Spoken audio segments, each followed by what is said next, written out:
Welcome back, everybody. What you're watching is the practice for C Squad of the 2014 Storm Holiday Doubles. This is the third and final qualifying squad of this year's event. A Squad and B Squad have both already completed their 9 games qualifying. Now it's C Squad's turn to take the lanes. When they finish up tonight, probably around 11:30 p.m., we'll be able to cut to our top 24 for match play tomorrow, starting with 4 games of semifinals in the morning, and then followed by the top 12 making it to round robin match play. So joining me in the booth is Lee Bedoris and Dennis Hacker. So welcome back, guys. We had a little bit of a short break, so ready to watch a little bit more bowling tonight. Hi, Jeff. Hi, Jeff. Okay, it's working. Hi, fellas. So we're at about 250 viewers right now. If everybody would do us a favor, go get on your social media pages, whether it be Facebook or Twitter, and make sure you tag InsideBowling.com and let everybody know that you're watching the Holiday Doubles. Help share this event with all your friends. We're hoping to get anywhere from 300 to 500 people watching tonight, showing some support for our sponsors, Storm, as well as InsideBowling.com, and also some support for the great job that Jerry Anderson and Redbird Lanes do for not only this event, but several events that they run throughout the year. So if you would, please share this information on your pages and help us continue to grow this great event. And we also have Gray Eagle Distributing on board as a sponsor, the local distributor of Anheuser-Busch products. That is correct. And they have been well supported this weekend here at the center. They certainly have. And I see potential for the evening. Yes. Can you share this on farmersonly.com? I'm sure you could. It's one way or another. But we're not going to go down that road. We're going to avoid that like the plague.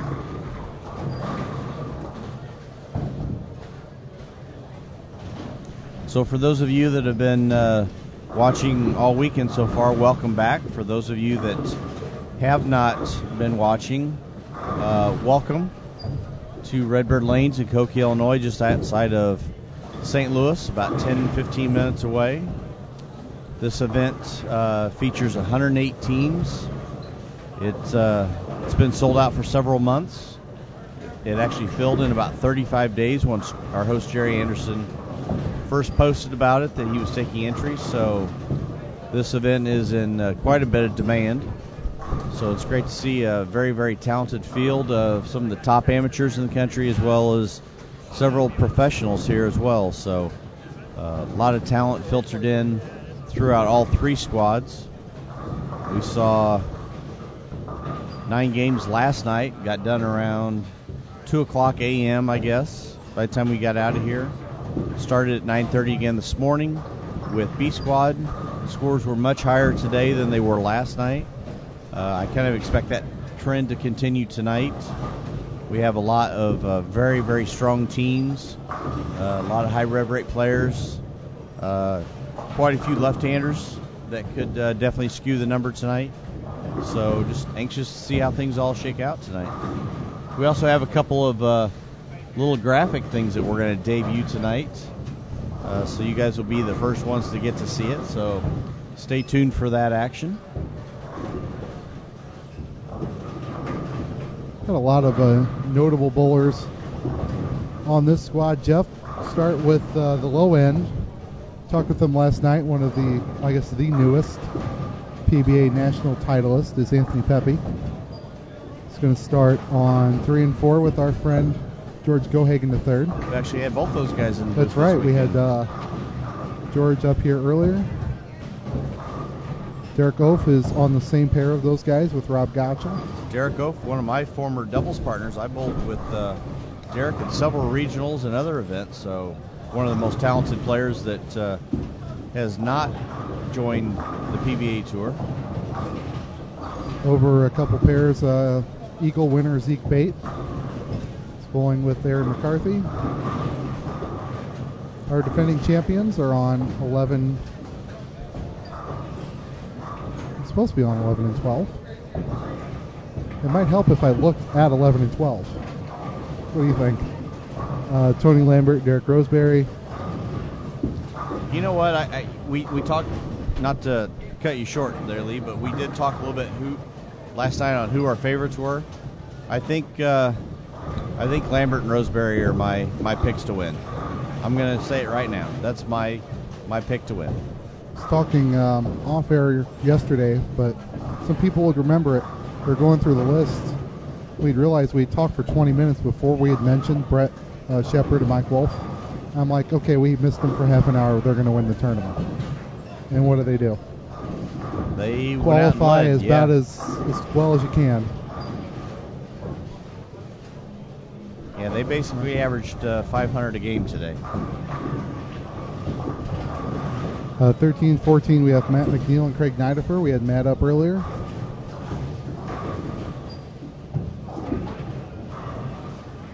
And Dan Lemish and Mike Dole, the Pride of Rockford, Illinois team. Mike Dole. Usually go with Dolio.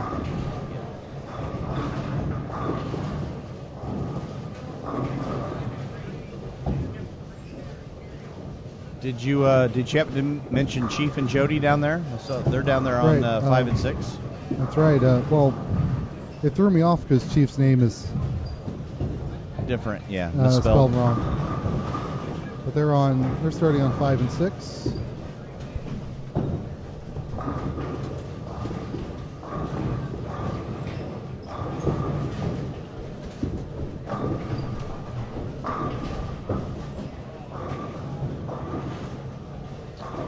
So for those of you that are in the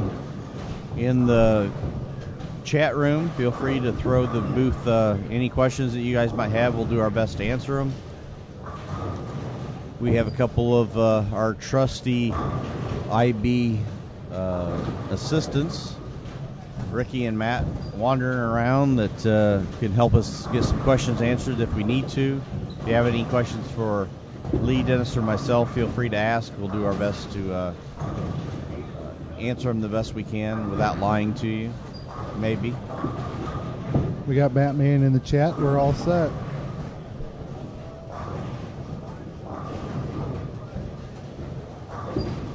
Do you ever think Belmonte and Lechuga would ever shoe up? I'm going to go out on a big limb and say no to that one. It's a little far for Jason. Well, there's a little history there between Belmo and Chug, so I think it had more to do with their history than... Well, it's Christmas time, you know, for warm feelings.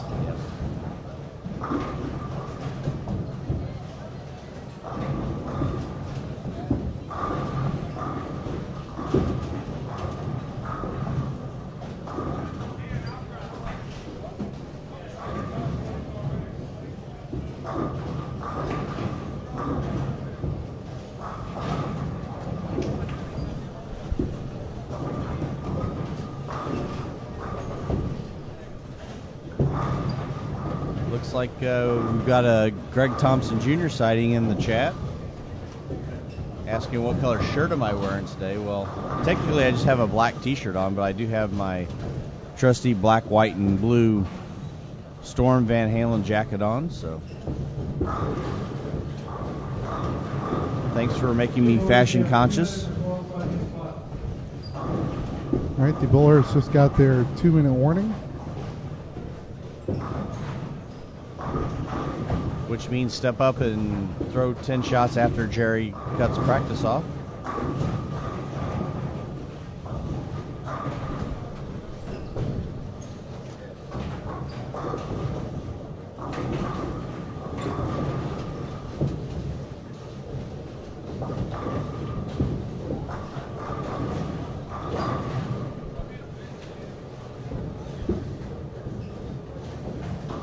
And throughout the qualifying round, as we get scores, we'll read through the top 10. The rest of them will be posted down below your video screen so you guys can keep up with what's going on. As we get the scores, we'll be passing them along.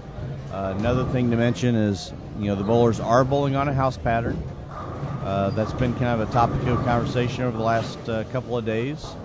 So I'm sure that'll get brought up again tonight, and we'll discuss it as things go. After 2 squads, 16th place is plus 565. So the top 24 will make it to Sunday. 3 more spots will get a check. Guys, I think I'm still going to hold with my original prediction of it's going to take at least plus 580 to make this. So we'll see what happens. And in the spirit of Bo Burton, if there is a tie for 24th, there's a 1-game roll-off tomorrow morning at 8:30. Which means I really hope there isn't a tie. Right. So we can sleep in a little bit extra. So if there's a potential for a tie, we'll be throwing stuff at the bowlers to make sure that that doesn't happen. And if someone involved in the possibility of a tie has all of the strikes, they will they'll receive something else. Yeah, they'll get the double surprise, the double whammy.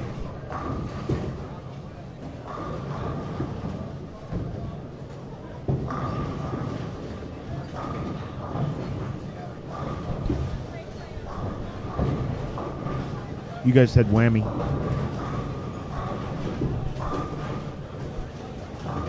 Yeah, so I'm just saying. Should we get a graphic for a whammy when someone leaves like a stone 8? I think it should be the... hey, you were on a string. Oh, not anymore. I think it should be the little Batman window pop-up and the Biff Pow whammy.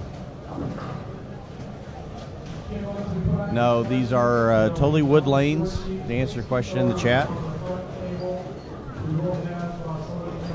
They actually resurfaced and put rangefinders down lane into the wood lane. So they just did that over the summer. Please remember if there's a tie from the top 24, we will have a roll-off at 8:30 a.m. If you're in the top 24, we will start at 9 a.m. sharp.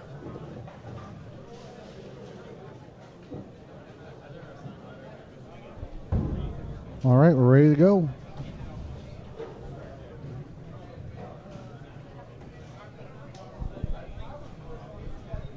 We'll start on 11 and 12 with our defending champions. Bowling A, Tony Lambert and Derek Roseberry. Quentin Mamer and Kendall Martin are also on this pair with John Frommel and Noel McElroy. So keep in mind our feature pairs are 11 and 12 and 15 and 16. Those are the 2 pairs that we do have the cameras on. Everybody throughout the night will hit one featured pair at least one time.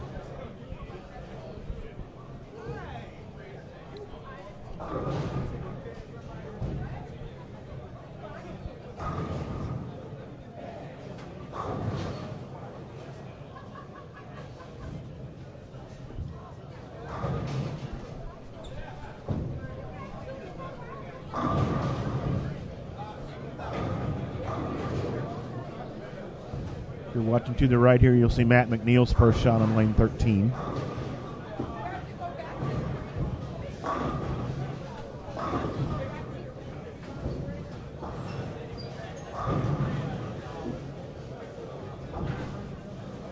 As far as the house pattern goes, we don't have the exact information as far as the length, volume, things like that. That's something that Jerry Anderson did not publish. It's just one of the house patterns that they use here at Redbird. He tried to keep the volume up a little bit to kind of make the pattern last a little bit longer, but it has been the same pattern for all 3 squads, and we'll see how this one plays compared to the other 2. I do not believe it's all the way to the head pin. If I was a betting man, I would agree with you.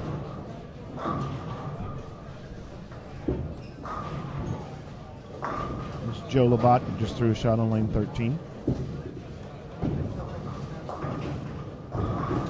That's a mess. It is. That was actually my pick to win, so he may just strike out from here, because when Tony starts striking, he doesn't miss very often.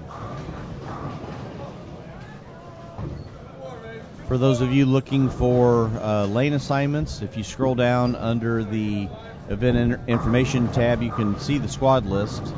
and it actually goes in order as to where everybody is starting, so you'll be able to see what lanes they are on.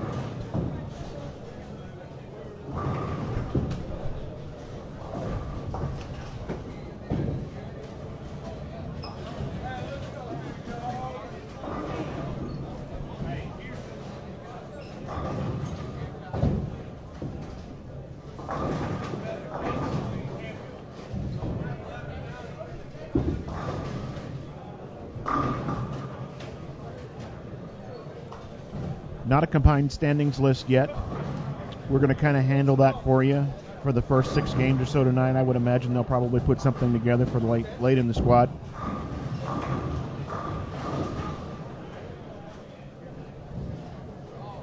Plus 565 is 16th right now as a combination of A and B squads together. We're taking 24 to Sunday morning. And Skywalker, just for your information, because they're starting on 3 and 4, George and Anthony will be on 11 and 12, one of our featured pairs on game number 2.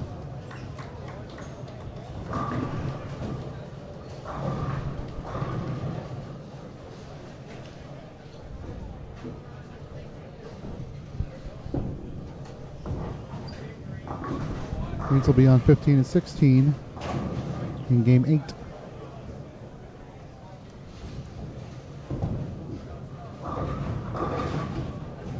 That's a long time away from now. And if they tie, they'll probably be on 11 and 12 or 15 and 16 in the morning at 9 o'clock.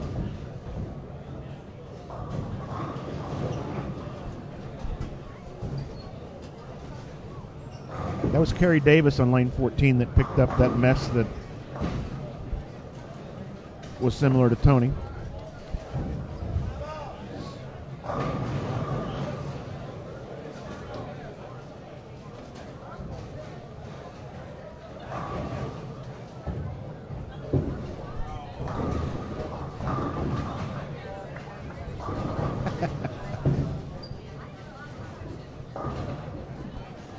Adam's good, guys, but he can't shoot 300 if he's not bowling.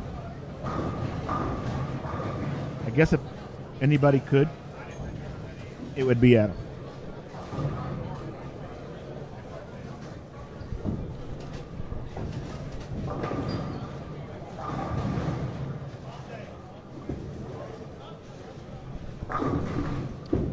George Gohagan down there sporting his Lakers Storm jersey. Not sure how I'm feeling about that one. He didn't ask you, did he? He didn't. I would have given me my opinion.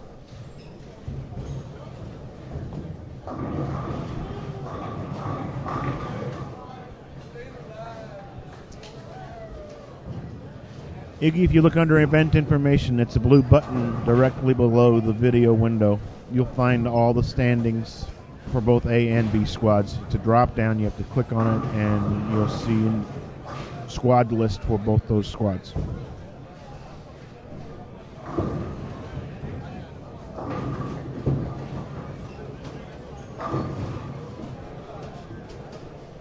Could we get tic-tac-toe sign Black Cloud trending on Twitter? Tic-tac-toe sign. I need to trademark that one too.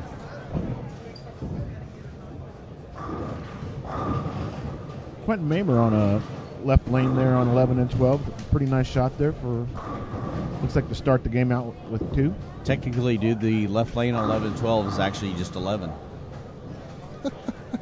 For those of you scoring at home, and even those of you that are alone.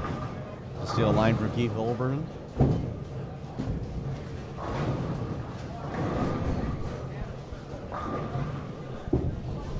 Okay, the moves after each game, they're actually changing bays. We have 3 8-lane bays, so if they start on 1 and 2, they'll go to 9 and 10, then they'll go to 17 and 18.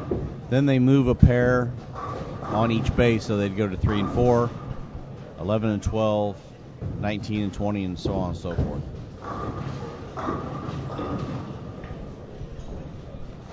Hopefully they don't get confused and move to the parking lot. Exactly. I think I've done that before. It's raining outside, too. It is a little slick out there.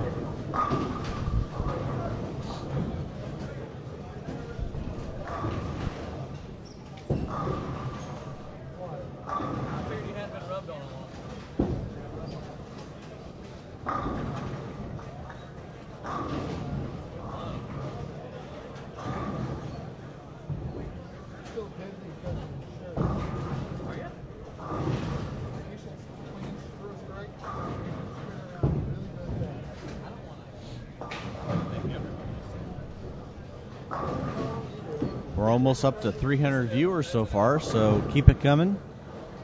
I'd like to get as many people in here watching as we possibly can, so feel free to share it with your friends on Facebook and Twitter. We had a question in the chat. Who's the biggest dude from Oakland? It's the king of Oakland County, if I recall, and he is on 9 and 10 in the backwards ball cap. Dupree Dickey. Ah. We learned that last year. The chat got blown up for the king of Oakland County, and we're like, who? There was lots of strikes, though, so.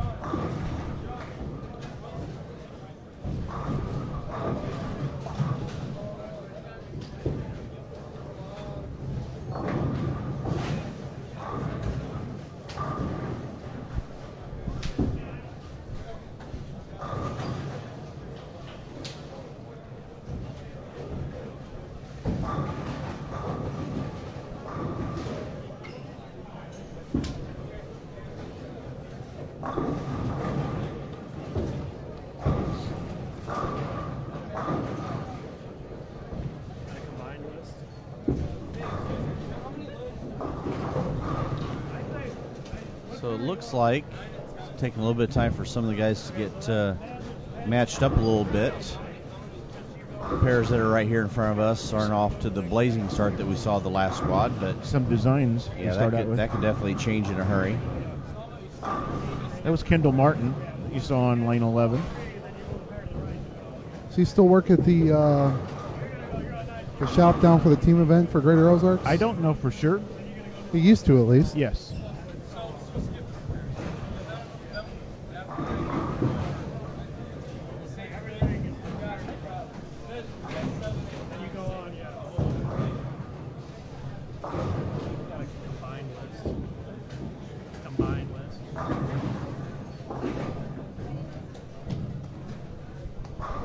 Tell you what, whenever our group goes down there, Dennis, for that tournament, they've almost pretty much opened their shops up to us. Like anything for inside bowling. That's even nice. though the other 9 of our group have no affiliation whatsoever. They treat us like we're family down there. Cool. We definitely appreciate it. So go visit them if you bowl the Greater Ozarks. Their tournament director is on 17. That's Chaz. That's Chaz. Oh, Chaz is here? Yeah, Chaz he's is here. here. Chaz and David Aldridge are bowling together. I didn't even see him here. Yep, he's here. He's hiding in the red shirt behind a maze of people. He's amazed. Kind of walked around a little while ago, and we were taking a little bit of a break, grabbing some lunch, just kind of watching. Didn't even notice. Heck, there's several people that I'm seeing for the first time. So Brian Manini down there bowling, that I didn't even see him here. So several people that I hadn't even seen yet. I didn't see Brian come in.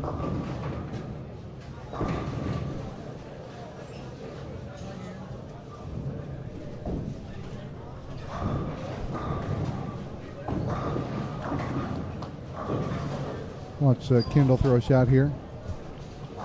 Flip the screen over. Where'd Matt go?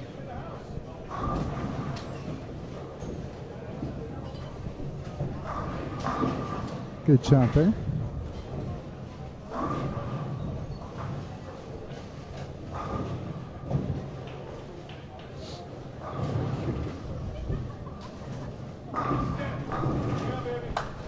That's something you don't see very often, is Craig Knighter for striking. No.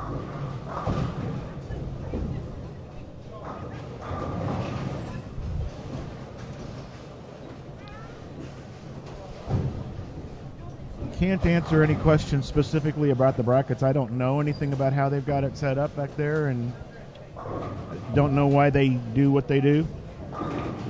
Well, if it's,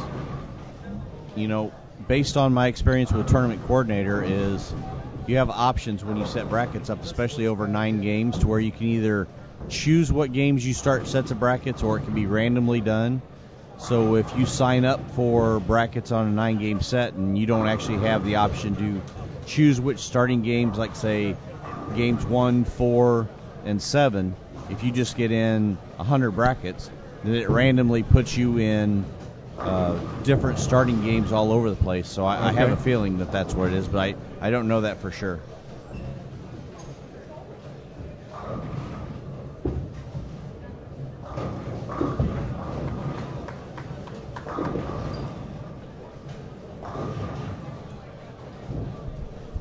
can tell you that there were 100 more brackets on this morning's squad than last night. Yeah, there's definitely more action players that bowled this morning than last night. A little bit more of a local flavor last night. And definitely a very, very strong squad on the floor for B squad, as well as C squad tonight. And then they do run brackets again tomorrow morning for those 48. 4 games, yeah, correct.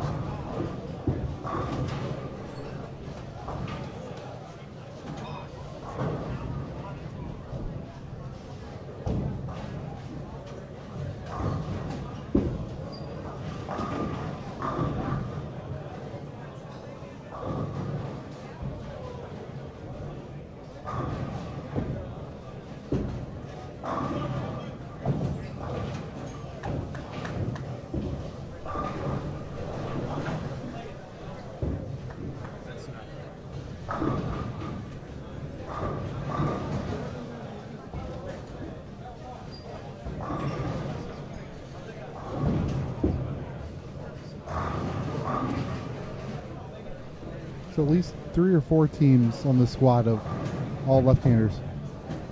Could be either really, really good, or that could pose some problems. No problems for our friend Matt McNeil tripping something and telling the world about it, full fist pump. I'm kind of disappointed with his outfit tonight. He's very mellow tonight. Used to seeing him in something in maybe plum or periwinkle or the color of wheat. Fuchsia, maybe? He's very bland tonight.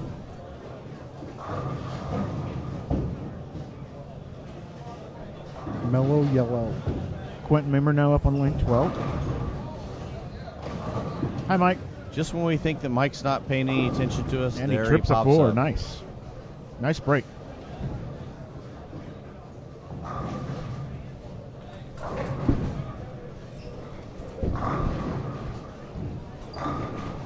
CJD's talking about his buddy Joe Labat. He's bowling on lane 13 and 14. He's only missed once, and he picked up that mess. So, first 5 frames, it's a split conversion in the middle of it and 4 strikes.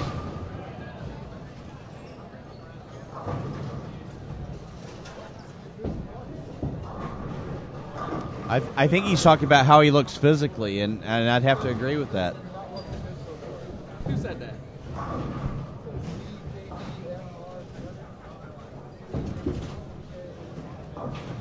That's like 4 times, but I've struck 4 times, so it's all good.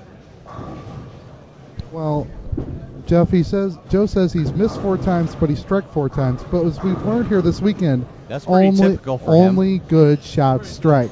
Only good shots strike. So you're throwing good shots. Keep up the good work. Yeah. Yeah. Leave the doors.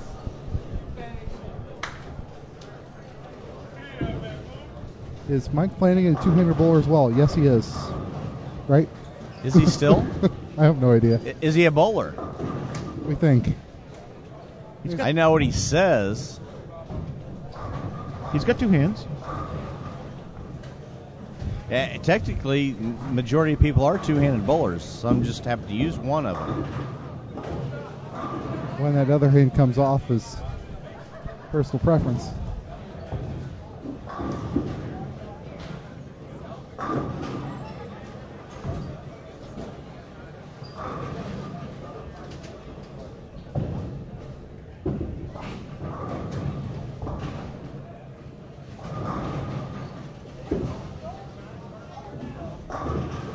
It's like Roseberry and Tony Lambert are starting to get it going a little bit.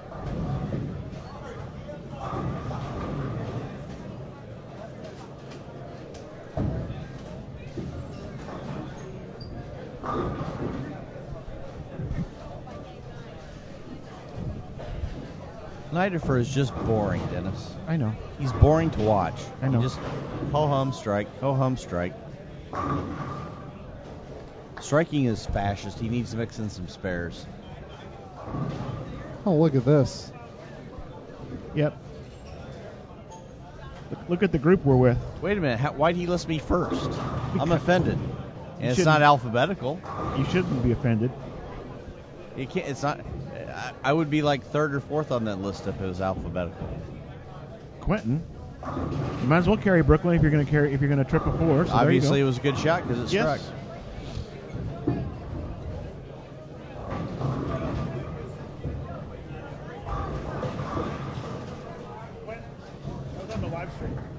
That was on the live stream.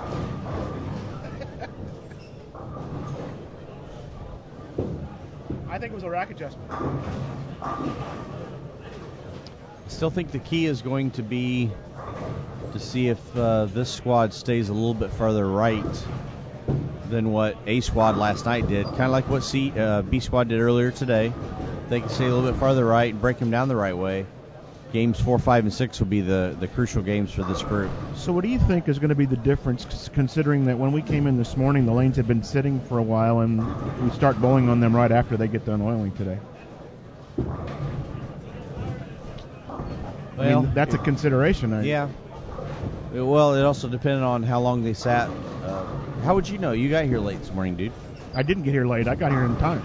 Yeah, but what if they had just pulled the machine off the lanes and you didn't know that? Well, I was here 25 minutes before they even started practice this morning, and that's not the case this evening, is my only point. So yeah, that's always something to take into consideration is how long lanes sit before you start bowling. But when you're in a situation like this where you gotta get the next squad on the lanes and go, not much you can do about it. But I mean, it could play a minor role in it. The back ends may be a little bit crisper to start with. May take a little bit for them to blend out, but we'll see what happens. If 1 and 2 is a troublesome pair and you bowl on it and it's the last one oiled, I mean, it could actually play something.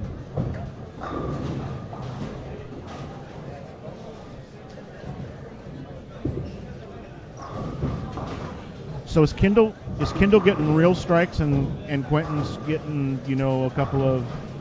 Well, they were good shots, though. Only good shots. Only good shot strike, guys. What am I thinking? Kendalls are just what am I thinking? A bit more powerful.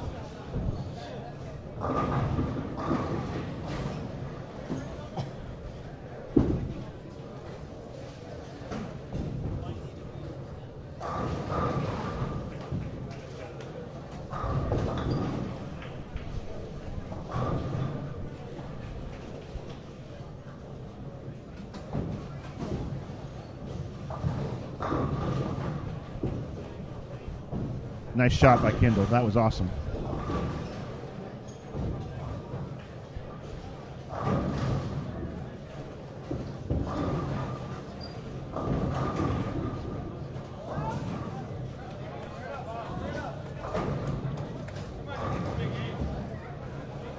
Do we have any strings going so far yet well, to start this squad?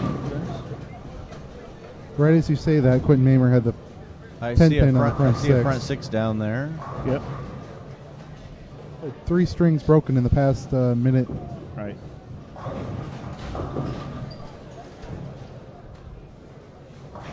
To have a bowler on 15 and 16 who has the front 6. Well, it's going to be tougher to get there, though, with the pin in the lane. I think play it as it lies. Well, you could get around that pin. I would have a little bit more trouble, considering where it's at. It's nothing for you. No. I don't know. I may clip it on the way by.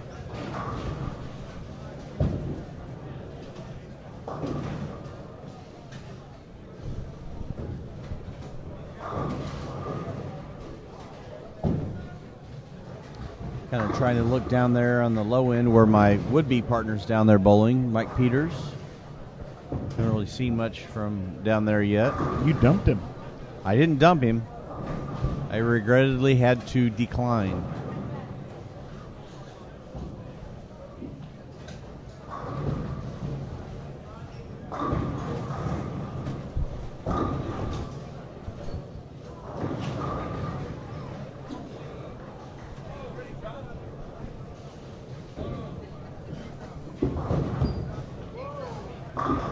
So I don't know who was bad-mouthing Joe Labat, but the last two have been 10 straight back. He wasn't bad-mouthing. I think he just saw the Joe. mess that Joe left on lane 13 earlier and hadn't necessarily seen some of the other shots that he threw on 14. So I think he was talking about Joe Forgot's personal appearance is what he was talking about. maybe.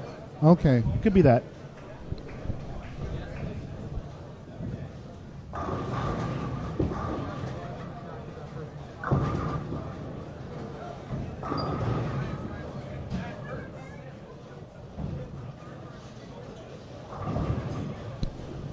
Joe's comment is that they're just jealous. I don't wear my great big pants with it. Jeff Carter would respect me a lot. Yeah, Joe had a pair of pants on. I think it was last year. It looked like he spilled a whole bottle of grape juice on himself. We're getting up on lane 16 now with the front 6. Do we have a Well, hold on. do we have a weather warning coming up on that one?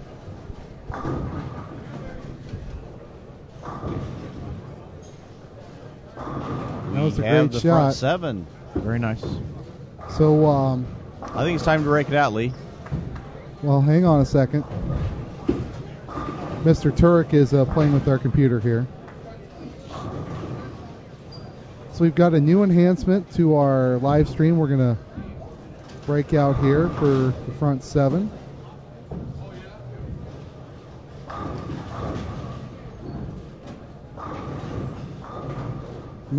So if everybody's ready, Go for it. boom. We have a weather alert. Tony Lambert was solid 8 again. I think that's 2 for him this game already.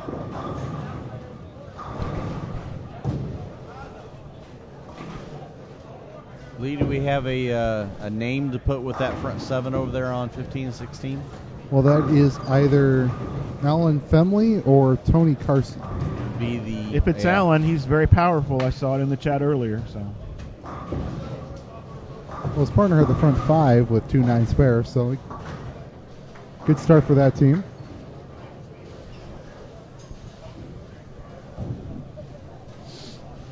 he wants to know if it blew the budget. Well, Mike Flanagan did give us a blank check. He doesn't know it yet.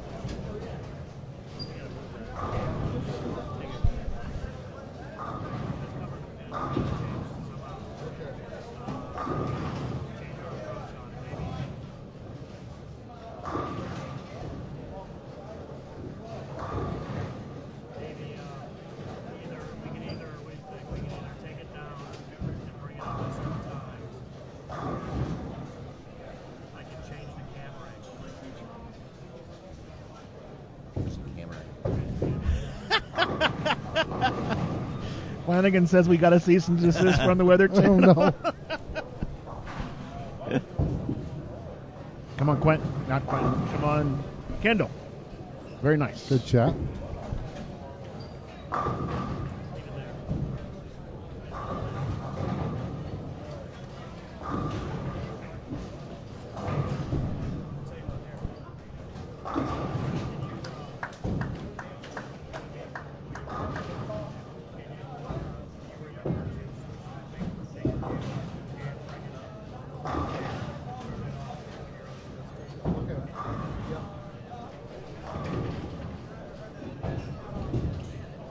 So we're back over on 15 and 16.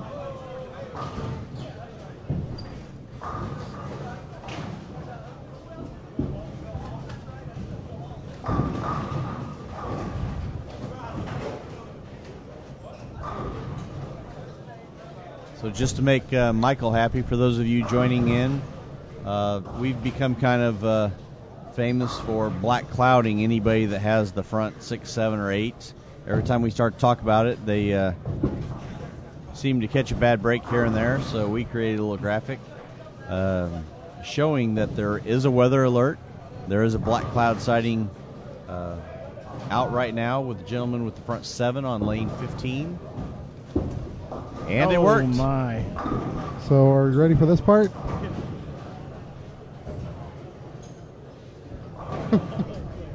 All clear.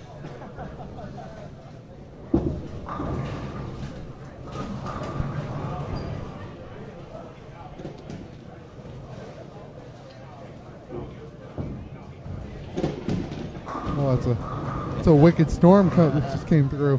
Yep. And speaking of storm, thank you to our wonderful sponsor, Storm, for bringing you the black cloud weather alert.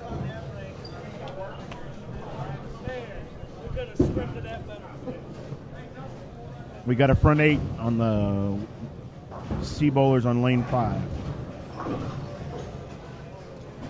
So lane 5 on C line is Eric Huffman and John Helledge. They would probably like me to remind you about their New Year's Day tournament at 5th Street Lanes in Greenville. Squads are at 10, 2, and 6:30, and if you show up at 6:30, you get to see me, which is worth the price of admission, I think. Oh. Wow. I don't know why it just reminded me is Dennis is are they still doing the marathon event down in Jackson? No. Not at all? Didn't do the marathon this year. We actually have been kicking around experimenting with that. So Really? that may be something that we do in the future somewhere, whether it be Springfield, Decatur, or Bloomington. I know Dave Bartlett had kind of thought about the idea, and I did as well. We'll have to get through some of the logistical hoops as far as the bowling center, the liquor license, things like that. But that was always a fun event. Yep. I remember one year I threw my last shot at 6 a.m. Can you talk about that format a little bit for those who are for the marathon. not familiar? If I remember right, 12 Lane Center Yep. down in Jackson. We bowled 12 games. Right. We bowled 2 games on each pair and then moved a pair. The last year that I bowled, if I remember right, there were 8 people on a pair. 8 people on a pair. So Yep. it took a long time to bowl 12 games, and we started at 7 p.m.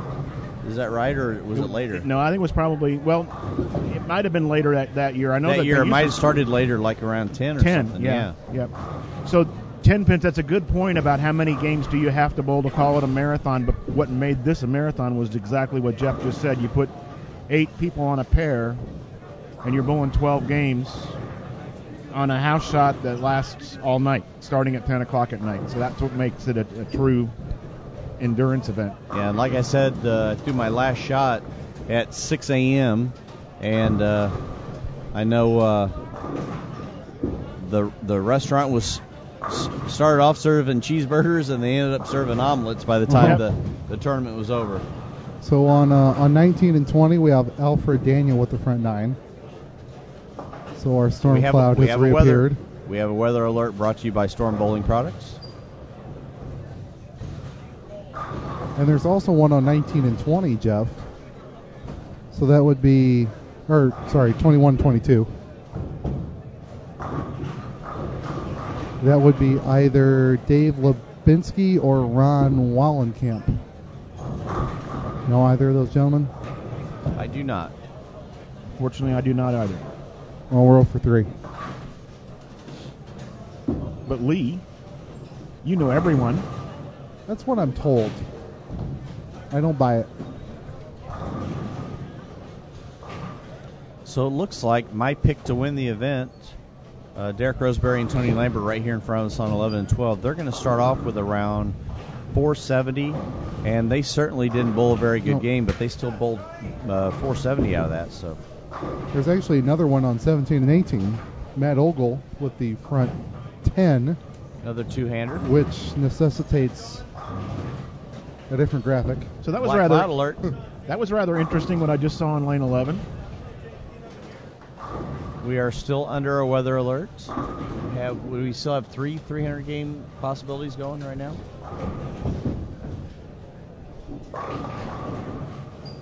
So it looks like the storm has passed through on 21 and 22. So, but it's moved to 5 and 6. This is a fast-moving system.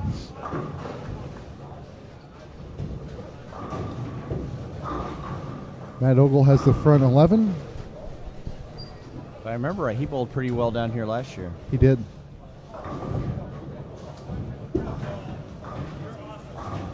So we'll be able to see him off beneath the storm cloud on 17.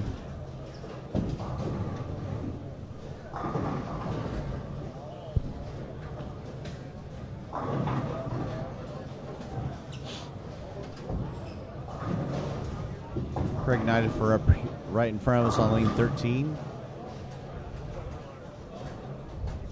Him and Matt are leaving some pins out there this first game. They are. But it is still early. These two youngsters on 11 and 12 have a shot at a fairly nice game here. So Matt Ogle beat the Storm, which was brought to you by Storm Bowling Products. And shot 300 if you want to go get Matt.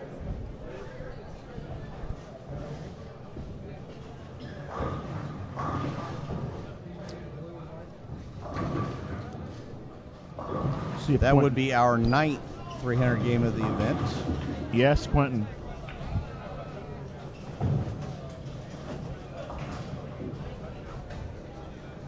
That would be our 3rd 300 game during a first game of each squad.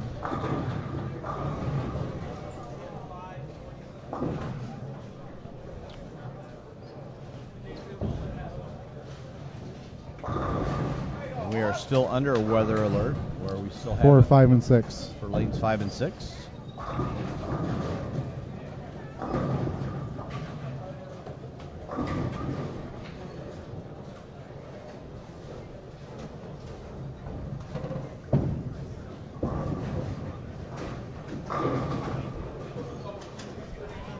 Once one of them steps up, we'll figure out which Greenville resident that front 9 belongs to. That strike right there on 11 gives a team of Quentin Mamer and Kendall Martin in the 1 teens, plus 1 teens to start out for. That's good for the youngsters.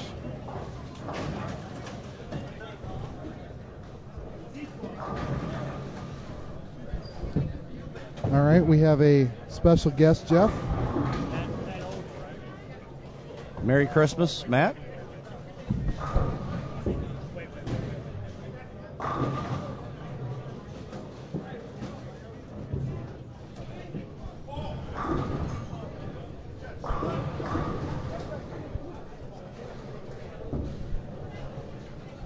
All right, guys, we're here with Matt Ogle on 17 and 18, just shot 300, and he's opening a gift, guys. What do you got there?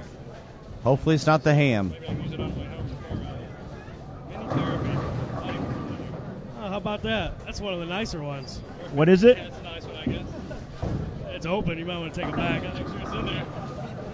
All right, cool. Good deal. What is it? All right, nice ball. Thank you. What is that? It is a mini therapy battery therapeutic massager. Oh, cool. There you go. So we had a question in the chat about high 1 game for the first 2 squads so far. That was probably our ladies, Devera and Vanini in the last game. Was it 578? I believe you are correct. Or 579. Five, The sheet's behind you. Dennis? the sheet is behind me. Yeah, it's on the last page. Didn't Devera leave 1 pin, though? It was 299, 279, It's a lot of pins, I forget. I believe. All right, so on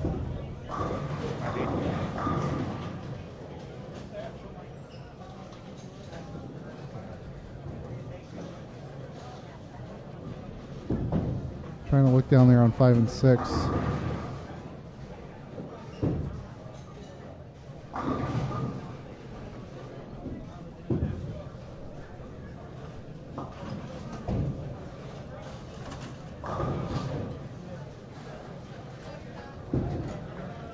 That is a 300 for John Hellage.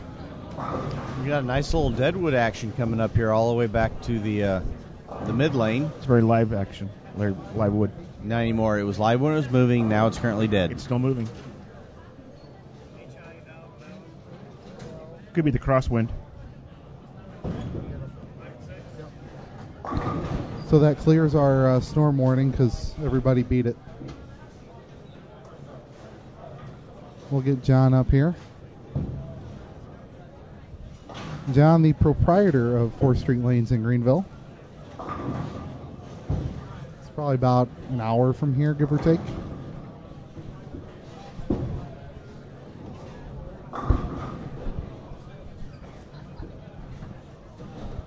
Hey, John, you want to grab a present for business? He'll be here in a couple minutes.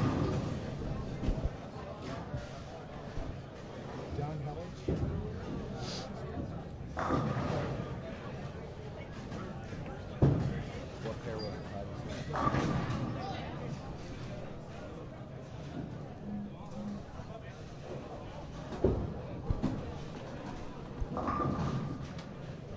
Yeah, Jeff, Dean Richards is in the chat, and he was talking about crossing with you at Jackson in that marathon. Oh, I remember that. He started. Didn't he start throwing it? Was he bowling two-handed the whole time down there? Yeah, I think that was when he had kind of just started experimenting with the two-handed stuff about that time. And they had just come from a trio tournament at St. Charles or something like that, and he was just worn out, so they started throwing it two-handed.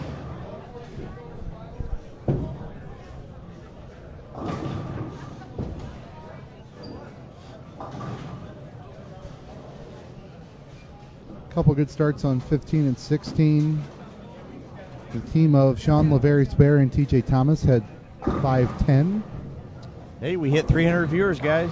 Milestone tonight. Let's push that up over 400. And Tony Carson and Alan Femley can both strike out, or one more strike for 509.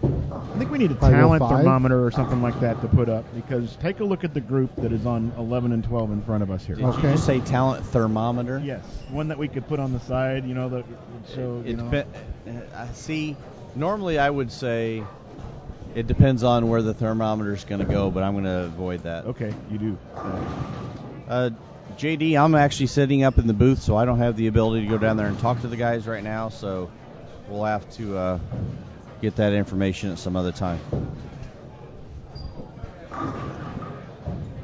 Let's just say there's a lot of talent on this pair. The newest PBA national champion, Anthony Pepe. Who is it?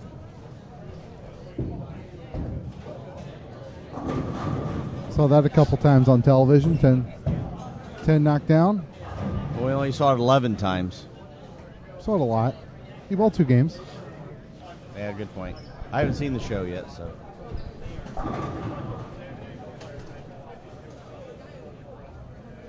Mike Flanagan is full of useless information. I hope he knows that. And I hadn't seen George's jersey until just now.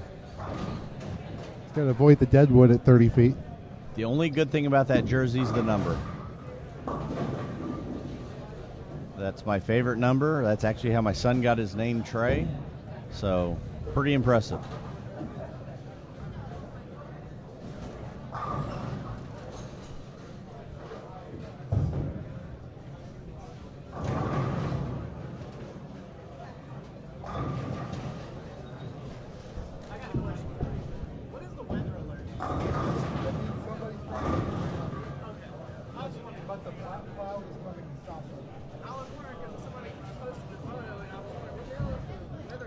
EPA bowler, to be honest with you, I have no idea how many 300s I have. I kind of quit counting a while ago. I haven't turned in paperwork for one in probably a decade, so fortunately I can't answer that question because I just don't know.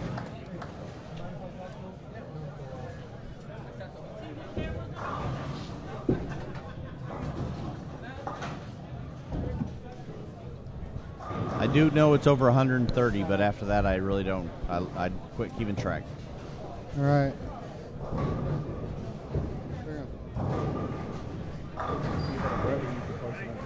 Yep. All right, guys, I'm here with John Helledge, who probably would want me to remind you, if you're close to Greenville, Illinois on New Year's Day, come bowl this tournament, right? Yes. There you go. He just shot 300 on 5 and 6. We got him a Christmas gift. So tell the world what you won.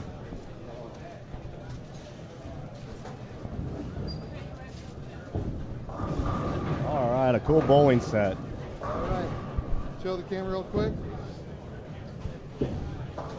John, nice game. Keep up the good work.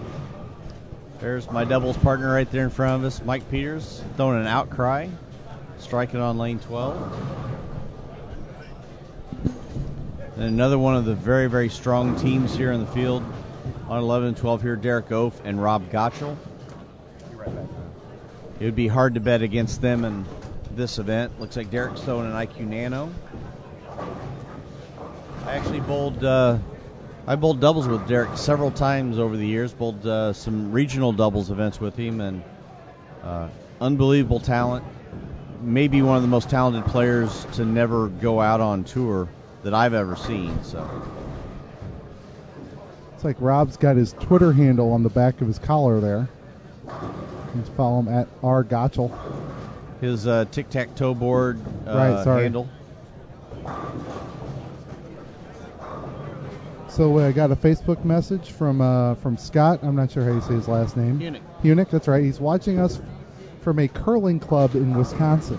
Nice. I like it.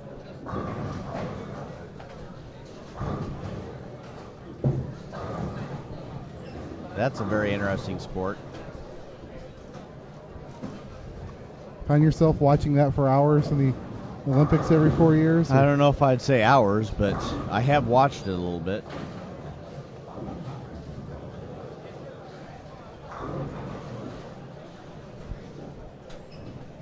I'll watch it for hours. All right, Scott.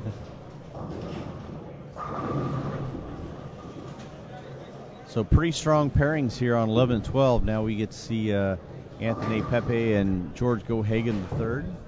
Both of those guys joined us in the booth over the last couple days.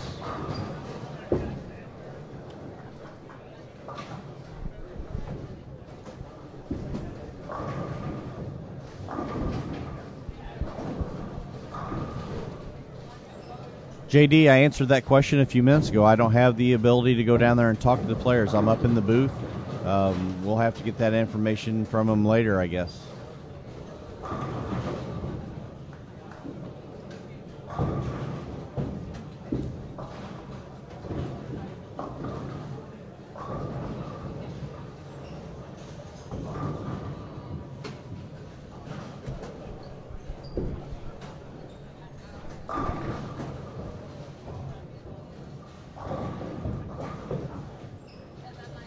Question about Adam Barta. Adam did not have 300 earlier today, but his partner Liz Johnson sure did strike an awful lot. I think the only thing she did not do was shoot 300. Averaged well into the 250s. I think for B squad, the high individual scorer was Brett Shepard, who averaged just a shade over 257 for his 9 games qualifying.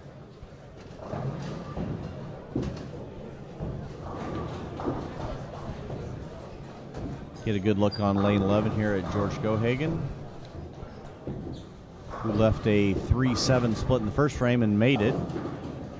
Comes up light again, so he's definitely going to have to make an adjustment on that lane. Anthony is much farther right than he is, kind of slow hooking a little bit.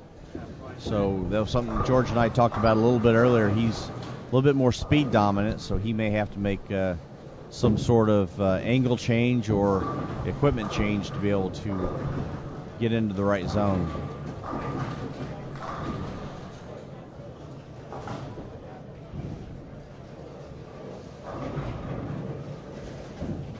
There was a look on lane 12 with Mike Peters' partner, my replacement, Jake Stansberry. Glad Mike was able to find a replacement after I had to WD due to injury. So good thing Jake was able to come down and bowl with Mike. I would have hated to leave him without a partner last minute. So Matt is currently uploading the prize list. So very, very shortly you'll be able to look at that with our squad lists and standings pages.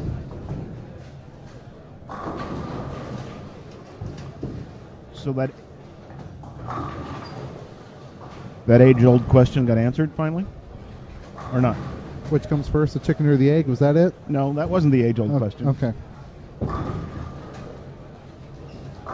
Actually, at some point, I'm going to go on Amazon and I'm going to order a chicken and I'm going to order an egg and sit at the front door and see which one I get first, and then I'll be able to answer that question for you guys. You have Amazon Prime? Yes. Wow, great shot by Derek with blower 7.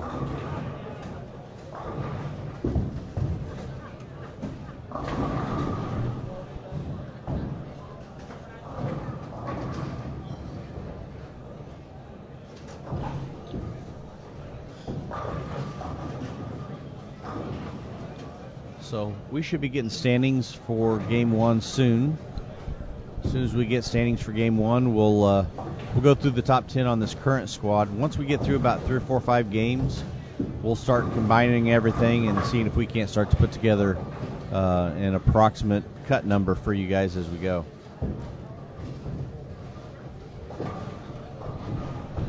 Right now, 16th place after 2 squads is plus 565.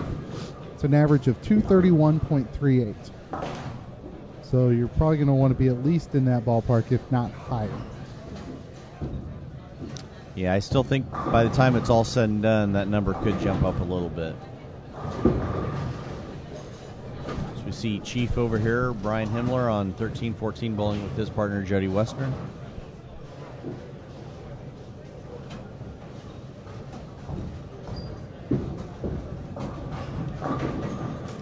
George makes an adjustment on lane 12, makes a great shot, but leaves a 7-pin.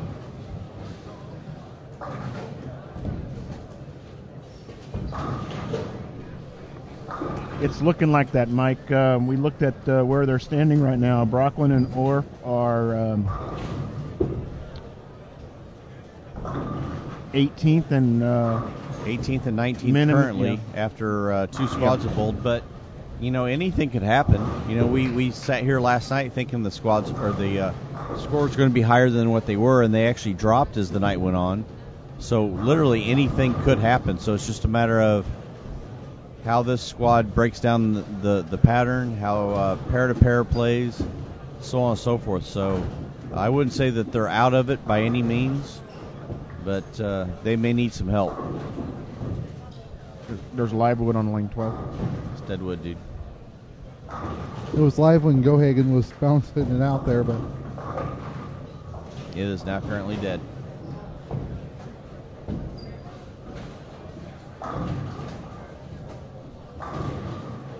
Seems like we've seen an awful lot of Deadwood on 11 and 12. Maybe it's just because it's right in front of us and the spare we see.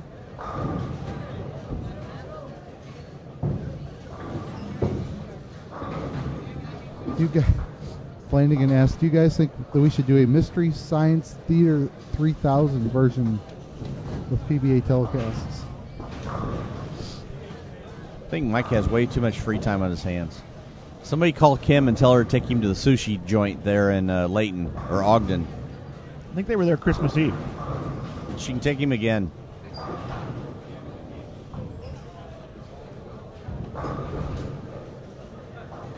But heck, one of those crazy ideas led to the three of us sitting here right now, so. Probably true. Mike Peters up on lane 12. Another good shot. That's my partner.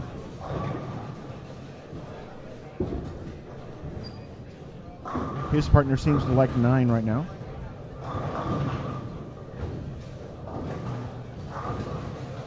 His partner needs more slashes and less dashes.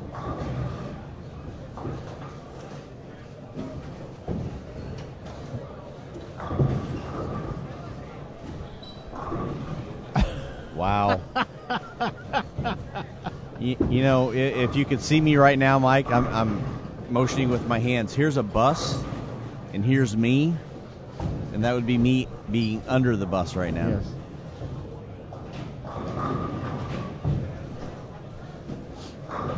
Fortunately, we do not have that sound effect ready. With the bus backing up over me? Right. That's all right. Mike doesn't realize that his partner from last year was in the booth earlier talking about his experience last year, so we won't go any further with that. Another blower 7 for Derek.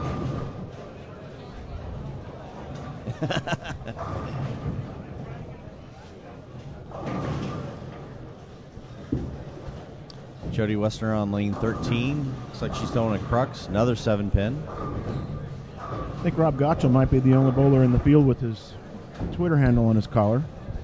His tic-tac-toe no, it's not game board? No, it's an @ sign for a person. It's another missed spare.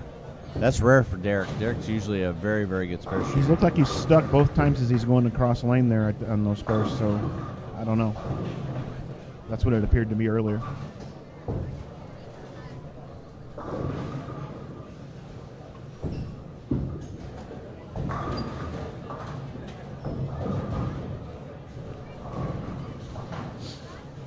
Anthony Pepe up here on lane number 12. Zeke misses a 4-pin over there on 15 and 16. Another rare error from a great player. Another 7-pin on lane 12. Yep.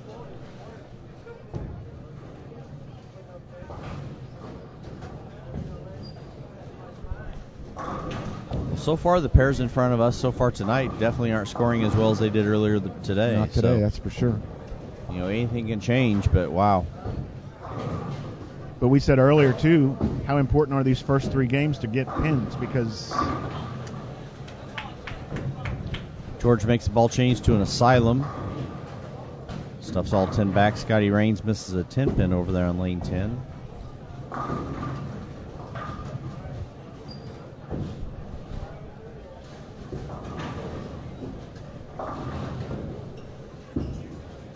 The good thing about a lot of these players is they're smart enough to where they'll continue to tweak it, look for different ball motion, try and change angles here and there, and once they find it, they'll probably start striking and not miss the rest of the night. So.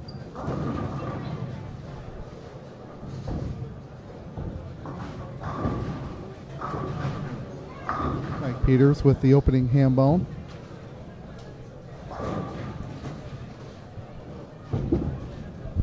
Mike's talking about taking him through the 2 lefties games. So far, it's been a soft 7 on the right lane for Anthony, both shots, if I remember right. Yeah, correct. I remember the first shot for George was a 3-7. 3-7. 3-7, He like, made. almost like that. Yeah, and then he made that. I didn't see the other 2 frames after that. Then he went, I believe he went 3-5. 3-pin again, or 3-5 something. He went light the second frame as well. Then he went, I believe, half 7, and then struck. And that strike was a ball change, so another 7-pin. Wow.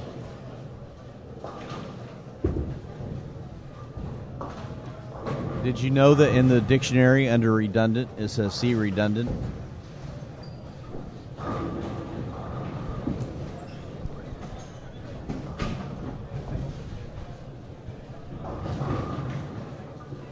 I thought it was redundant.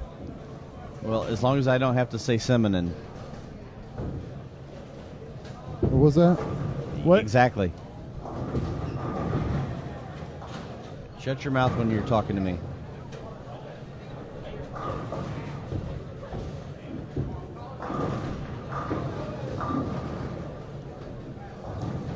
See if Derek can actually start to get something put together here starting on lane 12. Looks like he hit that one a little bit harder. Ball changed direction a little bit stronger down lane. That's something he definitely isn't shy about. When he needs to, he just gets a whole handful.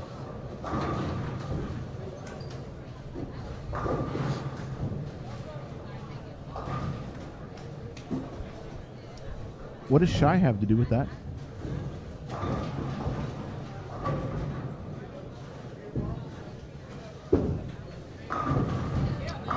Anthony Pepe with a strike on lane 11. He likes that left lane. He did. I mean, see what he's using when it comes back through the bar turn. That could be a high road. Wouldn't surprise me. It is. yes.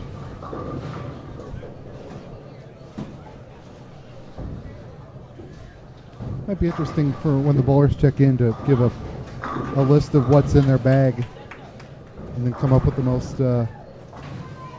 prevalent. All right, fellas, we've got standings after game 1 for C Squad. Run through the top 10 real quick. In first place, team of Ogle and Preston, 144, tied with Stanberry and Peters with 144 as well. Third, Hellige and Huffman, 132. Fourth, Lebinsky and Wallenkamp, 125. Fifth, Wilson and Marazzo, 124. Sixth, Orange and Daniel, 120. Seventh, Oaf and Gotchel, 114. Eighth, Frommel and McElroy, 113. Ninth, Martin and Mamer, 113. And 10th, Levy Spar and Thomas, 110.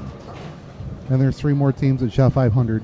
They're going in the top 10. We have 13 teams total that had 500 or better that game. So the scoring pace is, guys, I would think it's almost kind of like last night where the pairs right in front of us, we didn't see a lot of big scores, but the low bay and the high bay must have the majority of the scores being bowled on them. So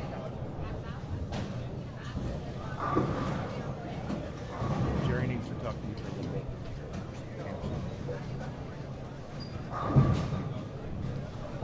Well, Dennis, it looks like Jeff has been summoned for a disciplinary hearing. Yes, it looks like.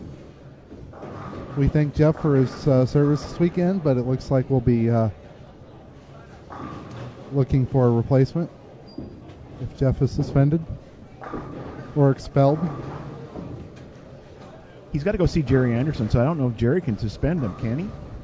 I guess he can ban him from the place. Right, he could just kick him out. Jeff could be standing outside the doors, like I said earlier, with his hands cupped around his eyes, looking in the doors with a microphone. Except the doors are fogged up a little bit after the rain outside. So Mike Flanagan suspended him for 2 weeks. And Jerry just has to deliver the news. Yeah, Jerry's got to be the bad guy on this one. It sounds like so. Let's see what George does here now on the left lane on this pair in front of us. So on a double. He's on a double, yeah. After the ball change.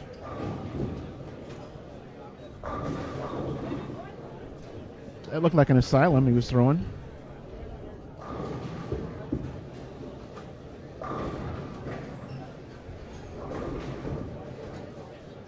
And everybody's talking about Anthony maybe squaring up or firming up a little bit. Let's see if he makes that change on 12.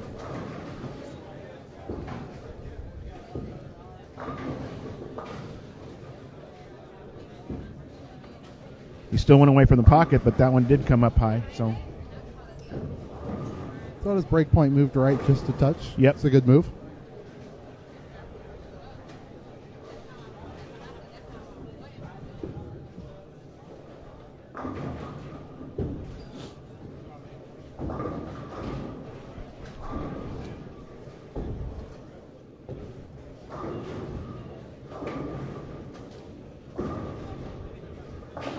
The reaction I've seen out of the asylum out here this week, and the guys that have, they don't have the speed that George has got, obviously, but whenever, like Tim Barrington and Kyle Sherman pulled them out earlier this morning, that's such a rolly ball that it was actually going through the pins the way they wanted it to. And this one here, even with his speed,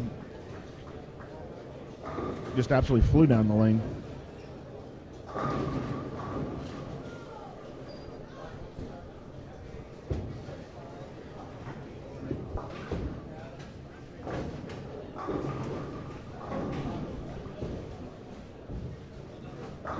Peters up and leaves a solid 10 on lane 11.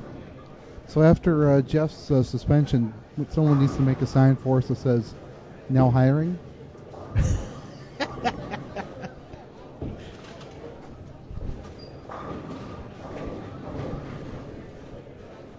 No experience necessary. Because, wow.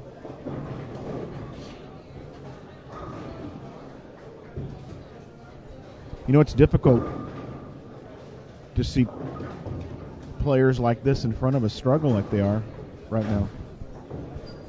Just struggling with carry. The shot making looks good. Right. It's exactly. I just mean. Dennis, if you notice on lane 7 and 8, the bowler has thrown the necessary number of strikes to require the additional graphic. That would be either.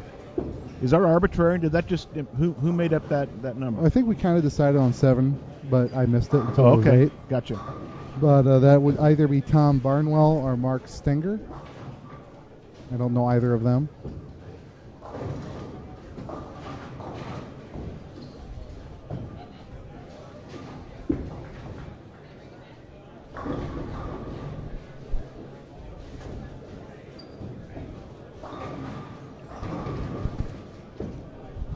Look at the mess Rob Gotcho's left here on lane 11. 3, 4, 6, 7, 10.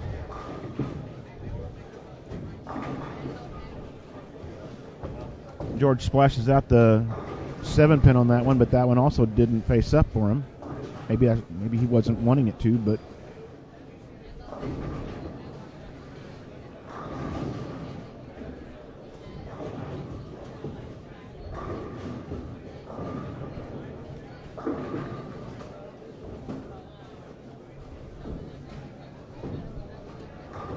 the scores themselves, like you said, like Jeff said, in front of us here, it's kind of deceiving to see what we're seeing right now and then see all those scores over 500 for the first game on doubles.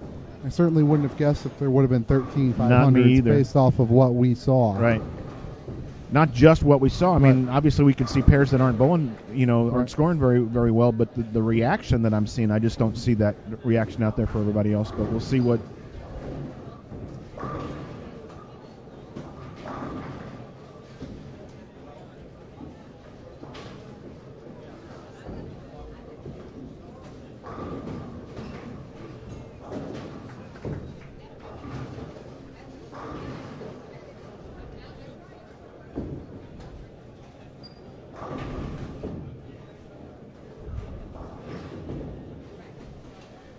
So again, the additional graphic means that someone has failed to not strike. How about that? So far this game. So don't go, I mean, we do have some wet weather outside, but So I guess you could say that our weather alert graphic on here is the same as red strikes at the USBC. that would be correct. Okay. Because those change for 7. 7. Correct. So we'll go with that. Derek flies past the head pin there.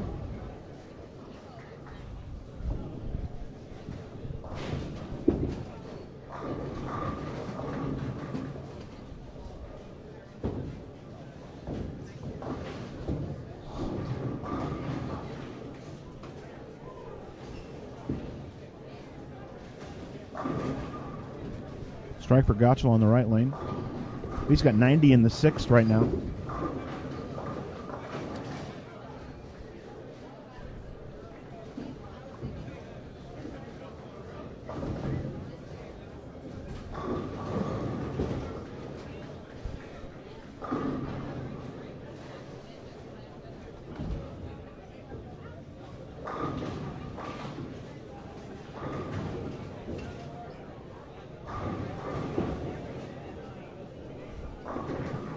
We do now have, we have a clearing storm first.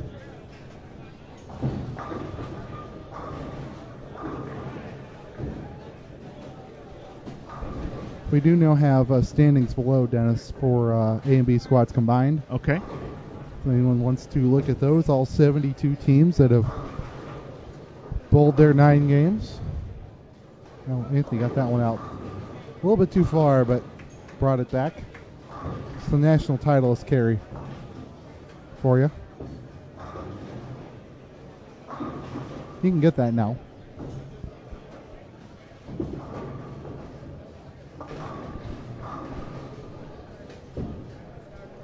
And somehow, some way, returning to the booth is Jeff Carter.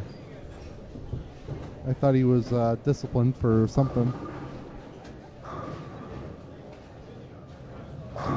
I'm back, fellas.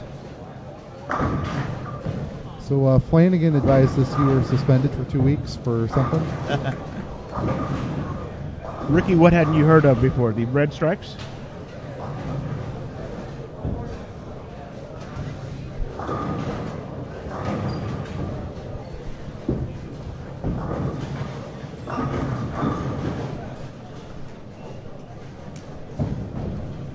What hadn't you heard of before?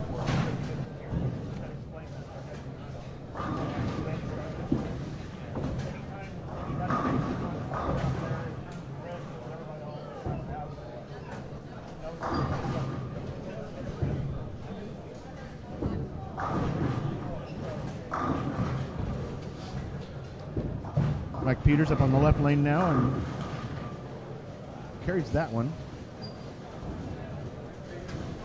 He ran into a little squall in the middle of his game there with 9 and 9, but he's back on strikes again. Did you just drop a squall on He did. I did. It was well done. Dennis Hacker on C Squad is just killing these segues and references.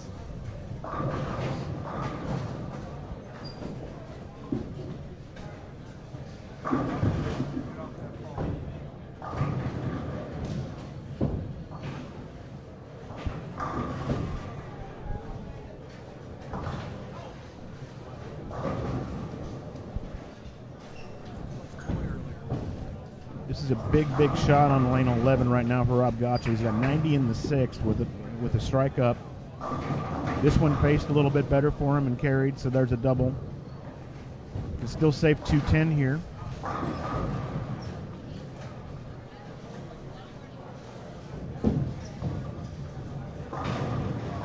Derek, after all his carry problems, he's got 136 in the seventh with a strike up right now, so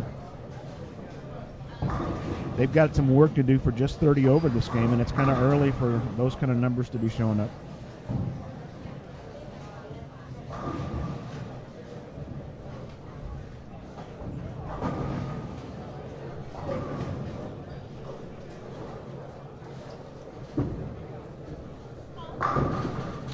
GG3 definitely a great ball change for him. When he went to that asylum, he started striking, so he's got it going now.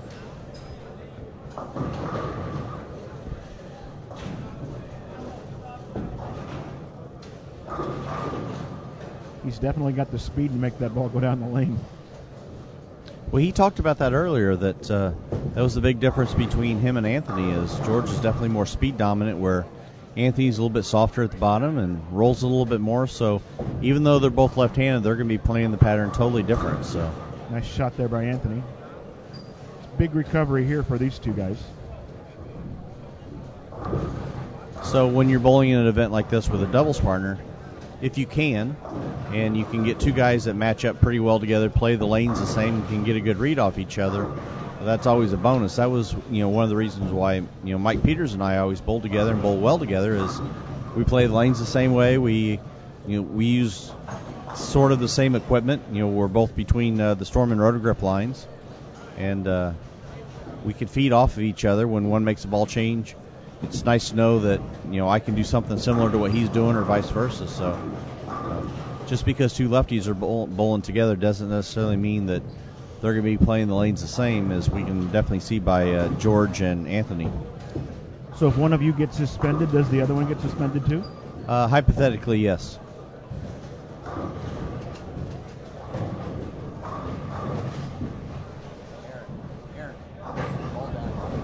Awesome shot there for Rob. He's grinding this thing out. Derek Ope up on the left lane now. Like I said, these two guys, even if they go off the sheet, it's only plus 36. So they've got some work to do here at the end of this game, in game number 2. I'd look at it. Maybe square up a little bit and look at it.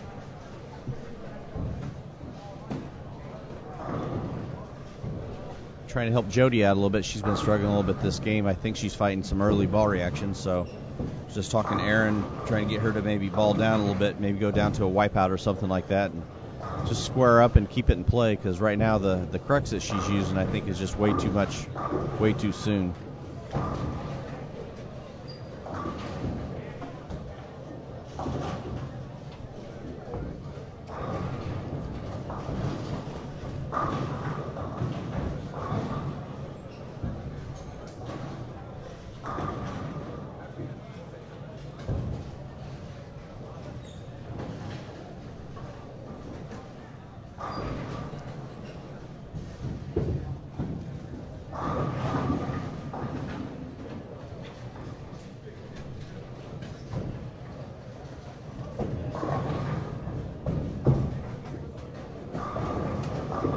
Our group on 11 and 12 has certainly figured it out, Jeff. 2 bowlers with the last 5 strikes and 3 bowlers with the last 3 strikes. Well, that was something we talked about a few minutes ago, is these guys are very smart. They're talented and they're smart. So, just because you see guys leaving, flat sevens or, shaker sevens, things like that, still in their mind, they've got some tools. They've got some tricks that they can use to not give the pocket away, but create a different angle to maybe increase their strike percentage. So it may be a tweak with a hand position. It may be a little bit of a speed change. It may be something minor that you really can't see to the naked eye. But they're making these changes to basically increase their strike percentage. So another strike for George. These guys definitely did their job here. Yep. And again, I mean, right now, just because you don't bowl 500 every game out of the gate doesn't necessarily mean you're giving it away. But if you are bowling 4-0, 4-10 early on in the round, it's going to be tough to make that ground up. So as long as you're just, bailing, 460 to 500 out, especially early, you're still going to have a pop left for later. These guys are bailing 500 out. It's a good problem to have. It is. Guys, I think we need to come up with a new nickname for nickname.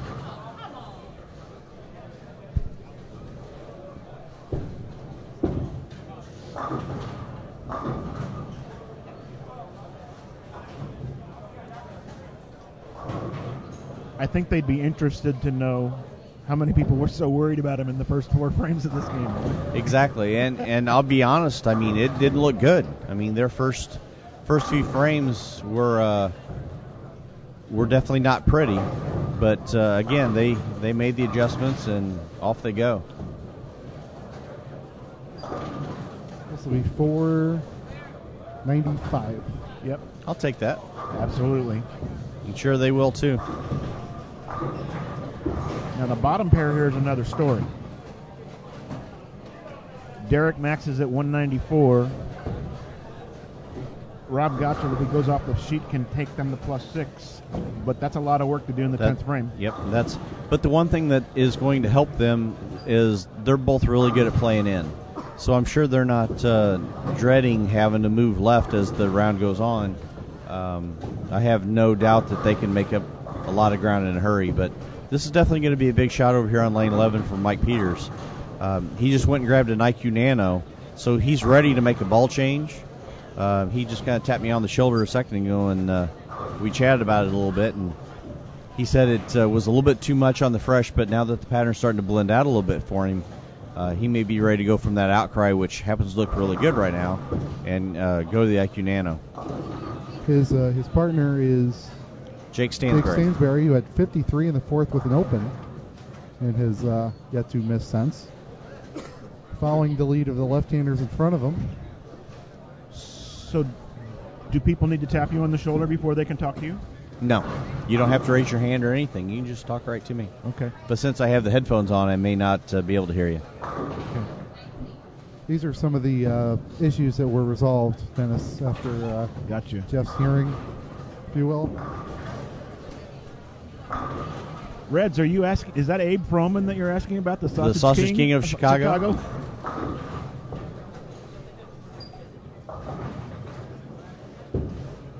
Peter's getting a little hip shake going in on that one. That's a tough move to imitate, by the way. I try and do it all the time.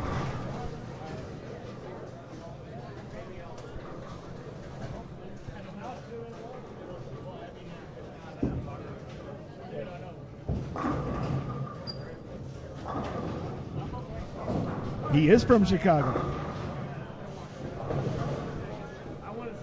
I guarantee that's not the first time in his life he heard that. Just as long as he doesn't get snotty.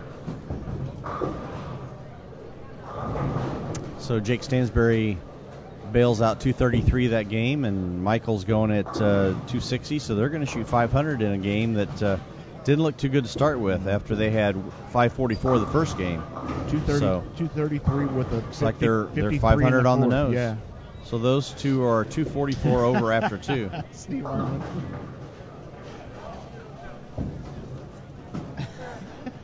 Wow. And back under the bus I go. Steve, did he ever high five you when you made a good shot or anything like that? Because he doesn't high five people from what I hear either.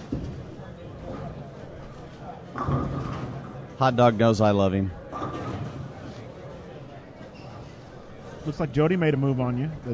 So just to pay him back, everybody go to Facebook, go to Steve Harmon's page and post a picture of a hot dog on his page. Look at Rob Gottschall there, split with going into the 10th frame with the 3-bagger up there.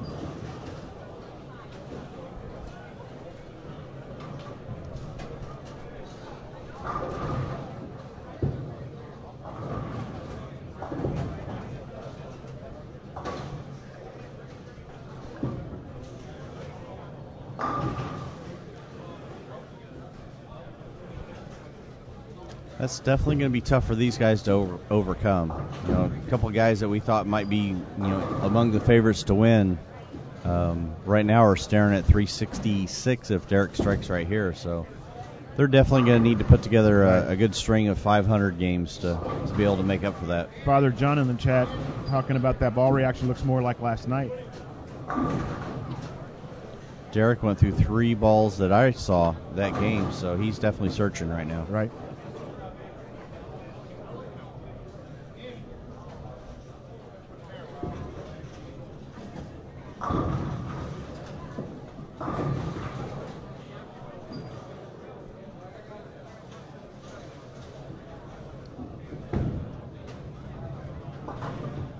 There's a 710 conversion on the live stream. How about that? Do we have any cool images to put up for that? We got this one. 710 conversion brought to you by Storm Bowling Products, the Bowlers Company. 10 pins, I believe. Jody's game was 170. It was. She struck out in the 10th frame. She actually squared up a little bit the first 2 shots with the crux that she was using and struck, and then she went to the wipeouts on the fill ball, and it looked really nice. So kind of be interesting to see what she does when she moves pairs, whether she stays with that crux or actually goes ahead and switches to the wipeout.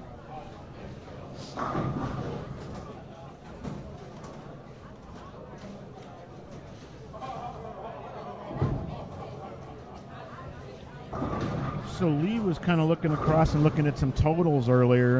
On lanes 9 and 10, we got 639 and 669 for totals. 11 and 12, it's going to be, or it was 6 and 6.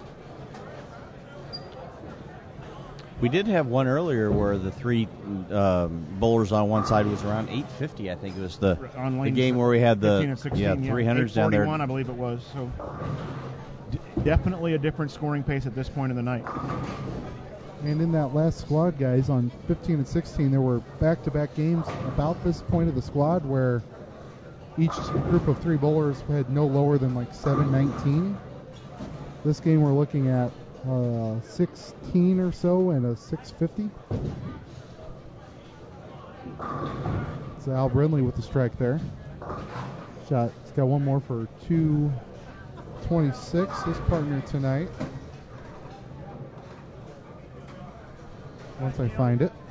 I should know.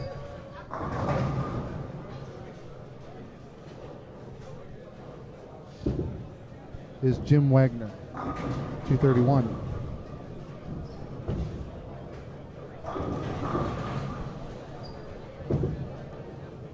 Jim calls me Tom every time he sees me. Keeps getting me confused with Tom Carter. I guess there's worse things. Yeah.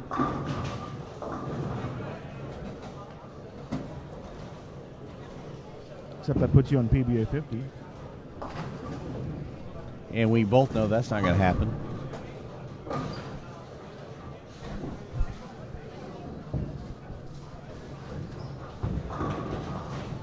So we've got here on 11 and 12.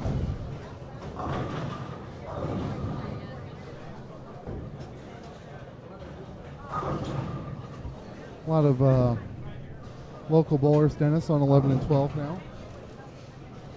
Matt Reed, Matt Pearson, and Aaron Orange, Alfred Daniel, Jim Burnett, Toby Zellner. We'll get back to 15 and 16. And Jim and Toby at some point bowl in my area of the country. Right.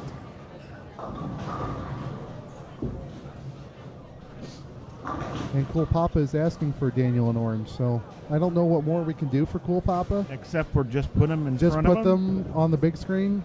Yep. I don't know if he's wanting like a pizza delivered or something, or I don't know what more we can do for you. Speaking of pizza, lunch was good, fellas. Yes, it was.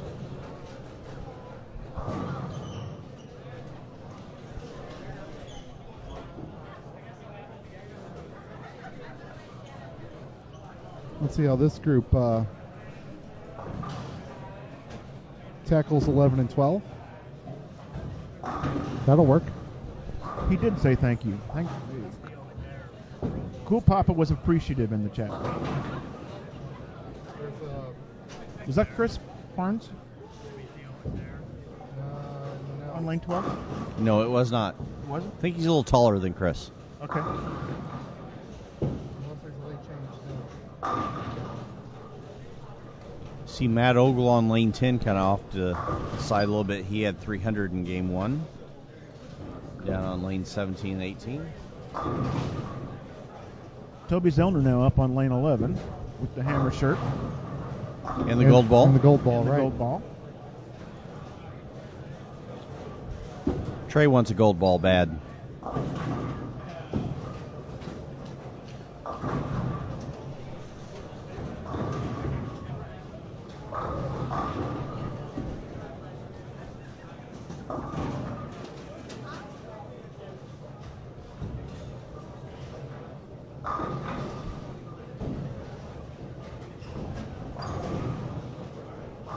Had a good group here. Just wander on to 15 and 16.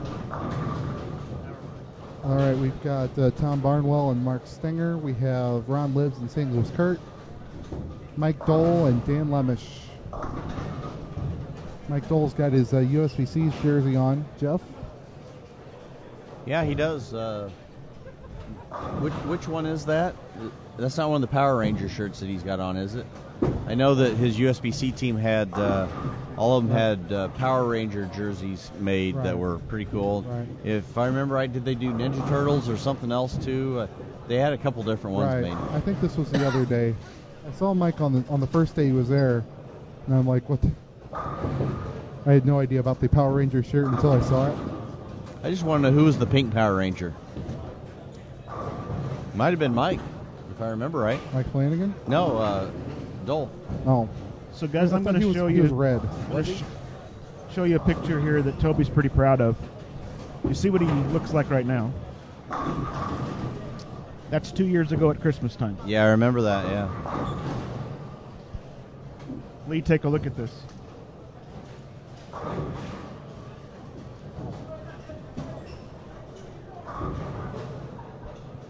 Russell, we won't know what the scoring pace looks like until about 3 or 4 games in at least. Right now they're just starting. Are they starting game 3? Yeah, they're starting game 3. Yes. After the first game, we still had 13 teams have 500. So after one game, no, the scoring pace wasn't down, but it may be down a little bit on our feature pairs. But the end bays, the low end, and the high end both scored fairly high. So you can see right there on lane 13, Mark Henninger, another one of the good guys in the Midwest.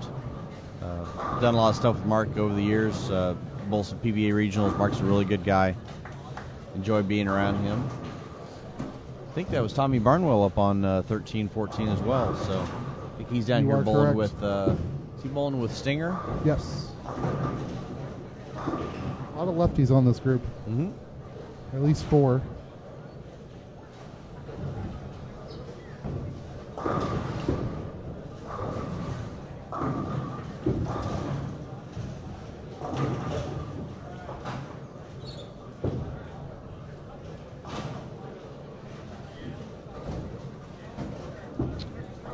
Describe the gold ball. Have I used it? How's it roll? Well, first of all, it's being discontinued. It's coming out of the catalog. This will be the last few months of its existence. It happened to be one of the few balls in that product line that I just didn't match up with very well. It was very, very popular. We sold it outsold our expectations of it. I still see quite a few of them all over the place, but it just happened to be something that was a little bit too strong down lane. Even when I did surface changes, it was just a little bit much for me. So I'm more of a fan of the solid and even the new Nano, much more than what the gold ball was. but a lot of people loved it. Boy, I have a lot of friends that swear by it still to this day. So, but it's just like anything else. Somebody's going to love something, somebody's going to hate it, and it's just a matter of what can you find that matches your game the best, and not really worry about what everybody else thinks.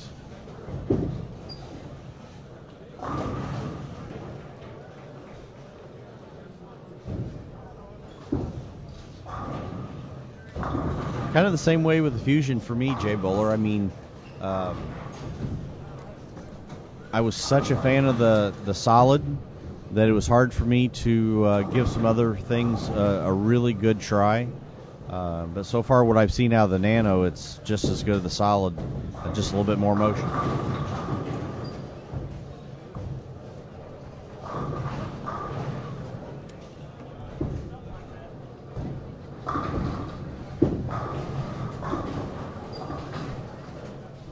Get our first look here at Dan Lemish. When life gives you lemons, you find Mike Dole and bowl doubles for him.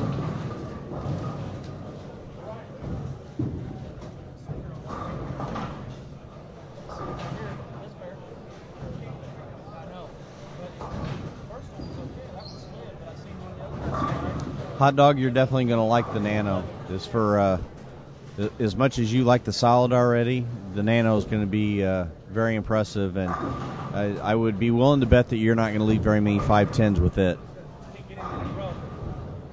So Jim Burnett's up here talking to me right now and letting me know coming out of the bay over there, over to 11 and 12, he said it's a lot tighter than what they saw in the low bay. So. Well, it really depends on what part of the lane is tighter. Right. If you've got more skid through the fronts, that may bode well for them later on in the round. If there's more, a little bit more hang down lane, then it could just make it tougher. Some of the guys with higher rev rates may be able to get in and use it as a secondary hold, but some of the straighter players may not like that very much.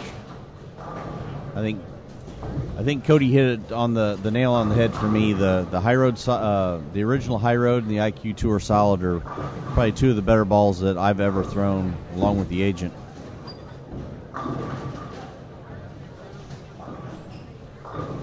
So you're saying the guys with more revs per toss on 11 and 12 are going to like it better? That's nowhere near what I said.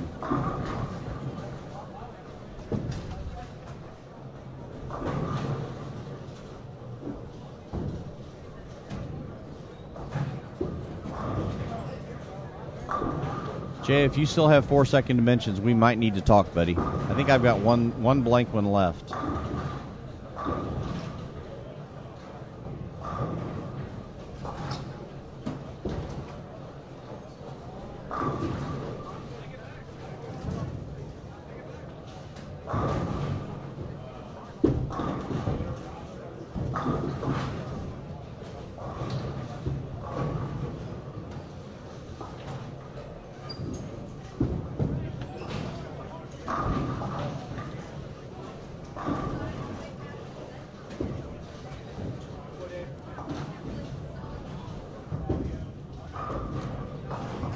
Wait a minute, does that mean Cody's at my house? I think so. I thought I locked the doors, dude. Are you sure? Maybe I didn't.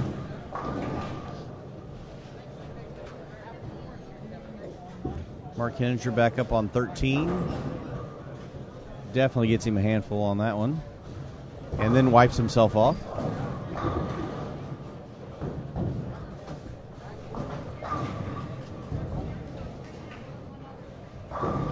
Jay's saying he doesn't think he can let those balls go, dude.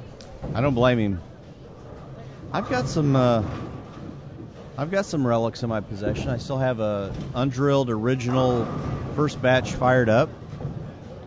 I've got a few pyros, a couple rapid fires, a couple dominations. I still have some X Factors left. I've got 3 or 4 agents left. I got a handful of good ones stored away. Toby Zellner carries a light hit with the gold ball. Cody, I actually live in Sherman. I went to high school in Williamsville, which is As a matter of fact, I think my high school is playing basketball right now, so I need to check on the score for that.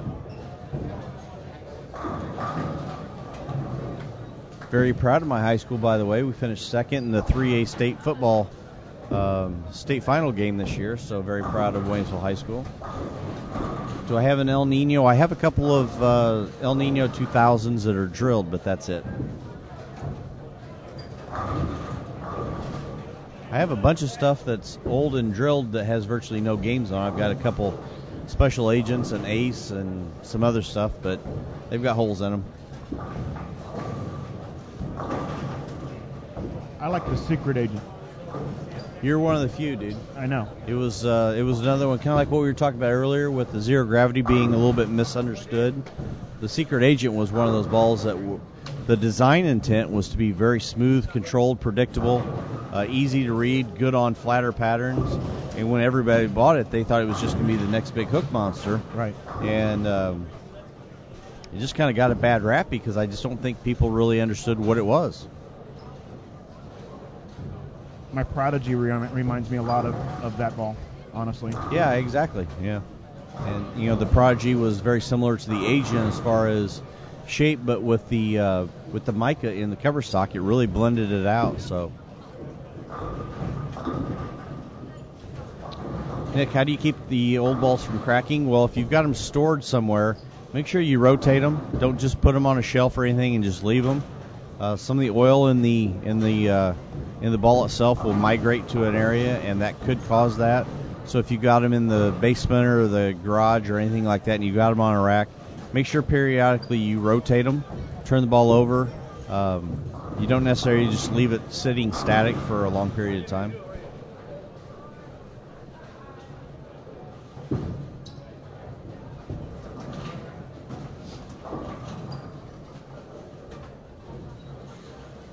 There's a note on there on a Dick Weber 5-star legacy. I actually have an autographed blank Dick Weber 5-star sitting in the basement. I've got an autographed one of those, and remember the AMF Hawk? Yep. The blue one? I've got one of those that Dick autographed for me. Still pretty cool that I've got a blank, unused high power that Carmen Salvino personalized for me, and then autographed it for me, so that was pretty cool. 10 pins is as bad as that sounds, what you just put in the chat. I understand. So noted. Right. I think we'll let that one go. Yep. Moving on.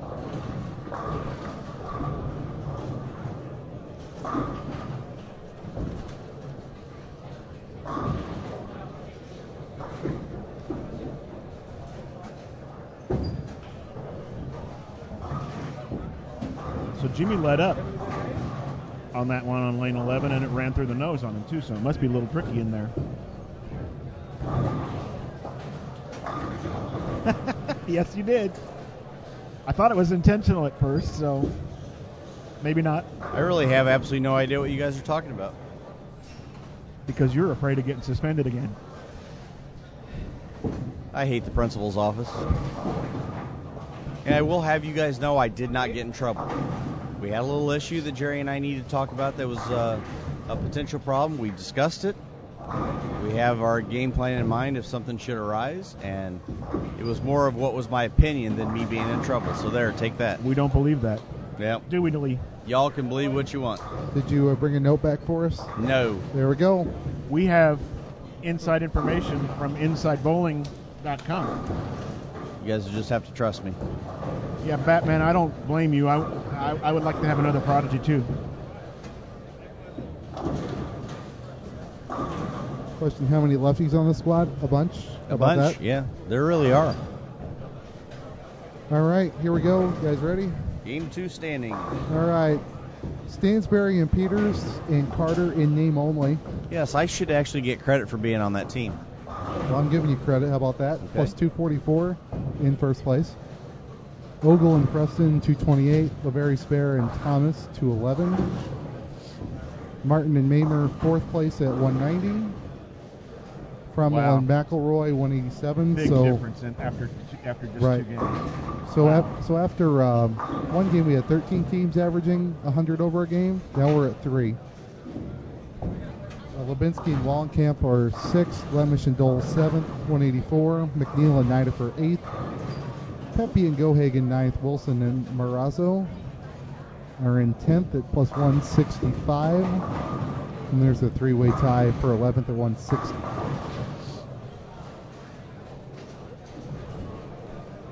Right now, based on the scoring pace after 2 rounds, we still have 20 teams on this squad only that are above that 232 a man scoring pace. So right now the scoring pace is still fairly high. So we'll see what happens after these first 3 games are done. That's when we've seen either the transition take full effect and knock some teams down, or like we saw in the middle round, that's when some teams actually made a big move, was in those middle 3 games. So this game and probably the game after that are going to be the critical games to see what the scoring pace does.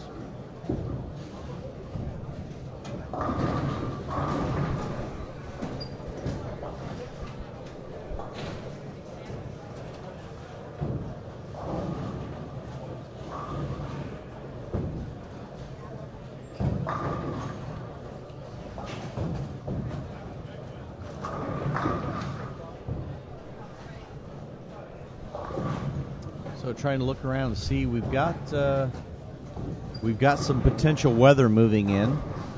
For those of you that may just be joining us, we did create some new graphics for whenever somebody has the front, probably the front 7 or so. We will put up a weather alert, meaning that we're getting ready to black cloud somebody. So I know we've got a bowler on 15 and 16 with the front 6. I saw a couple other ones. We've got some 4 and 5 baggers floating around. Another 5 bagger here on lane 14. So we definitely have some potential weather moving in. Lots of weather on 7 and 8, Jeff. Yes, right. That might be severe. And I already black clouded the gentleman on 14. We didn't have to put the graphic up. Eric Peterson Stansbury just got off 11-12, one of the TV pairs. They bailed 500 out that game, so they are currently leading after game 2 on this squad.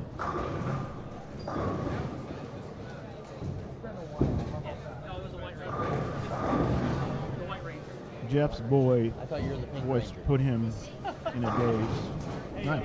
Yes. Next time you do this severe weather thing, don't talk about it, just throw it out. See if people notice it. And that guy's got 7 now, so.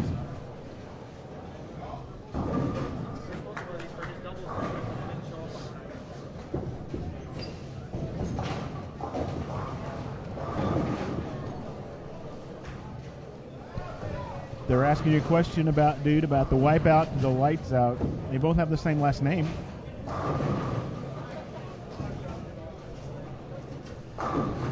How would I describe them? Wow.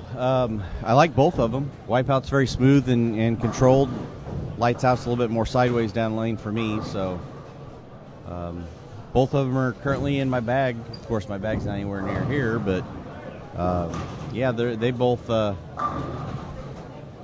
come into play for me. So you didn't bring bowling balls in the back of that? I didn't bring bowling balls this weekend at all. Stormobile? No. Nope, the Stormobile just got filled up with Bowl Strong t-shirts. There you go.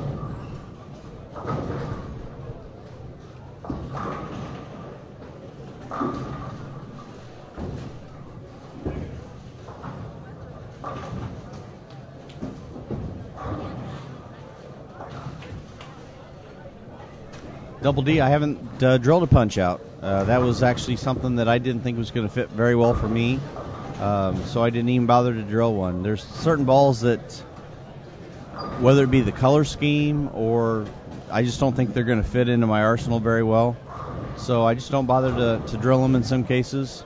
May give them to a youth bowler, especially some of the balls that are a little bit more controllable. The lower end products, they're easier for some of the younger kids to use, things like that. So we do our we need. And then 10 pins. If you guys, anybody wants to order Bowl Strong t-shirts, just very simply send me a private message on Facebook. and I can take care of the orders. Our buddy Alan, we're still working on the online store for Bullstrong. We've got T-shirts. We're going to be doing more hooded sweatshirts. We've got a full line of jerseys that we're doing again this year. I think we've got 6 or 7 new jerseys that we're doing. So anybody that's interested in ordering anything with the Bullstrong logo on it, just send me a private message. We'll take care of shipping and payment, and I'll get you guys all taken care of.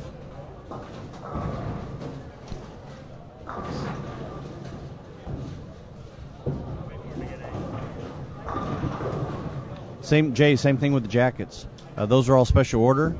I've sold a tremendous amount of them through Boom Apparel. So just shoot me a message. I'll get you all the information, and we'll get an order put together for you.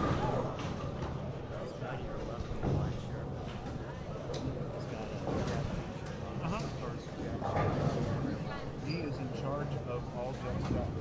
Yes, he's the guy who decides who gets to be Jet stuff. Jim Burnett. Yeah, should take a picture. He, I think his wife's relatives are actually owners of the building. That's why he's in that position. So, but yeah, take a picture of it. Oh, the guys know. The guys know who he is. They knew he was going today, so it's not like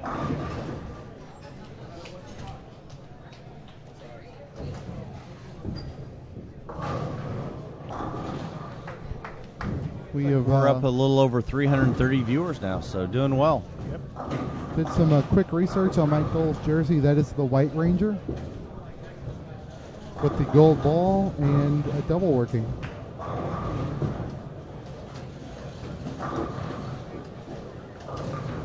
Wow, Batman, good question. Pitch black versus supernatural. There really is no comparison. The pitch black is, I think we talked about it last night, didn't we, dude?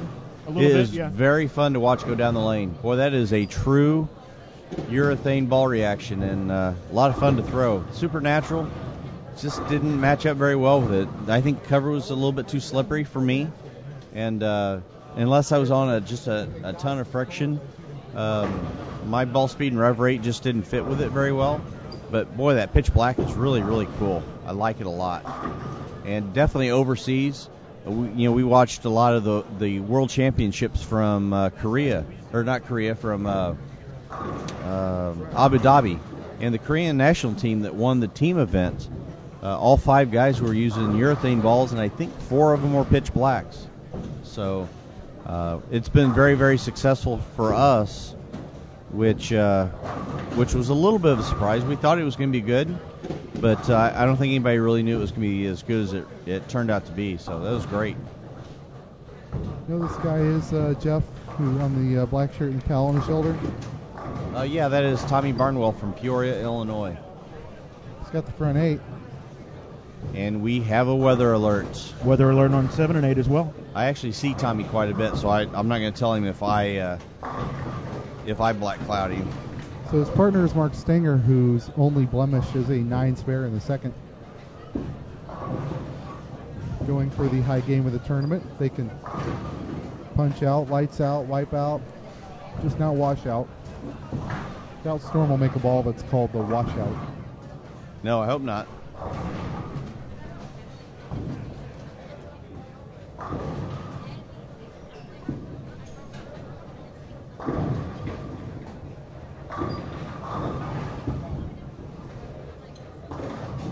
Stelly, that's a good point. Definitely the way that ball rolls, it does not hit the pins and roll through the pocket the way resin balls do. The only difference would be, Eric, with your rev rate and ball speed, you might be able to camp out a little bit farther right, not have to move quite as much. So it's a possibility. It's worth an investment to have it in the bag. That's the easiest way I look at it. And it's not real expensive.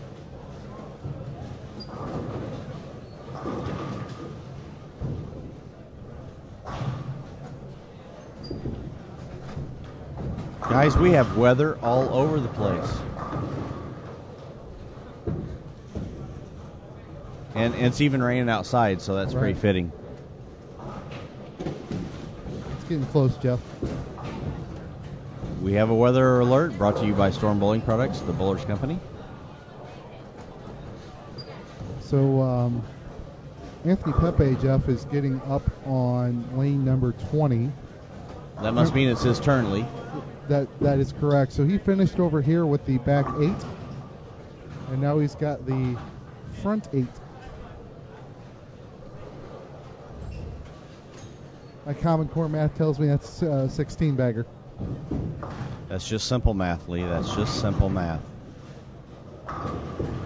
Remember, left-handed math only goes to 2, so 16 is a big number.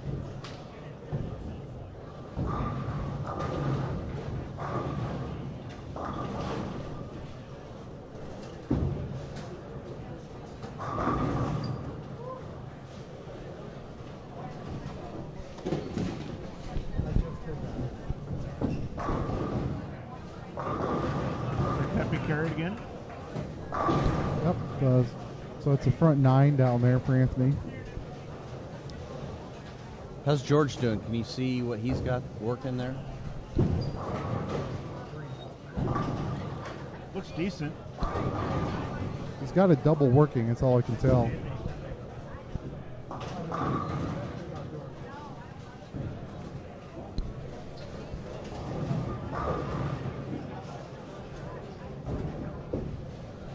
I like the Storm jersey right here, Jeff. Looks like our... Tommy Barnwell with front 9.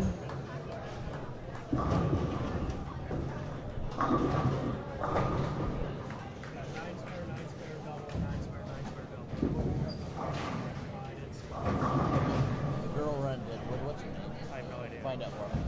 Who? I'm going to give her props. The girl run Deadwood. Jenna Bowers. Jenna? She subbed against us this past week, and she struck a couple times and picked a 6, 7, 10, so we start calling her Jack Bowers.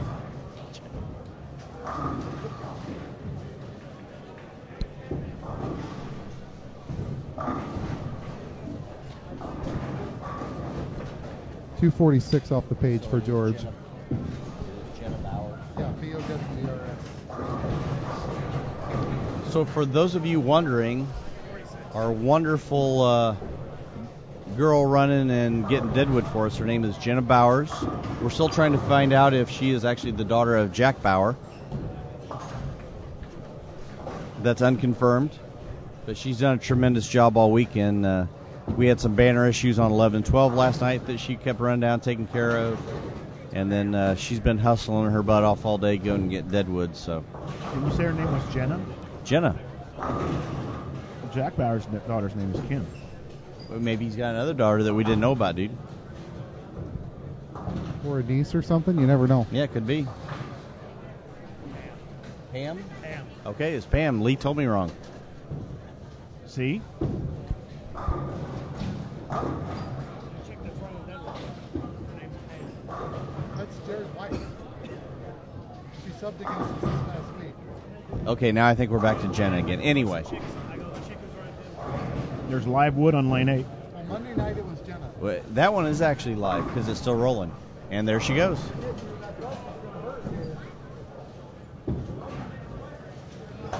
I think Matt Pearson saw her out of the corner of his eye and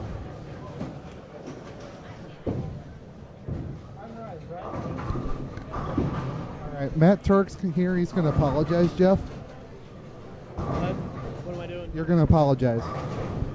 I would like to formally apologize to all 325 viewers out there. Her name is Jenna and not Pam. Thank you, Matt. My apologies, Lee. I hope everything is satisfactory. All I know is that bus hurt pretty bad when it rolled over me real quick there. But I mean, we're still trying to get it confirmed if she is or is not Jack Bauer's daughter. we're still looking into that. You're just going to have to trust me. Yes. Anthony's up on 19. For those of you who are asking about if Anthony's going to get on a live stream pair, he was on 11 and 12 game 2. He'll be on 15 and 16, the other featured pair in game 8 much later this evening. We have a weather alert up on lane 16 with Tommy Barnwell. And Anthony still going down there. Has he got the front 9, front 10? Front 10. Front 10. Tommy Barnwell throwing the gold ball on 16, all 10 back for the front 10. And again, he's playing a little bit farther right than some of the other players. So, the pattern does look like it's holding up here. We are in game 4. And there's this game 3. Game 3? This is game 3. Wow. I'm trying to get us out of here early, I guess.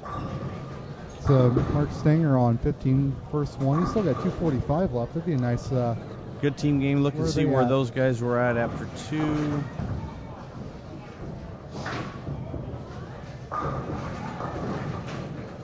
They were 19th at 127 over, so that's going to put them, probably around 250 over, somewhere in there, maybe. Pepe's got 11.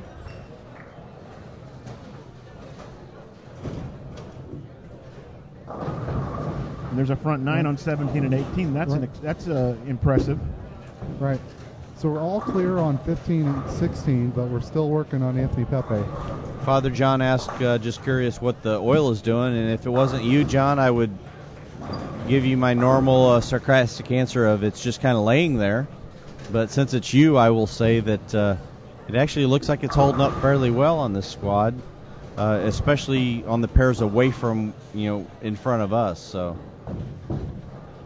we'll see what happens in another game or two. Here's Anthony for his last shot. Cast 8. Yep. So the black cloud wasn't in effect for Tommy Barnwell as he left a 2-pin. Right, so we're all clear except for 17 and 18. And what did Anthony do again? I missed it. 6-10. 6. So just 19 in a row. Not too bad. Shake it off.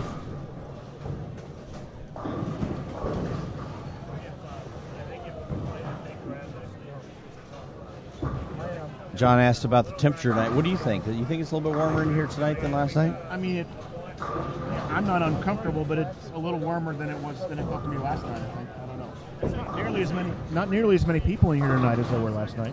Yeah, there was definitely a huge crowd in here. I think they were all here to watch Father John Bull last night. That's what it was. The crowd was camped out behind his pair all night, so we have him to blame for the temperatures in here last night. Correct.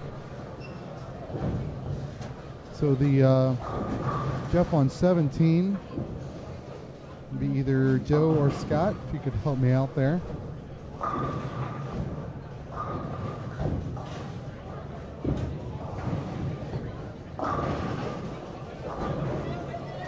Pulverizing. Scotty Rains over there on 17, is that what you said? Right, it's got all 10 so far. The follically challenged Scott Rains. Yes, I said follically challenged. Just a polite way of saying bald. So we'll be able to see him, Jeff, off to the right of the screen. Just right there next to the weather alert sign. So the ball's actually going to have to pass under the lightning bolt. Brought to you by Storm Bowling Products, the Bowlers Company. It could add a degree of difficulty to this shot. And he leaves a 6-10. So I think we've dodged all of our bad weather. I think we're good for the all clear. All right.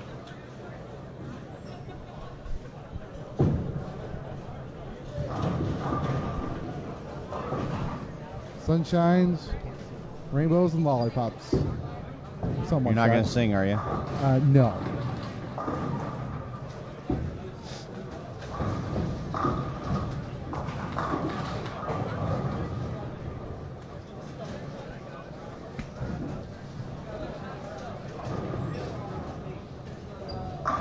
So we're looking up at 11 and 12 here in front of us, and the 3 bowlers total right now. The second bowler is bowling the 10th frame. The 3 bowlers have totaled 500 even.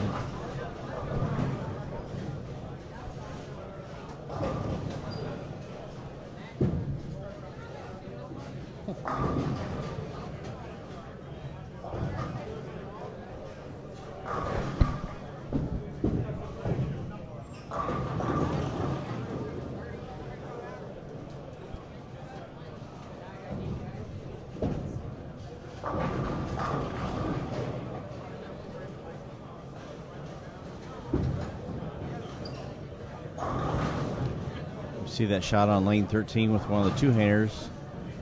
Goes through the face, leaving a big four. Looks like he got it right quick. Ball just stood up and went left immediately.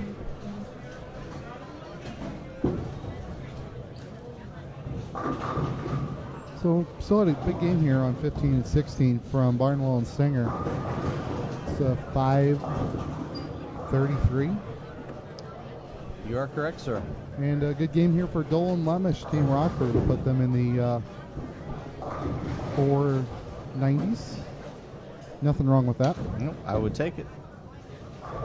Need a couple more strikes. Dan's mom is also a big fan of ours here in the live stream booth. Probably watch at some point. Also, hello to Dan's mom if you're watching.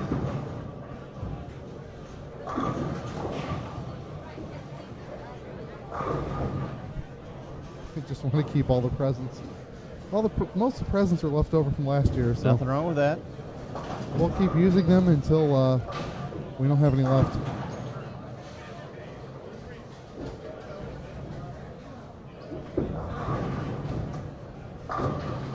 Yes, I'm still waiting for that ham to get unwrapped.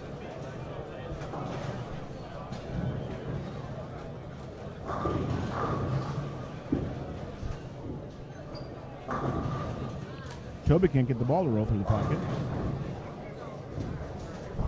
We'll watch Dan here and Mike throw their fill shots. Dan for 26, Dole for 67. Dan throwing an asylum on that shot.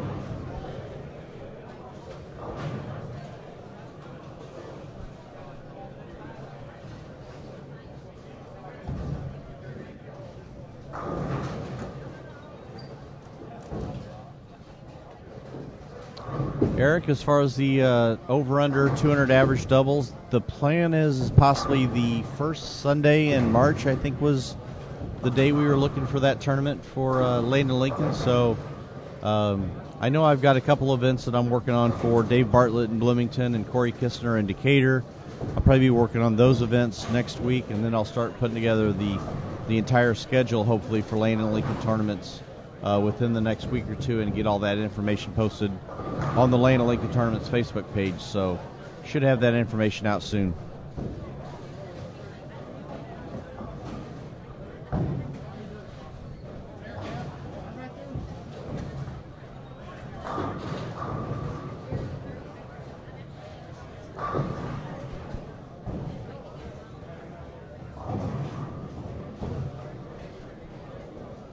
So 11 and 12 here are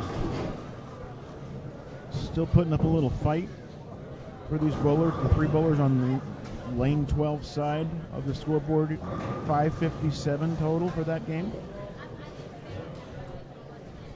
The pair 9 and 10 total was plus 48 for those three teams. So some scores are huge, some are low. So really kind of depends on who's doing what, where they're at in the standings. So 15-16 opening up, though, plus 215.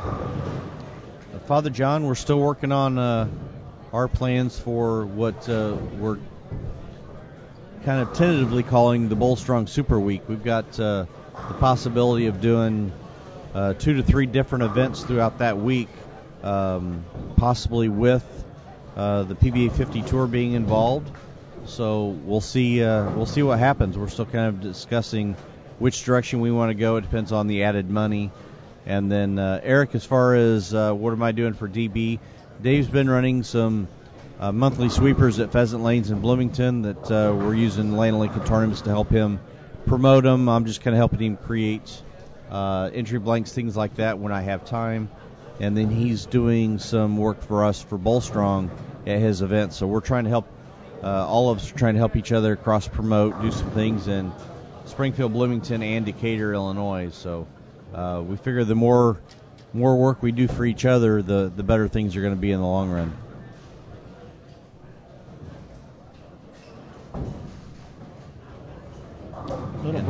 Have we considered retiring the High Road? As of right now, no. It just celebrated its sixth birthday and still going strong. So hopefully it stays in there for a while.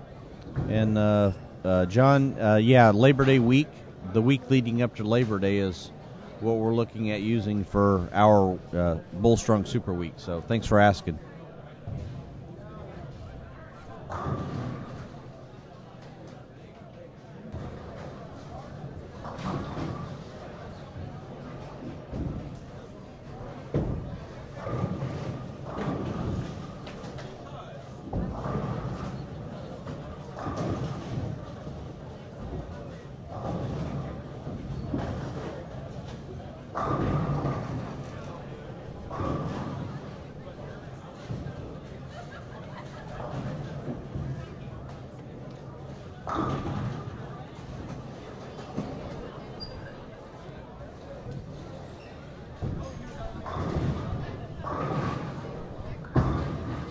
So our group here, Jeff, on 15 and 16, a little bit of talent here.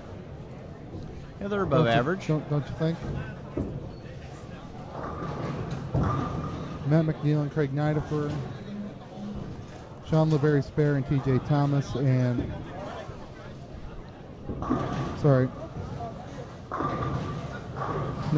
Matt McNeil, Craig Nidifer, Joe Labott, Kerry Davis, Sean Shelton, and Tom Schuchart. There we go. Another group with a lot of lefties on it.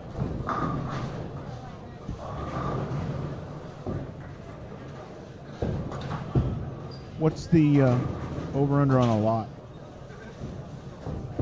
Well, Matt, Joe, and Kerry, so at least 3.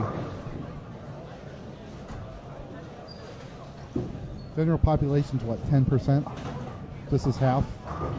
We'll count as a lot. There's those math skills coming back. Yep. Just simple math.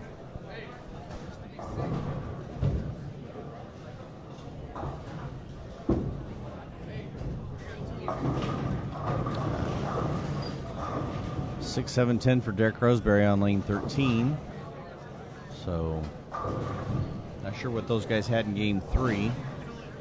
So, struggling a little bit here on this pair right in front of us.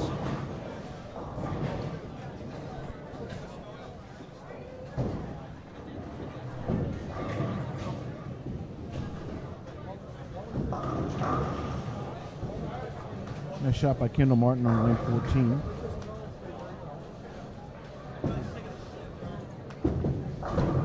Joe Forgot over there on lane 16 with another strike.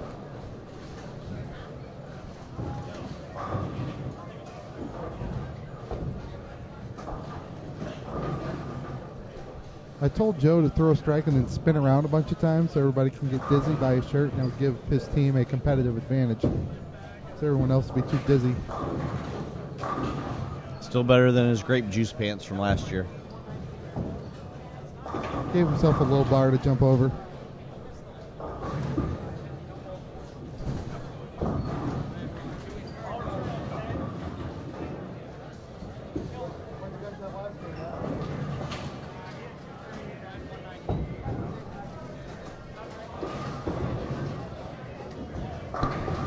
Jeff, our friends, Matt and Craig only had a 420-something game last game.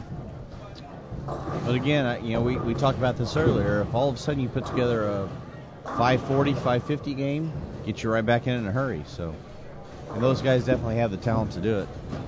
They're on the pair in which you can do it. A lot of good scores. Matt's a little bit further right than some of the other left-handers. Good shot there. Can't believe it.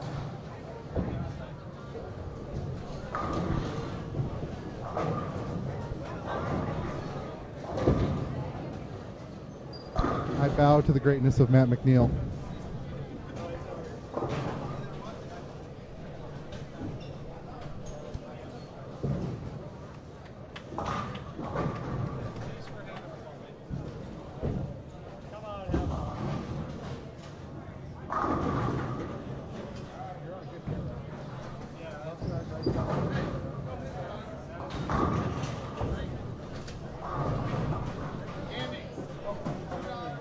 Craig Nidifer now up on lane 16.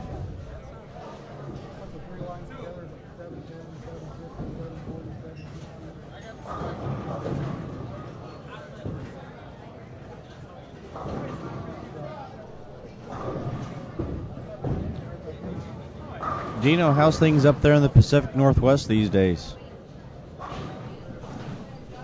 Father John says he's never seen that side raising setup. I gotta stay open.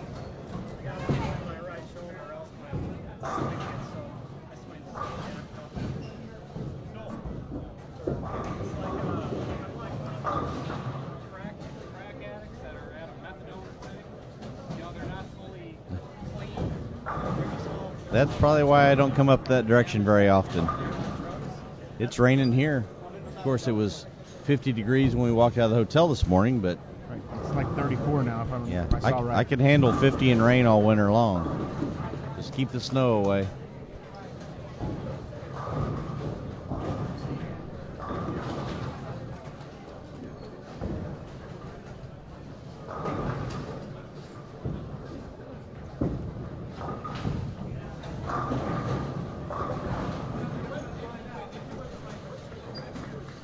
Part of the reason why Matt's so open in his setup, and you were talking about Matt McNeil being wide open, is, you know, it's a good practice for everybody to get in.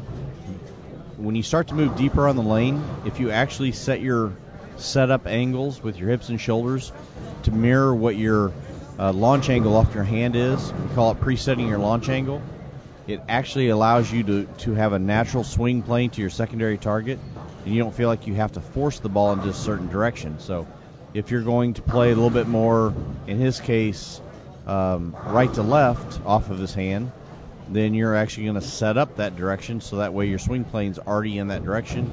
You don't have to try and make it go that way. So good habit to get into.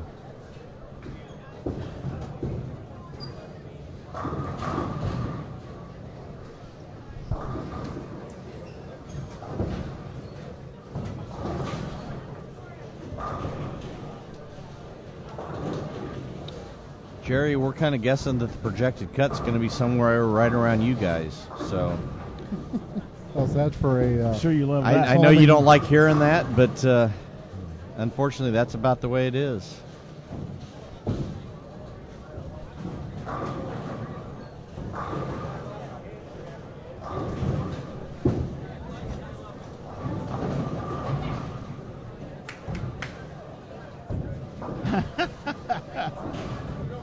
Aim lower, please. Well, I usually tend to set my standards as low as possible so that my goals are easier to achieve, but I don't have any control over this. Jeff, of course we do. We can bring the scores down anytime we want with something like that. Oh, yeah, good point. I forgot about the weather alert. We do get to control that.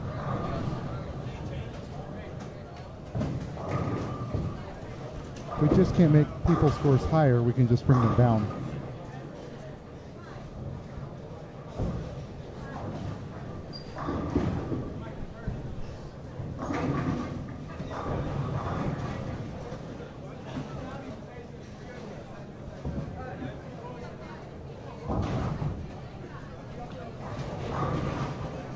$341 viewers. All right. I got 44 over here, so I paused mine.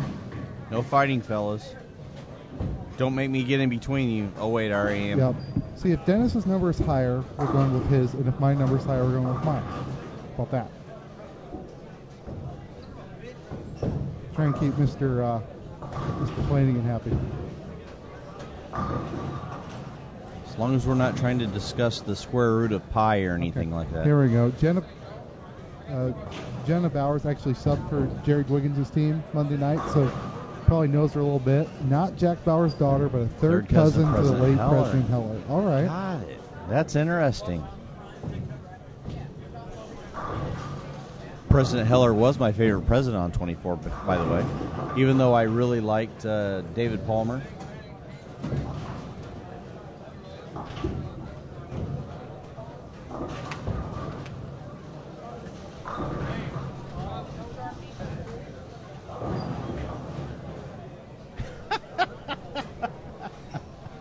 Does 10 still exist? I mean, on the right side, we know that the big triangle exists on the left side, but does the big triangle still exist on the right side? Absolutely hilarious.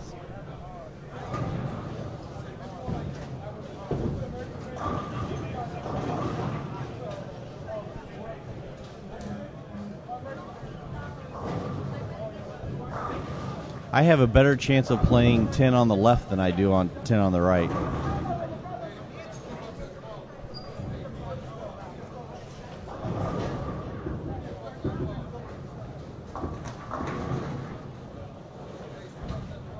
Here's Matt McNeil. You're right. He's got those hips and shoulders pointed straight towards target. Break point about 8.5, and Just can't hold the ball off the pocket right now.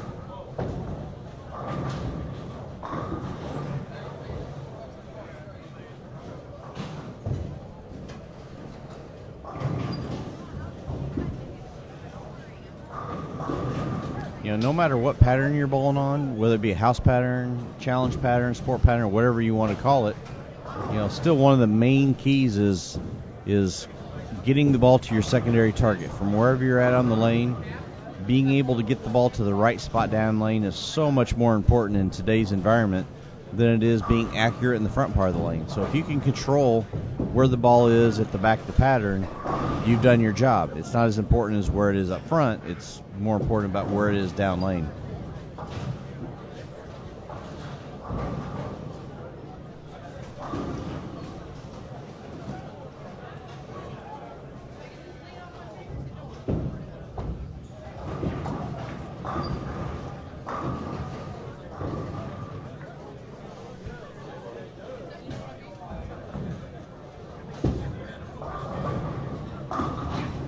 The king of Oakland County on 11 with the first 4. People were asking about him earlier. Kurt says.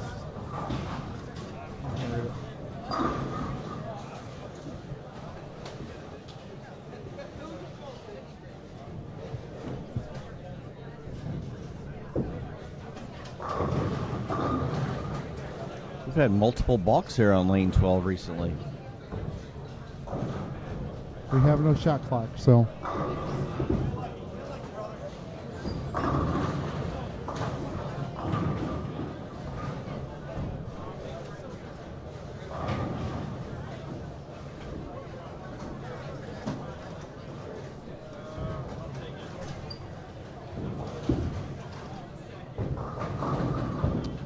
You can see, this is a wood bowling center, but they have had put into the lane surface the rangefinders down lane.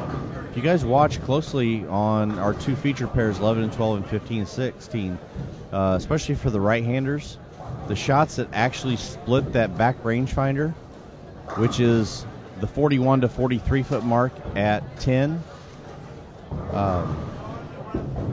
those are the shots that tend to strike more often than not. So pay attention to that, and you'll be able to kind of see what we're talking about as far as secondary target, or as some people call it, breakpoint management. Just make sure that when you watch that, the shots that split that rangefinder, they're usually the better shots. The left-handers may be able to be a little bit outside of that, more so than the right-handers, but unless you have a lot of touch, a lot of speed control, getting it right at that rangefinder, especially this late in a round, may not be to your best interest. All right, Jeff, game 3. Remember when we had 13 teams averaging plus 100 a game? We have 1. Well, we knew that wasn't going to last very long.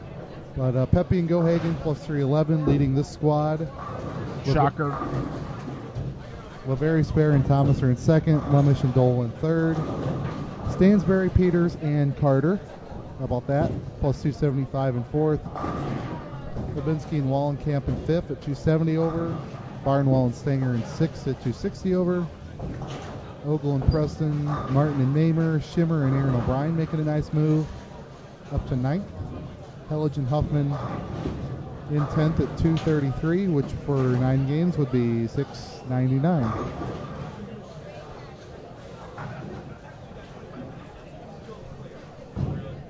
Quentin Mamer on lane 13 right now. He's got to get something going. His partner Kendall Martin's got a good game going, and they were in 8th, if I heard you say that correctly. So you did. Just to give you a rundown of a few other notables. 12th place, Roseman and Raines. 13th, Lambert and Roseberry. 14th, McNeil and Nidifer. Moving down, 20th, Westner and Himmler. 23rd is Ofen Gotchel at 142 over. They still have 6 games left to be able to make a run at this. Wouldn't surprise me to see them make that happen. 24th, Baton McCarthy. I think that would be all for the notables. All 36 teams are averaging over 200. Pekin Bowler, Barnwell and Stinger were on the TV pair. Actually, Tommy bowled. Is that the game Tommy had 289? I think Tommy had 289 on one of the feature pairs. The game before last, if I remember correctly. I've seen a lot of games, Jeff. They kind of this whole weekend run just is run together.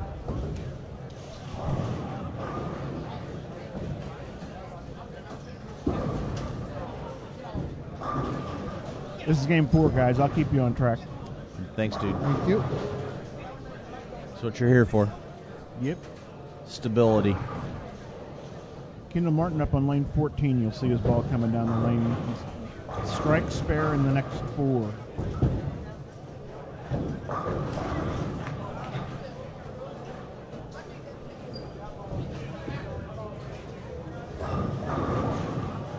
It's really pretty nice. Guys, we're up to 344 viewers now. That should keep Flanagan happy, help us pay the bills. So thank you guys all for joining us at the 2014 Storm Holiday Doubles presented by InsideBowling.com.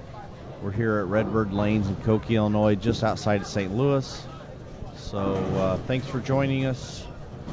We're in the middle of C Squad, the 3rd and final qualifying round of this year's event. Once C Squad is done with their 9 games tonight, we'll be cut into the top 24 teams that will be returning tomorrow to bowl 4 more games of semifinals. At that point, we'll be cut into the top 12 teams for round-robin match play and keep going until we have a champion. So see, Flanagan's not even paying attention to us. He's watching the Blues game. And no step ladder tomorrow. There's a position round at the end. After that, that's it. Over, see ya, 1-1 to be ya. Here's Matt McNeil on 15. On a strike. Change balls. That looks like the ball he's been using for his spares. Same result. I don't know what kind of ball that is, but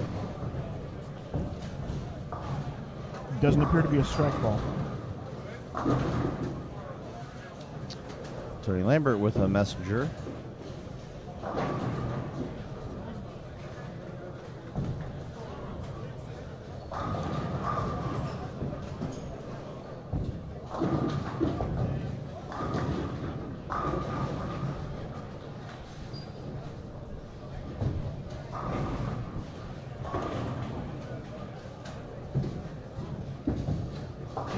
Lee, you were correct on that. He did use that same ball for his spare. Hey, Michael, I hate to tell you this, but I'm a big Dallas Stars fan, so you and I may be both rooting against each other on the same game. I guess I shouldn't say that while I'm in St. Louis, huh? Probably not. Oh, we have a weather alert. Ricky just turned that on for us on lane 2. Thank God for Ricky. We'd be lost without him. Pretty much.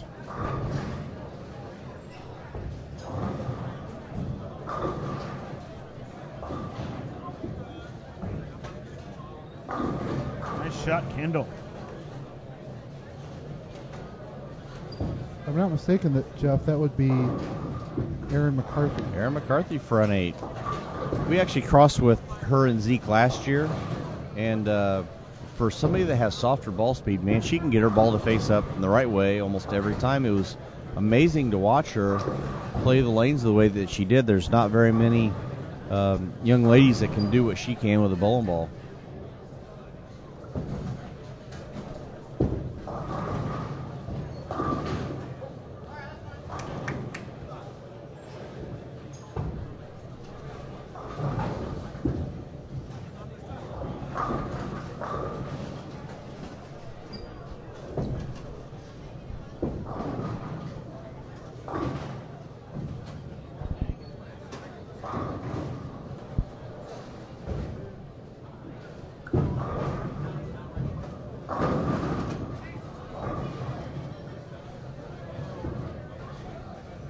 Face-up ball.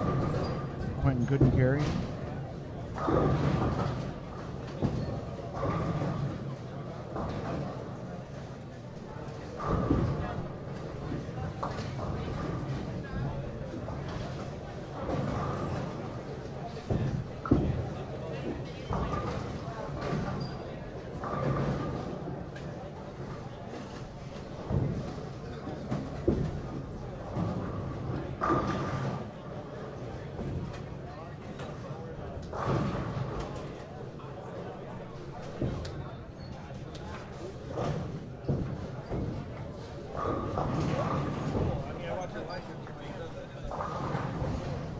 Yeah, we can change all the videos here and put the videos up and soundboard. I just talk so much and know what not click. Hey, it works.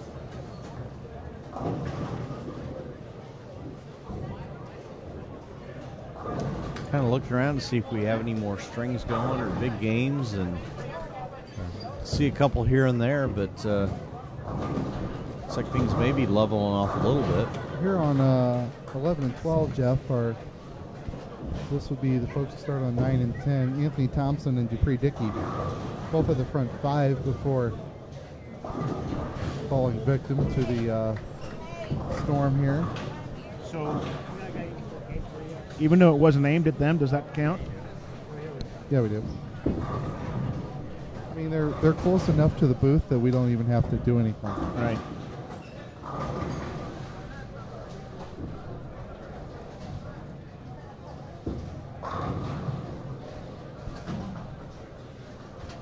Aaron McCarthy with the front 9 on 1 and 2.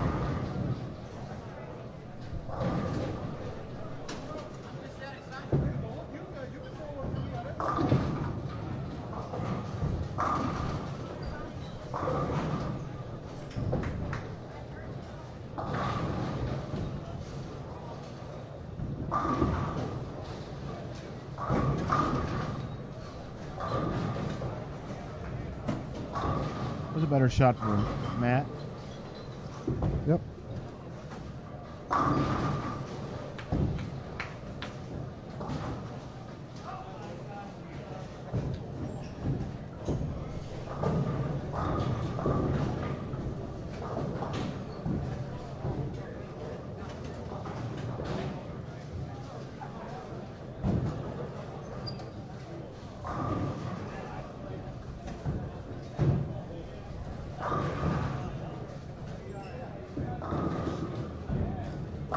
Another nice shot from Kendall.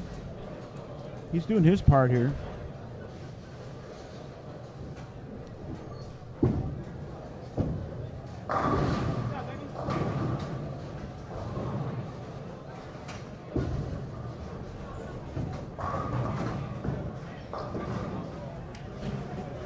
Nobody feels worse about a game like this than Quentin shooting 170 max right now, with Kendall having a 280 game up on the board.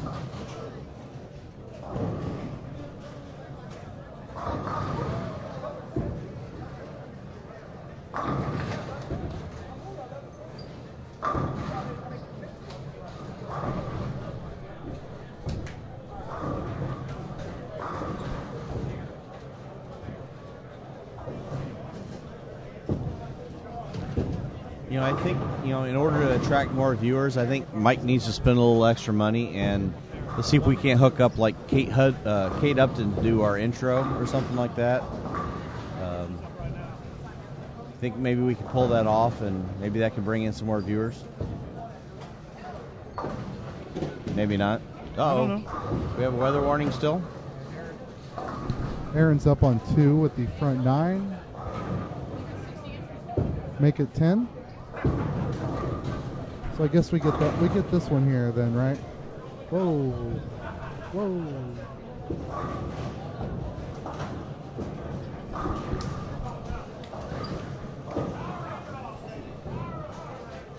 She down on 1 and 2? Yep. She's up on lane 2 right now.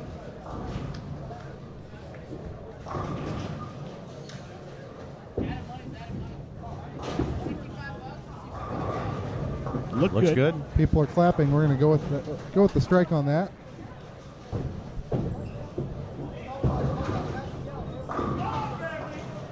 Of course, she was a lot closer. Oh, is that all of them? Yeah, that was 12. Never mind. 300. Turn that off. All clear.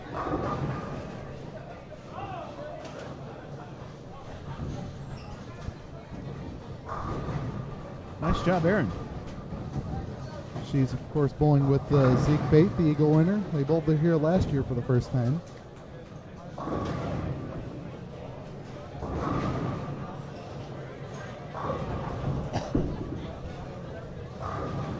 We're up over 350 viewers. I say the words Kate Upton, and all of a sudden people just jump right in. So it worked. We should have whoever's running our Twitter feed just go to Kate Upton's Twitter page and just put hashtag Inside Bowling, at Inside Bowling. We'll see Aaron down here on lanes 9 and 10 on the next game, but they're only in the 6th frame on that pair right now, so they're going to have a little bit of a wait. I mean, she's got time to come up here and get her present. Exactly.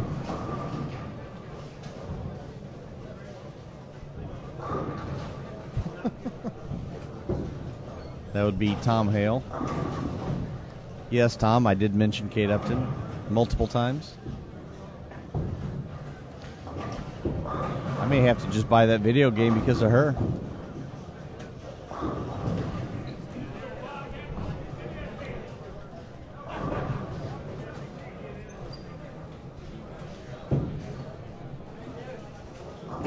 Is anybody out there watching or in the chat going to be at the TAT in Vegas in February at the Orleans, brought to you by Rotagrip?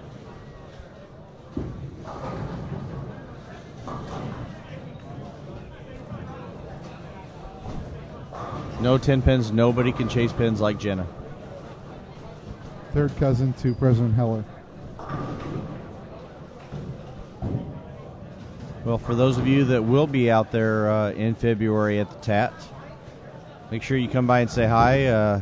Myself and Chris Schlemmer and Gary Hulsenberg and Steve Klemkin will all be out there working. Having a good time at the Orleans, enjoying Brad Edelman's hospitality. Jamie McWilliams running the event and getting to hang out with the great Wendy McPherson all week. Is that a Inside Bowling streamed event or no? We'll have to ask Flanny if we're live streaming that one or not. We normally do. It's always fun because we get to do the Rotagrip Challenge, which is a blast. So I'm hoping that we get to do that.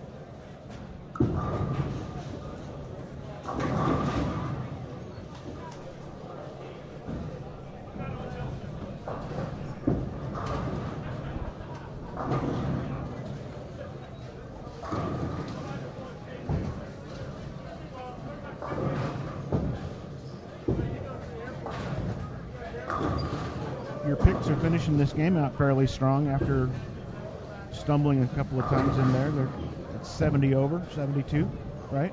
Yep. Moving right along. 13 and 14 here. That's the end of game 4 for them.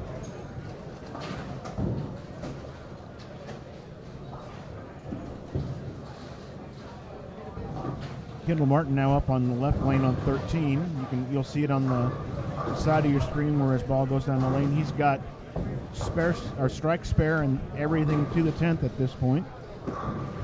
Off to the left here, guys. Very nice. Very nice.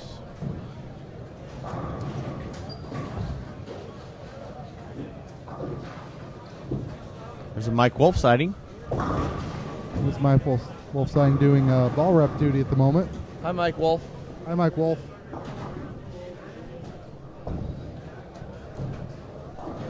Mike might be my favorite person that's standing next to the booth wearing a white coat right now.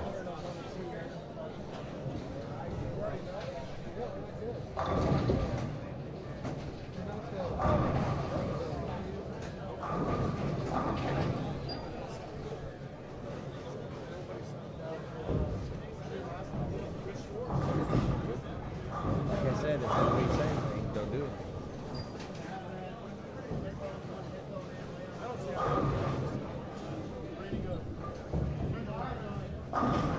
Oh, tough hit.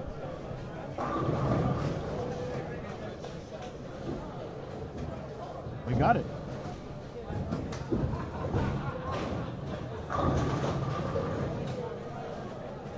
Good for him.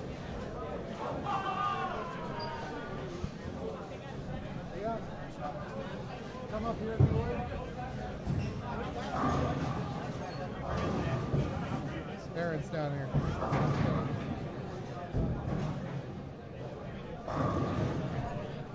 She chose a little bitty box. So we're getting Erin up here to open up her 300 Christmas present.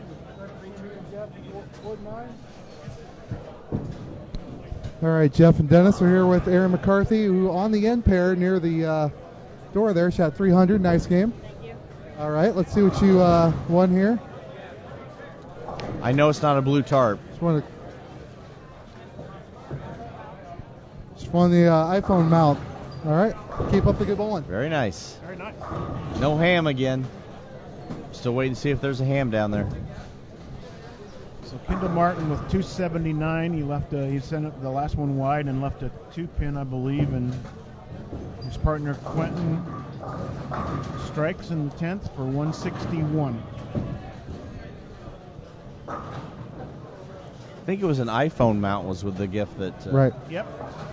Put in your dashboard so you don't have to hold on to it. Of course, that's holding on to it's now illegal in this state. I think we need to get it going to where it's tic-tac-toe board / we want the ham. We need to get it trending.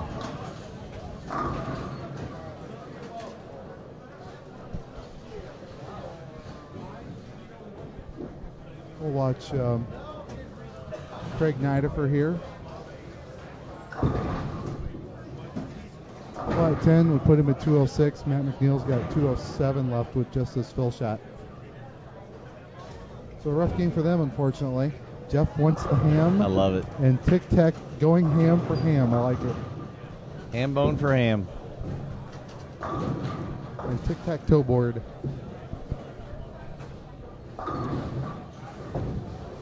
So that's a pretty big waste on 15 and 16 for those two.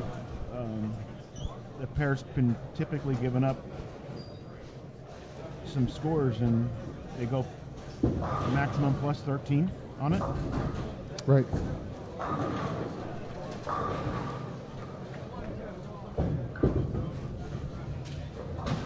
I think the ham is officially trending. I've done my job. And Nidifer barely makes the 10-pin. Thank you. Drops mic, walks off stage. He'll be here all week, right?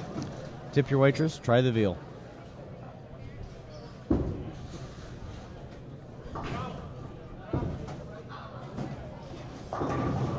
Joe forgot with a strike on 15 for a ham bone.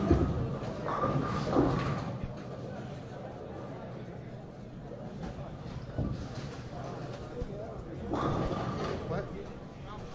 We call him Joe forgot. Oh, because? Just what his nickname developed as. Fair enough.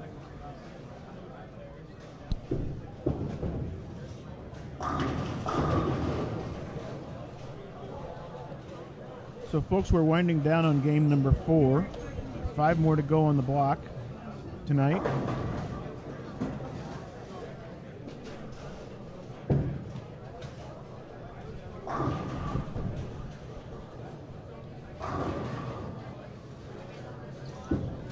Surprise, surprise, Anthony Pepe's got another string. Got the last 7.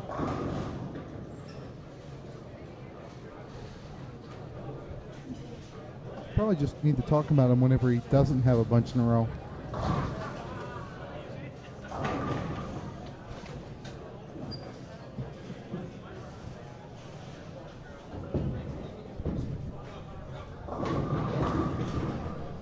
Oh, we're back down to 340 viewers. I should bring up Kate Upton again, I guess.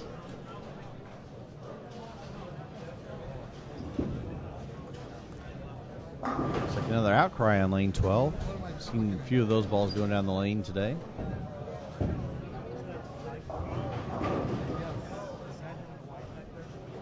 Yes.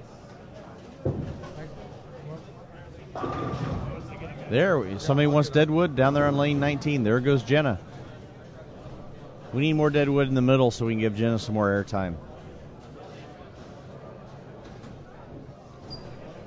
Wearing the Bull Strong t-shirt. Obviously, Jay knows me well and my fondness for Allie Larder. He had to bring it up.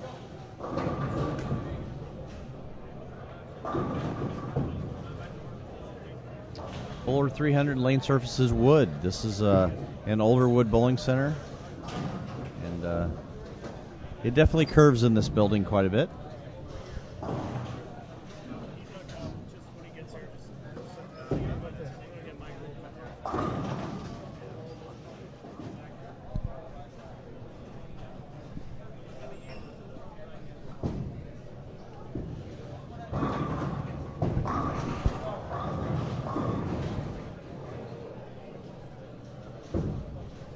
Ooh, Father John just used another one of my words.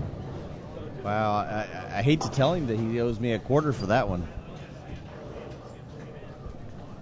Yes, I did create the word frictitious. Would that be a reason why you might get lefter? Yes, you get the lanes are frictitious? You definitely get lefter when the lanes get frictitious.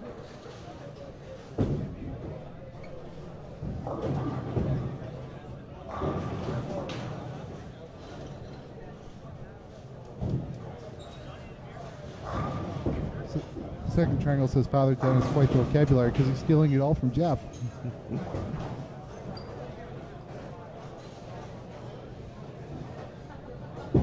This is the end of game 4. Thanks, Big Bruce. Appreciate that.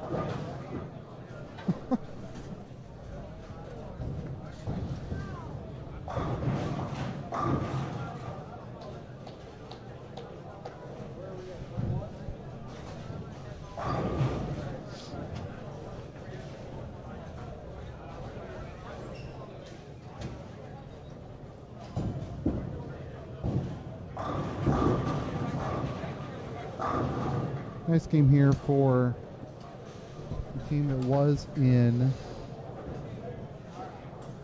15th place. Thompson and Dickey are looking at a 5-16 if they can strike out.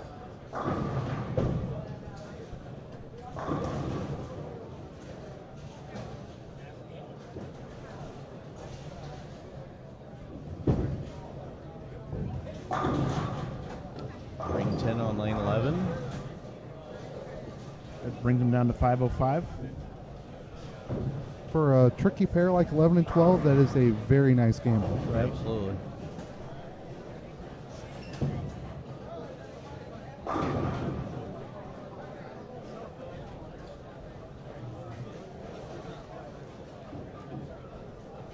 I don't know who C is on 11, Dennis, but 9 spare strike, 9 spare strike, 8 spare, 9 spare, 9 spare, 9 spare, 9 spare. There are tournaments in which that is good. This is not quite one of them.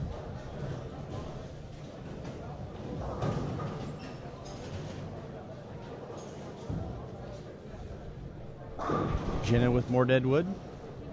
She's busy tonight.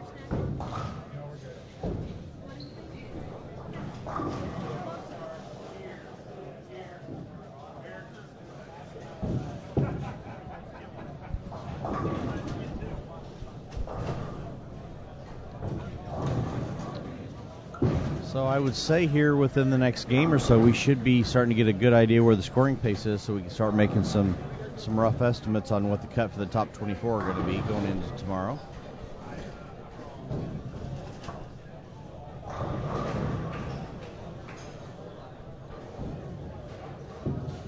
I smell coffee. Wolfe. Coffee? Coffee at the tournament.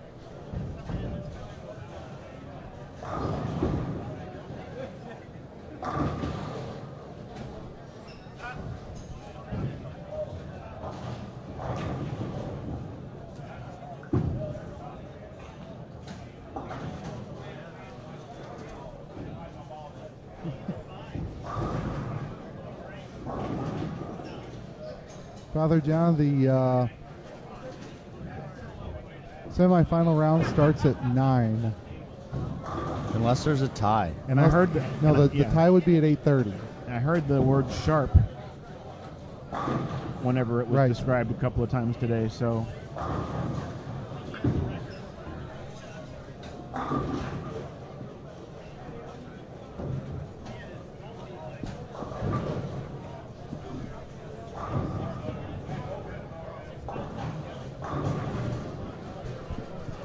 See a last shot on 11 and 12 for this game. Almost. He gets one more. Their one's so good. We'll give him one more. You're pretty generous, Lee. I've taken so much away, I figure I'd give him one.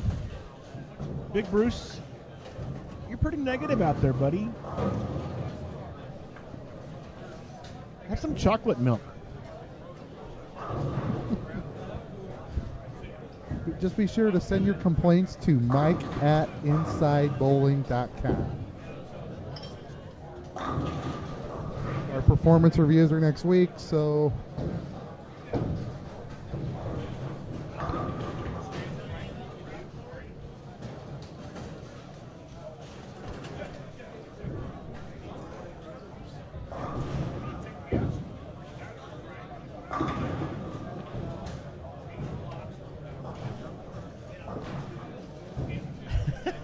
Nice one, Jerry Drugans.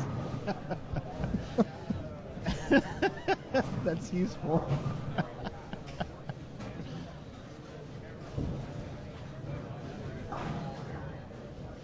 how about he just logs off? That works.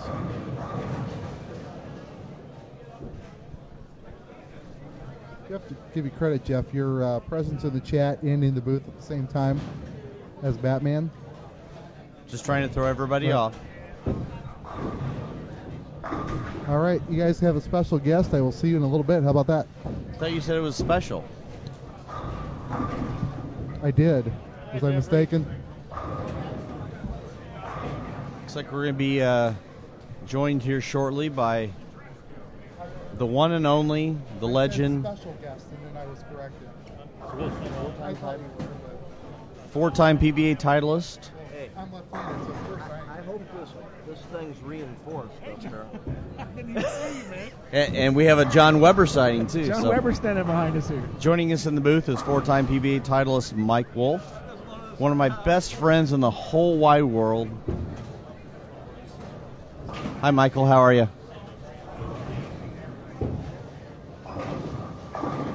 There we go. Is this thing on? Bueller? Yep. Michael, how are you? I'm good, Jeffrey. How are you? Not too bad. So, my first question is, do you feel kind of bad by riding Brett all day the way you did? No, not at all, really. Okay, good. Didn't think so. His back's a little sore, but I think he'll be fine. He's young. Yeah, you guys definitely struck quite a bit, Oh, so no, whoa. kind of fun to watch. Whoa. He definitely struck a little bit. Yeah, he has a tendency to do that once in a while, doesn't he? Man, it's fun to watch sometimes. So where'd you guys go for dinner? We had a little Chili's right up the street here, not too far. Yeah. So how's things going home? How was the Christmas? It was good, very good. Yours? Not bad at all. Had a good time. Actually had the entire family over to our house this year, so it was nice to kind of host and It's good. not have Organized to, chaos. yeah, not have to take the kids anywhere and do some things. So it's a lot of fun.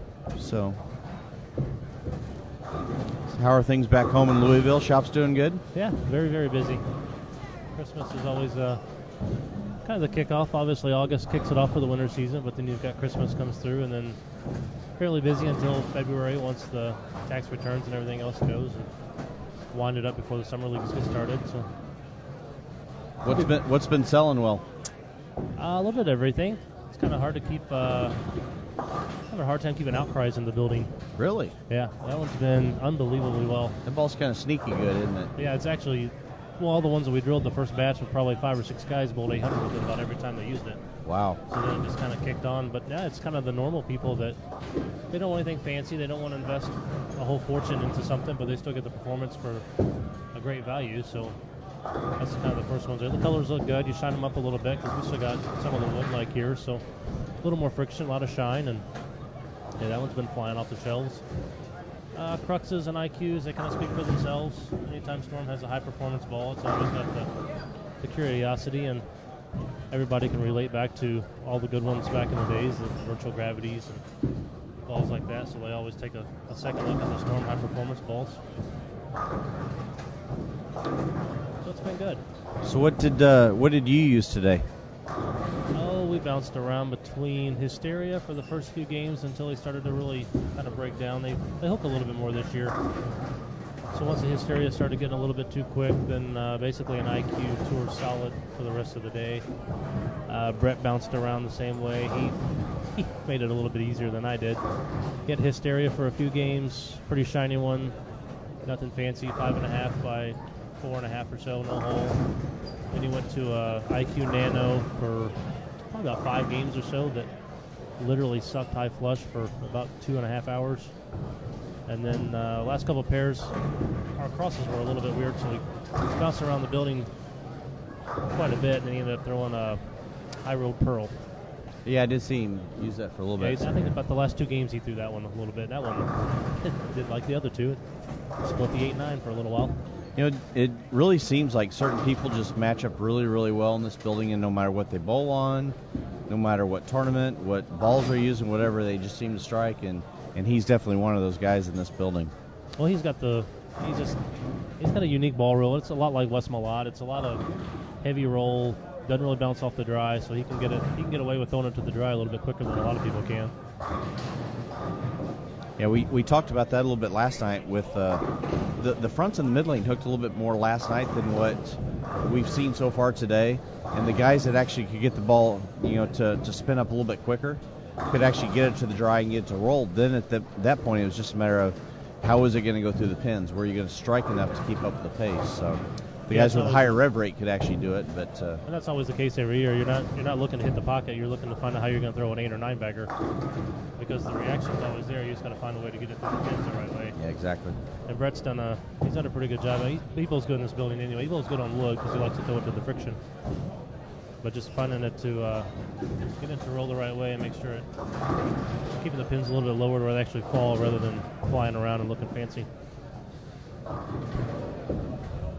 It did actually look like, just watching the scores last night while we were driving in, our squad didn't look like they hooked as much today as they did last night. Basically, what I saw was a lot more guys stayed farther right this morning, than anybody did last night. And it just seemed like the middle part of the lane kind of blended itself out more than last night. It got pretty cliffed quick, and guys didn't have a lot of place to go. Today it looked like the moves were a little bit more normal, so to speak. So, and tonight it's a little bit of a mix of the two. The bay in front of us has been a little bit tricky, but I think that the high end and the low end are both scoring a little bit better. Yeah, I think definitely 21, 22's had all the they did early. And the Yeah. 299 or something. Yeah. Which is unusual because typically that's one of the trickier pairs in the building, especially later in rounds, and that's where we're seeing a lot of the scores coming from. Yeah, and actually with I don't remember the cross last year, but this year it seems like we're bouncing around a little bit more, which would hinder the scoring pace a little bit too. If you've got one bay that hooks more, one bay that's a little tighter, you're kind of bouncing around from, we're skipping 8 lanes at one time, so right. It's a pretty big change in a smaller center that you're going to catch some different characteristics there, especially like 17 and 18. I think that's a bad pair for us every single year we bowl here. That is for a lot of people from what I... Yeah, 17 just gets so tight down lane, and 18's kind of fine, but you bowl 6 frames without a double, and then you might squeeze a split in there or something. All of a sudden you're bowling 2-team on a high squat pace, so you start pressing a little bit. I think me and you've done half of our career as bowl. I don't think I've started a game clean 6 frames since I was 12. Last year, I believe the A and the B bowlers went one direction and the C bowler went the other direction too, so you weren't bowling with the same 3 people or the same 3 teams. That's what I remembered when we saw our sheet today, and yeah. I was surprised when we crossed with the same guys, and then for 3 or 4 games we were next to the same group of people, then all of a sudden we never saw them again. And I do kind of like what Jerry did by, you move a bay at a time and then you rotate pairs, and everybody's going to get at least one chance on the TV pairs. And it's I've used a skipping procedure like this a few times in some of our tournaments, and you cover the entire house equally. You're going to bowl 3 games in each bay, and looking back, you can't say, well, we bowled 4 games down there and only 2. There's no question. It's about as even as you can make it. Jerry does so many things right that the little things on behind the scenes that you don't really pay much attention to, but when you look back, he does so many things right in this tournament, which is why it's sold out every year. No, Tom, Mike used an IQ tour the last 5 games. Solid.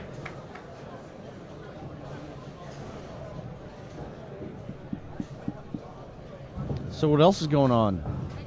You don't bowl much overseas, so what are you doing to keep yourself busy while like the World Series isn't going on, or any of the majors or anything like that? Well, I actually skipped the World Series this year. We had our second. Oh, that's child. right. Yeah, remember that. So I'm going to have 2 girls running around there. Actually, 3 girls if you count my wife, but she doesn't run much anymore. I want to say congratulations, but just singing with the noose around my neck or something. That's good. Yeah, girls are fun. She's Harper's 2 months now, right at 2 months, so that'll keep you busy enough. And then with the holiday season, with the shops and everything, I think I got about the next 7 weekends. I got something going on. Are you going to bowl the Masters? I will bowl the Masters. I will bowl the TFC. I'm actually bowling the doubles with Dean Billings. So okay. I've got a lot of bowling coming up until about March. Then it should be warm enough to play golf. Yeah, at that point, your forehead's pretty much red the entire summer. Just bringing up 364 viewers now, and we've got a tweet from Finland. From Ireland. Ireland. Yep. Storm Holiday Doubles is on the bucket list for Aiden Byrne from Ireland. Thanks for watching. We got some updated scores after Game 4 for C Squad. We'll run through the top 10 real quick. In first place, team of Pepe and Gohagen, plus 401. They're still the only team that's averaging 100 over per game. Second place, Lemez and Dole, 342. Stansberry and Peters in third, 325. Thompson, Dickey in fourth, 312 over. Fifth, Lavery and Spar and Thomas, plus 309. Sixth, Barnwell and Stinger, 298. Seventh, Hellage and Huffman, 286. Eighth place, Joe Labatt and Kerry Davis at 285 over. Ninth place, the team of Lambert and Roseberry, plus 285. They're making a little bit of a run after struggling a little bit out of the gate. And 10th place, Martin and Mamer at plus 283. A few of the other notables, with Aaron McCarthy's 300 game, the last game, her and Zeke Bate have moved up to 14th. Jody Westner and Brian Himmler have moved up a little bit. They're up to 15th now. Roseman and Raines in 17th. McNeil and Niederfer in 18th. And Oaf and Gottschall in 21st. So they're still in play, but they have quite a bit of work to do. I mean, anybody can go throw a 550 game at any time. So we watched 2 ladies bowl 580 today. Yeah. So, yeah, anything's catch the right pair. So nothing's get off to a good impossible. start. Especially with the talent level on this field.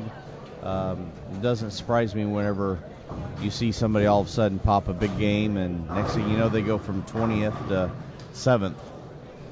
Okay.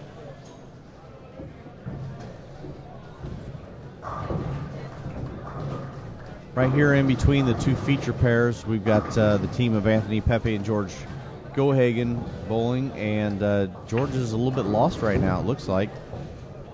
I think he's jumped back and forth between a couple different bowling balls these last couple games.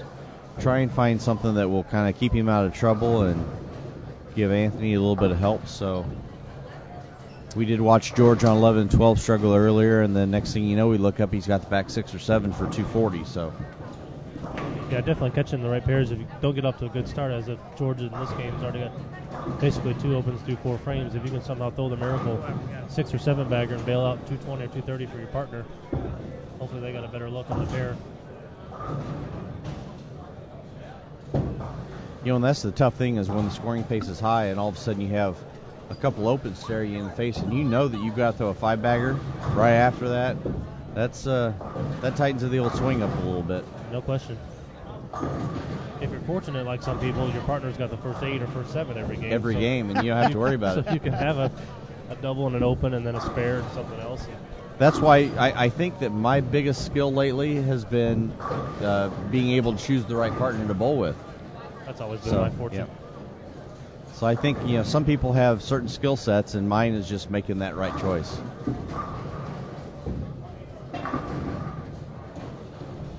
Just got nice to see John Weber pop in and say hello. Yes, it was. Haven't seen John in a while. He's out of uniform. That'll be the first time I've never seen him in uniform. He stopped by and says, "Fellas, I just wanted to come by and say hello to y'all." Says, I gotta go mow my lawn, so y'all take care, and just want to say hi to my son Nick, who's down there bowling in front of me on 11 and 12, and I'm heading home. But he didn't leave. He's down back here still. So.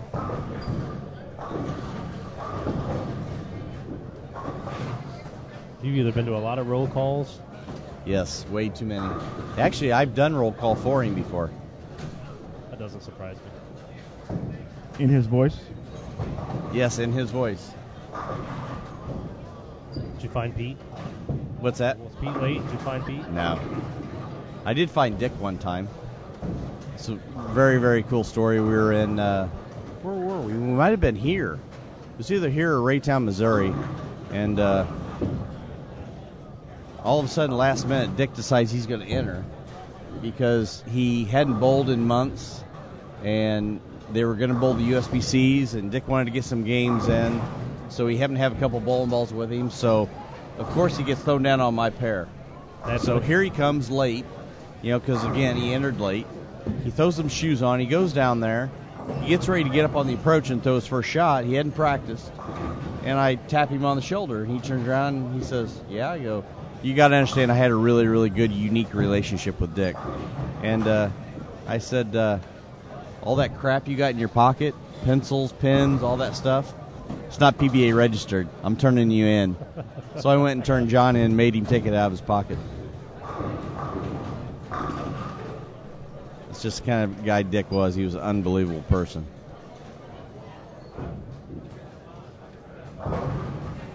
Never had the pleasure. So you have a... Really? No, never got to meet him. Wow.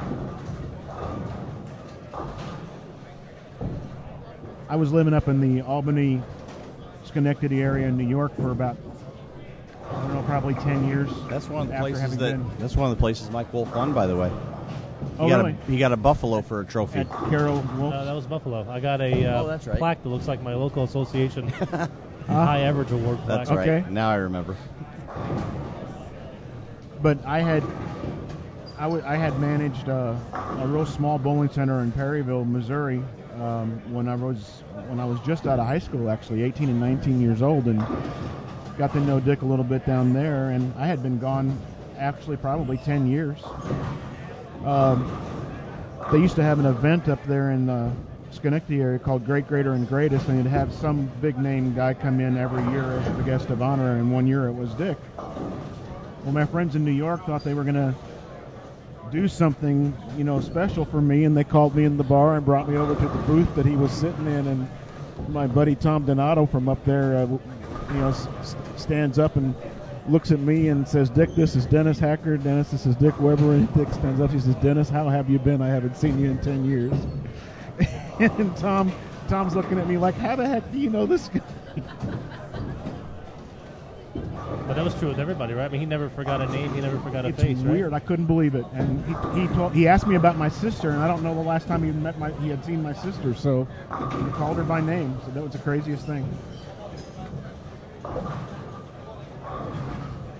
Yeah, we talked about this a little bit last night, that how fortunate we are to be around the legends of the sport as much as we have and get to know them and become friends with guys like even some of the current guys, Pete and those guys, but even Carmen and Mark Roth and Marshall Holman and all those guys that I'm sure you grew up watching them the same I did, and then get to be friends with them later on. It's just very, very fortunate, I think. No question. Had a question what Jody's throwing. Jody's actually throwing a wipeout, and I'm actually going to take a little bit of credit for that because I was talking to Erin a little bit ago, and she was throwing a crux, and I thought, boy, maybe time to shell down and go to something weaker. Does she have a wipeout in the bag?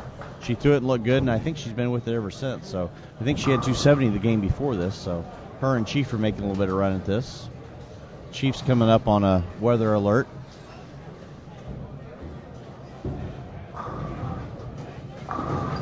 We had to create a black cloud image to put up on the screen when somebody has the front 7 because we know we're going to black cloud them, so we just do it on the screen now. It's good thinking, I guess. Although it didn't work on Brett the one game. No. The game that he almost 8-9 or 9-10. Yeah.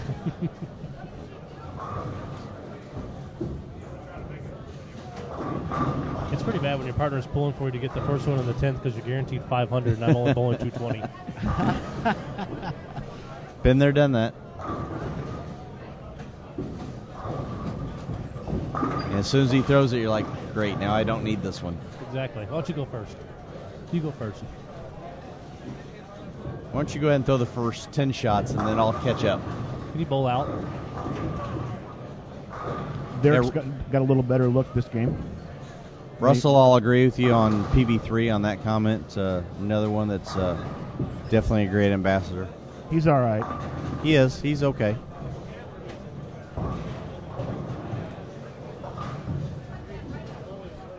So you've been around Wolfe enough over the years.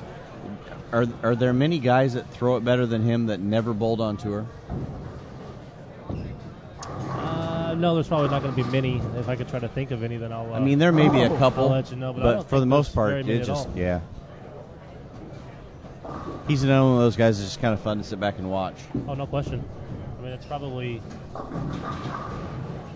kind of close to Robert Smith when he was pretty effortless power and doesn't really. But now when we were growing up, he kind of stood out. But now you see so many of the young kids and all the college kids that have so much effortless power behind it that. Wow. Now, speaking of that, when you were younger, the first few times I ever saw you bowl, you hooked it a lot more than you do now. So, not that age had something to do with it, but when you started bowling on tour, your game drastically changed. Well, you had to. You bowled on fresh a lot more, and actually, when I went on tour, Kegel was still doing the lane, so you had Kegel had a theory behind all of their patterns. You started to the right, and then you progressed to the left to let the lane hold up, and we hardly ever got in the left gutter. But it goes the same way too. It's Tommy Jones hooked it as much as anybody back at the high roller, and won his first couple years on tour, and now he's got to be middle of the road by now. Right. Yeah. But you correct. start looking at Domo and some of the other guys. I mean, not even taking the two-handers into account, but there's some of those guys that get us. I mean, EJ Tackett, but he can get it to 500 with one hand, and Tommy's hovering around 460 now. And as small as he is, to be able to generate that kind of power, it's unbelievable.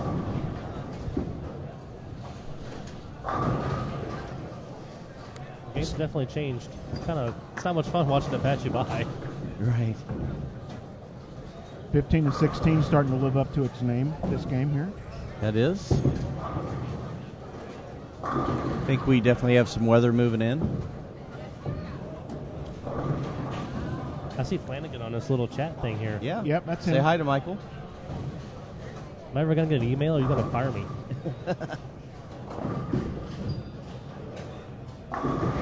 Ricky, we need the black cloud on 5 and 6.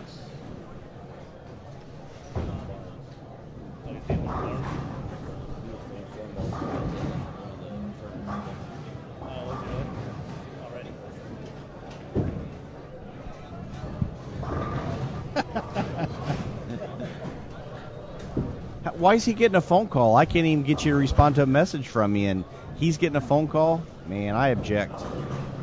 I don't know if phone calls are good or bad. Jeff got suspended for 2 weeks earlier. That was unsubstantiated. It wasn't without pay, though. Yeah, getting suspended with pay isn't exactly a bad thing.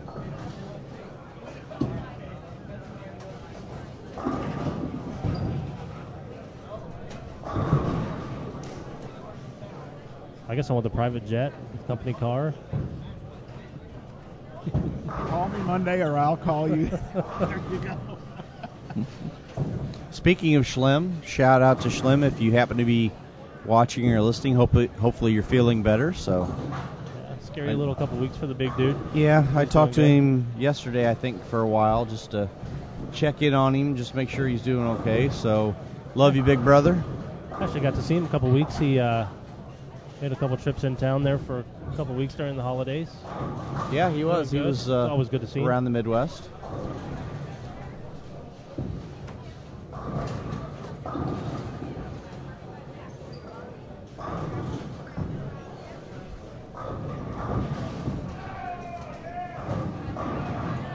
Chief with a Brooklyn for the first 7. There's your black clouds. What's that?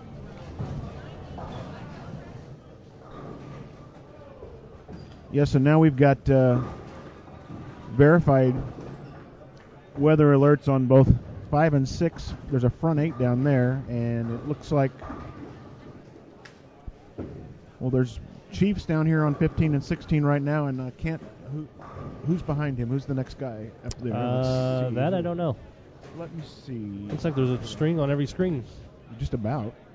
There's the first 7 on 19 and 20. There's the first 6 on 19 and 20. First 6 right in front of us on 13 and 14. The black cloud goes up just like the strikes at the USBC right now. When they're 7 and they turn red, that's what this is our red strike. Oh, so you black out the whole screen? Well, no. On that pair? But this just the weather alert goes up and okay. then they got. Because all my little screens are here are black. Yeah. That's why I was asking. Yeah. No, that's just a kind of an overlay.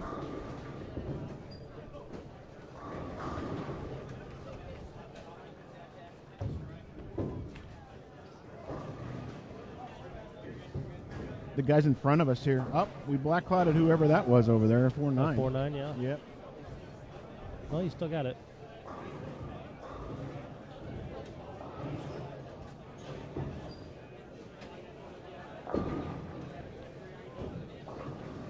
Can't tell which direction the arrows are pointing down there on 19 and 20 is. A bowler's up on that's the first 8. Okay. With his partner bowling also bowling 260. It's a nice game at this point of the night.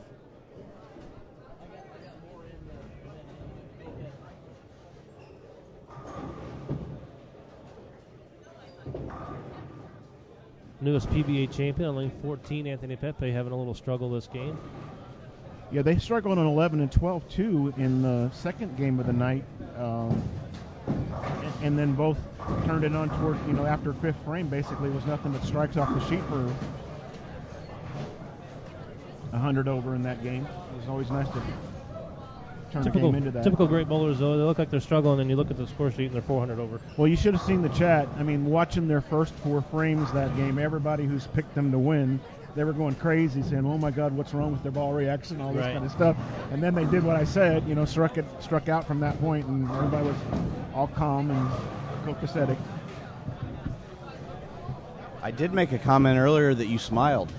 Yeah. You did, on camera even. We happened to catch it, too, so we could rewind it and show you if you need to see it. Well, let's not get that out in public.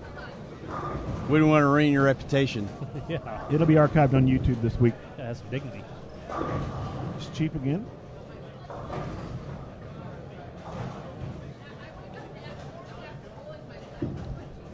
So we do have a weather alert out, huh? How many? There's still one going at the top of... Is that Chief over there on 15, 16? I called that wrong. There's a score. Top of 19 as the first 8. Chief is top of 16 with the first 8. We got Wolfe here with front 6. And his ball reaction looked a lot better the last time I... crap. Wah, wah, wah.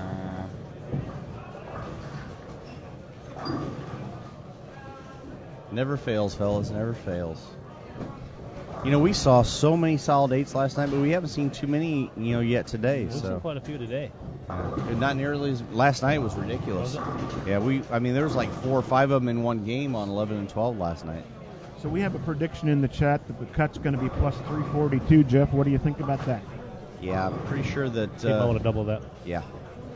I'm still going to kind of hold strong with the 580 that I talked about earlier. I think that it might be right around that number.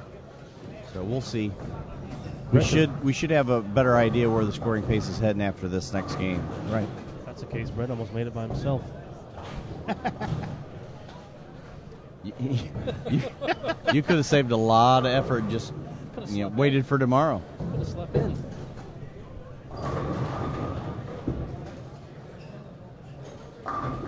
Trusty high road out again for Anthony Pepe. Unbelievable ball. Unbelievable. It amazes me still that a bowling ball can make its 6th birthday now in today's era and market. That it's unfathomable. It's unbelievable. Yeah, cinnamon, right? That's worse than cinnamon.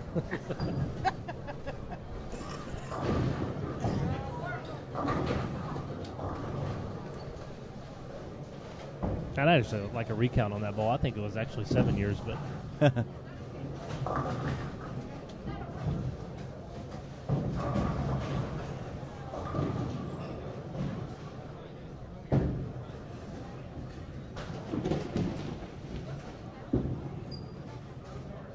There is our weather report brought to you by Storm Bowling Products, the Bowlers Company. Ooh, Stars 4-2.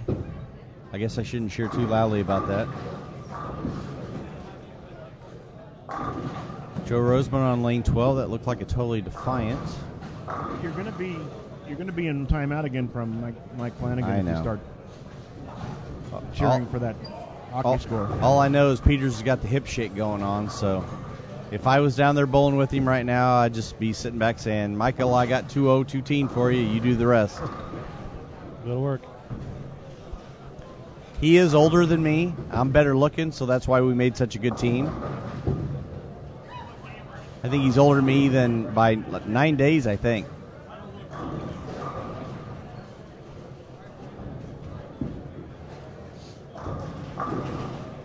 Actually bowled with Joe Roseman here in the lefty-righty tournament last year, the year before. I think for the first 5 games he averaged over 280. Wow. So, again, I did my job in picking a good partner.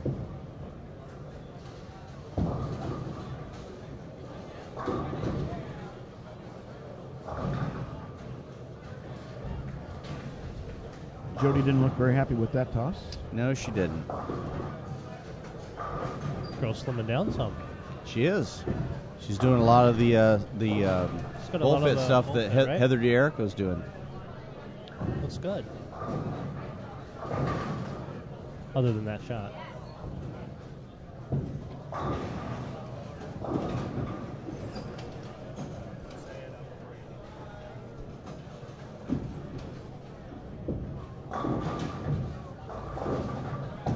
We got Chief up on lane 16 with the front 8. Michael, what's Chief using? Can you see? That is a Pearl High Road.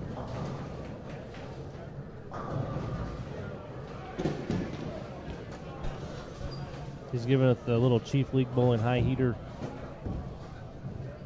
Bringing it back all the way from 13.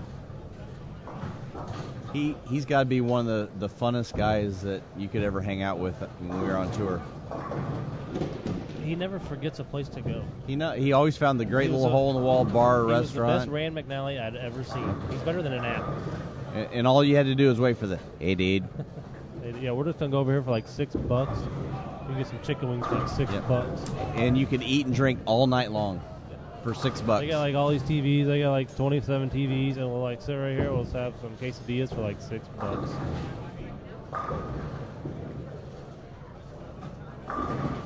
I remember our first 3 or 4 years on tour. He never had a place not to go. Yeah, literally every town that we went to. Middle of El Paso. Oh, yeah, we're going to shoot on down the street right here. We're going to go to this cool little bar right here. I know the owner. He's cool. Good old Chief.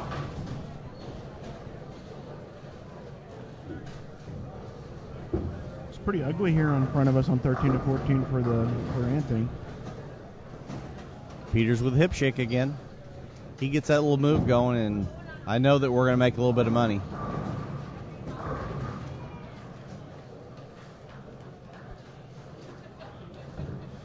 No gambling in the Bushwick. Well, hypothetically speaking, of course.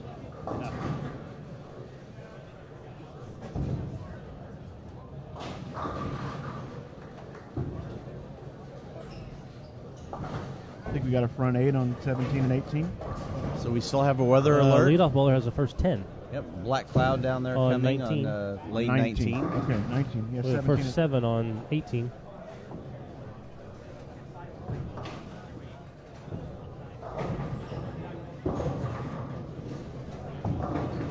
Seen any updates from our leaders, our winners from last year? Roseberry and Lambert, 9th. They were actually my picks. I finally went out on a really big limb. Yeah, what is we got the front 11 on. Is that 19, 20, Matt? Yes. Okay. Leadoff bowler on 19, first 11. Trying to look down and see who that is. Right there in the storm shirt. Looks like he's throwing an outcry. Yeah, I think he's one of the guys from the Chicago area. Have to do a little searching to see what his name is. I think that's Don Marazzo, I think. Or Dan Marazzo. The weather alert is what we put up when someone has the front 7 because we're a black cloud as soon as we start talking about them. That's the reason for the weather alert up here. And 297. And we black clouded him again. Yes, we did. 298, 297, 297, 245.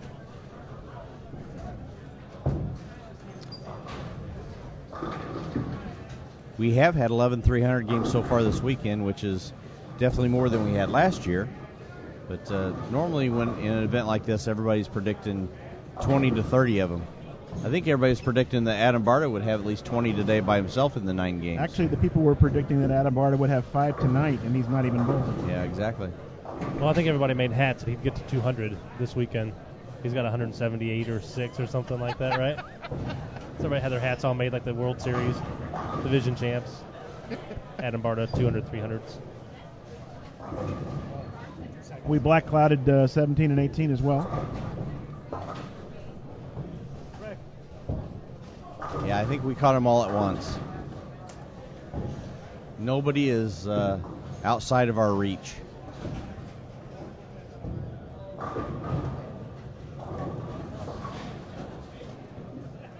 We keep black clouding people like this, Jerry's entries are going to keep dropping. Like they dropped the last 2 years? Well, true. Good point. My bad. That would be a good move for Jody and Himmler for this little 5-11 if they can both strike out. Yeah, because Chief's one of those guys where the longer he bowls, the better he gets. And, you know, Jody's kind of proven that the last few games she's able to kind of camp out in that one spot. And if it doesn't go away, you know, on her very much, you know, they could still be a factor in this. Yeah, she could definitely get a little closer to where Liz played them all day. How good did Liz bowl? Did you get to see Liz very much? You know, we were actually next to her quite a bit, and Brett told me in the car she bowled 499 over, and I saw the 290 game and a couple of good games here and there, but I never pieced it together of what their total score was or how good she was actually bowling, but that's how you get in the Hall of Fame. Yeah, she threw it unbelievable today.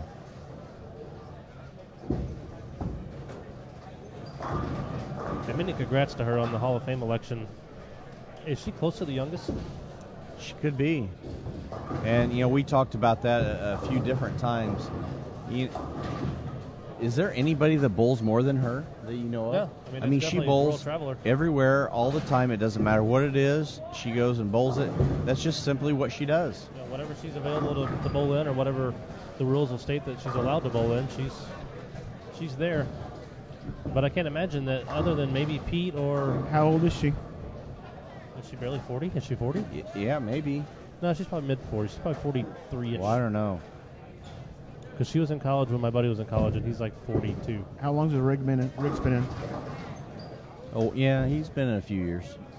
I thought 3 or 4. But I'm thinking Pete. I mean, Pete's... Right. If you go through the accomplishment side, there's really no other resume other than Pete's, but if he would be the youngest... Yeah, it's just kind of amazing what she does as far as just nonstop back and forth across the country. She's always going somewhere, bowling Overseas something. For a few weeks yeah, at a time. It's just unbelievable. I think Parker's been in since about 44 or 45. Okay, he was that young? I believe he was, because it was when the USBC convention was in Kansas City, and it's been a good number of years since it was there. Yeah, was that the year Leanne went in same time in Yes. Kansas City? Yeah. Yes. Well, he's been in 6 years because he just turned 50 this past year, right? The Boulder 50 tour. Probably, yeah. Yeah. Yeah, so he's been in 6 or 7 years. Yep. That'd be an interesting stat of who the youngest one in the USBC Hall of Fame is. There's 400 and Flanagan's gotta some know that. of them, and yeah, I'm surprised he hasn't popped up with something in here, because he's been right there with these kind of stuff. Flanagan knows I'm it, surprised he or, hasn't. I'm surprised he hasn't chimed in with what color were the gutters painted in her first PWBA I'm title. gonna say red. Actually, you know Either who could Flanagan do that? knows it or Nick Hoagland knows it. I was just gonna say, you know who would know that is Nick Hoagland. Absolutely. Nick can tell you everything about every PBA telecast. And that's he would ever, tell you which lights were out on the triangle Acu scores. Unbelievable memory on that guy.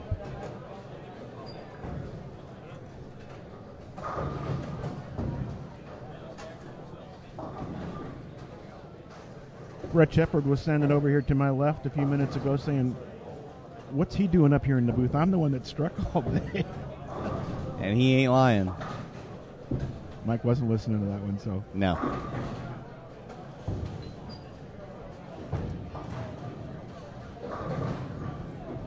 Jay, we tried to black cloud you earlier. We definitely talked about it, but you were able to overcome our jinxes.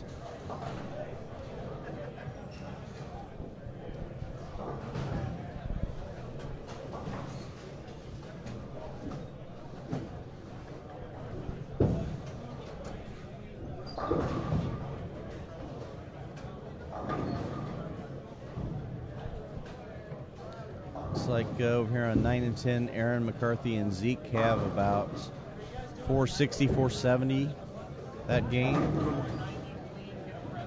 Looks like Oaf has a chance to strike out for 256. Gotch will strike out for 206. The team of Peters, Stansberry, and Carter, because I still get credit for that, 492, which will keep them up near the top. They were in third after game 4.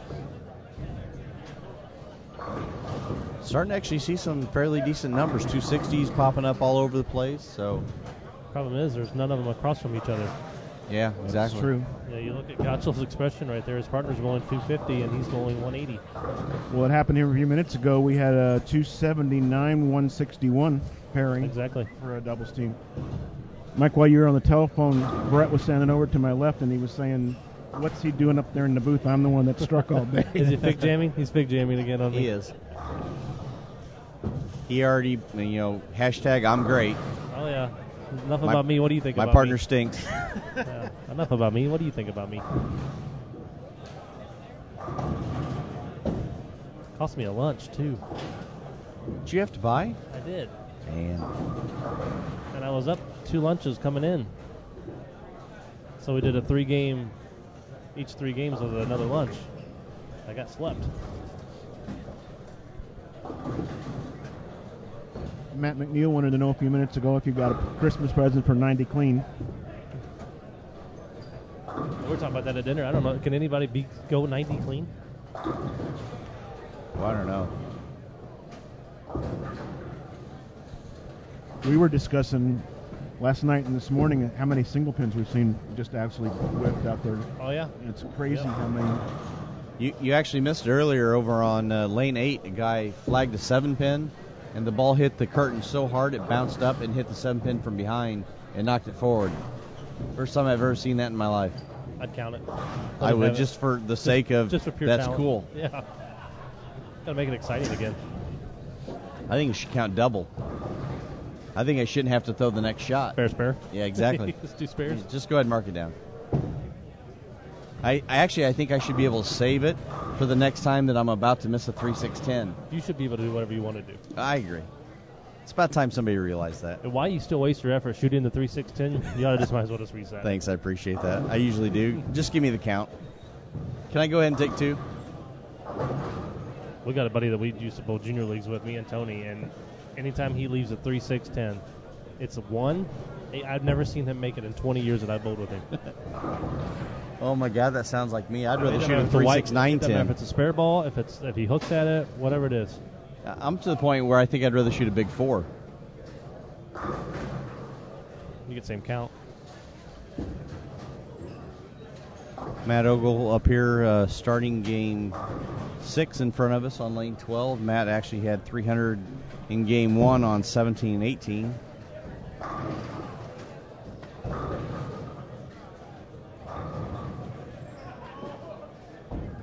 Matt, one of the many guys from your area that made the trip over. Yeah, he's another one that's got a busy couple weekends coming up. Definitely got the Hoagland's tournament, Steve Harmon and Nick Hoagland's tournament in Indianapolis next weekend, the Bradley the weekend after that. So a few of the guys around town got a few weeks coming up with some good solid bowling coming up. Seems like your area has a lot of guys that travel quite a bit. We've kind of got a younger generation that's pop around a little bit. It's always good to see. Mighty Mouse has got a point in the chat there saying Norm Duke was 36 when he was inducted into the USBC. I was saying it could have been Norm. I mean, it's got to be in that generation, that Pete, Right. Norm, Parker. I don't know if maybe Dick Weber or those guys, some of the founding fathers of the Hall of Fame and It's everything. hard to say when those happen. I know like this.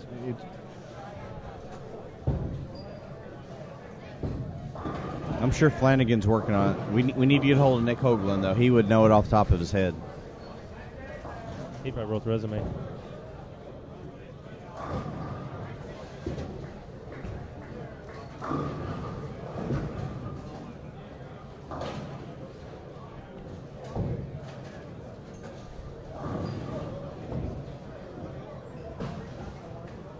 This is the beginning of Game 6, guys. We got the end of Game 5 on lanes 9 and 10 still going, but the beginning of Game 6 on all the rest of the pairs in front of us. We're up to almost 375 viewers so far, so good night in the chat so far. I got 377 on my screen, dude.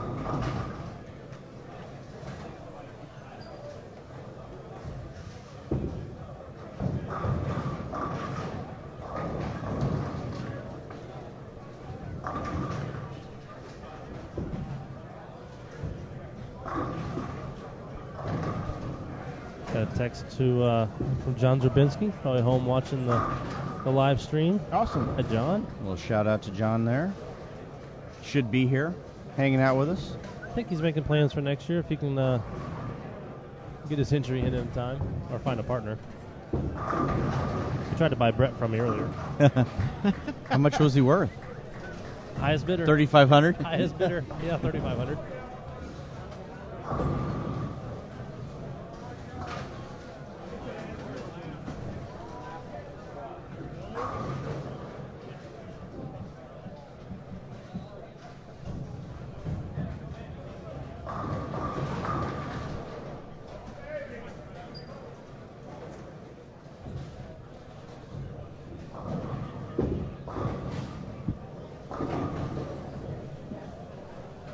Got a couple guys talking about the grudge matches in Indy next weekend. Did you know that I actually gave Harmon that format? Did you? The one they've Yeah. used for a couple years? Yeah, It's like 3 years old now. I used that format for about 3 years in a row in an event that we ran, and then he called me one day and says, "Hey, you care if I use that?" I'm like, dude, I think it's a great idea if you want to do it. Pick a weekend where you can get a big field. The bigger the field, the better for an event like that. The more people you can get into match play. And, I mean, they've taken it and run with it and Absolutely. done a great job with They it. get close to 200 entries or so with re-entries and everything else because you can bowl every squad. Yep. Well, Michael, I can't fig jam over bowling anymore, so I have to take what I can get wherever I can get it. just got big jammed on a tournament format.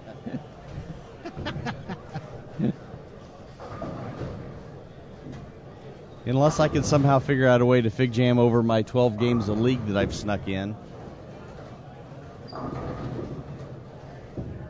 That's a lot for me. I've actually bowled once every month so far this year. Coming from the guy that has the average record. But yeah, go ahead, Figgy. Yeah, but that's beside the point. Come on, Figgy. Yeah, whatever. You notice I'm not the one talking about that, you are. Yeah. Coming from the guy that won the ultimate scoring championship. I beat you to it. Yeah. Yeah, me and Scroggins are the only ones with a league title.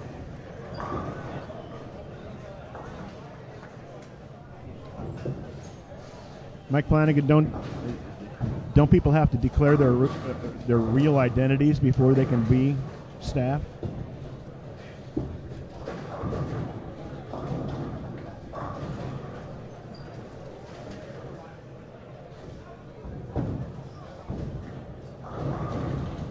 No, I actually think it'd be pretty cool if we had Batman on staff. Actually, Mike, if we're going to put Batman on staff, you got to put Kate Upton on staff too. Well, you have Superman.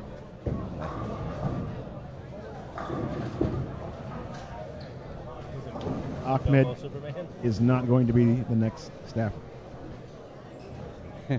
Now they want Jenna on staff.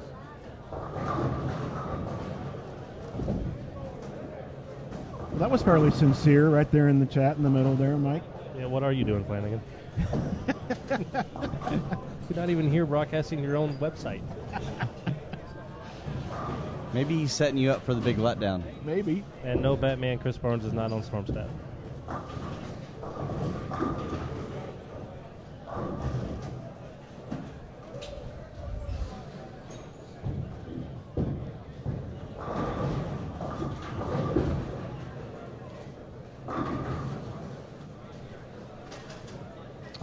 Well, once again, we've got, it looks like everybody's getting started in Game 6 now. So 4 games left to go for C Squadron qualifying of the 2014 Storm Holiday Doubles. Brought to you by InsideBowling.com here at Redbird Lanes in Cahokia, Illinois. Touche, Flanagan, touche. I was in there 8 hours yesterday. So we've got about 375 viewers for joining us. Thank you guys for taking time out of your evening, hanging out with us, listening to us babble incoherently. Listening to Jeff Fig Jam about tournament format. Absolutely. I like to take credit for everything.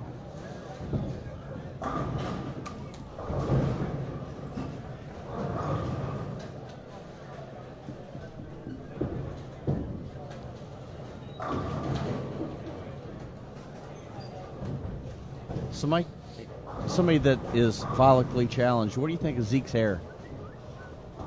Follically challenged. Bald. Zeke's What do I think little about mohawk. Zeke, or what do I think about his hair? What do you think about Zeke's hair? Could you pull that look off? It looks like it needs a trim.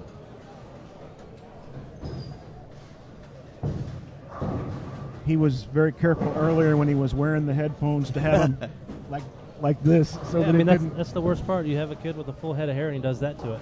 It was funny when you had Gotchel, McNeil, and Zeke all sitting in the booth, and all their headphones were barely touching their hair because they didn't want to get it messed up. Well, how about the lady that bowled with her what's Headphones the, on? Yeah, with the beats Or on. the beats on, yeah. She bowled well. They were leading for a while. Bowled great. For like 3 or 4 games in a row, they were leading. And last night we had the guy with the Gilligan hat on all night. Oh, yeah? Yeah, San Antonio Spurs Gilligan hat. That was Was pretty it Mark awesome. Sullivan? Yeah. No. No, it's Gilligan. Nope.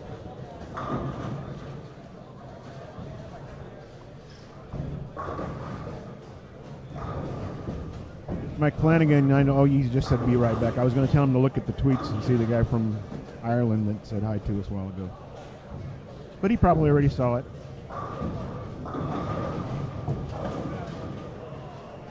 Z-Man, no, it is not hard for me to watch. I was actually supposed to bowl. I thought you were on the roster. Did I not see your name on the C Squad roster? Yeah, I'm supposed to be bowling right now. Supposed to be down there with Mike Peters, allowing him to strike at will so I could just make spares. But I've been dealing with a foot injury for, about 5 years now. And it got really bad last week, and I tried to wait as long as I could to see if I couldn't ride it out. And I couldn't put a shoe on as of a couple days ago, so I unfortunately had to call Mike and tell him to grab him another partner because I wasn't going to be able to do it.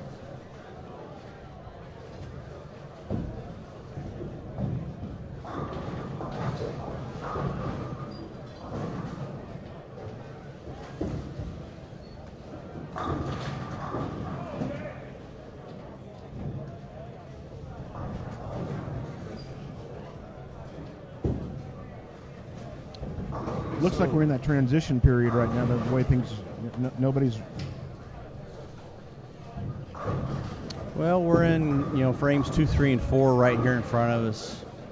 Not a lot of strings getting started, but we still have a lot of action going on in the other two bays that we can't see very well, and that's where a lot of the top teams are at. So.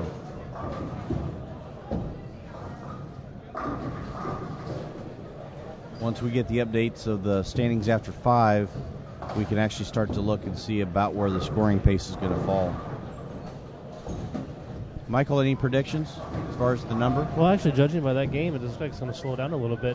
What did Cahokia and Pepe deal with that game? I didn't see that. Look, it looks like about a little 380 there. Yeah, so it wasn't definitely going to slow up the pace a little bit. I think everybody was thinking 550-ish, but it all depends on this squad. Which this squad can easily get a little bit funky if they chase the score too fast, and they could run out of lane in about 2 more games. I said 580 early in the event. I think I'm going to go and stick with it. So.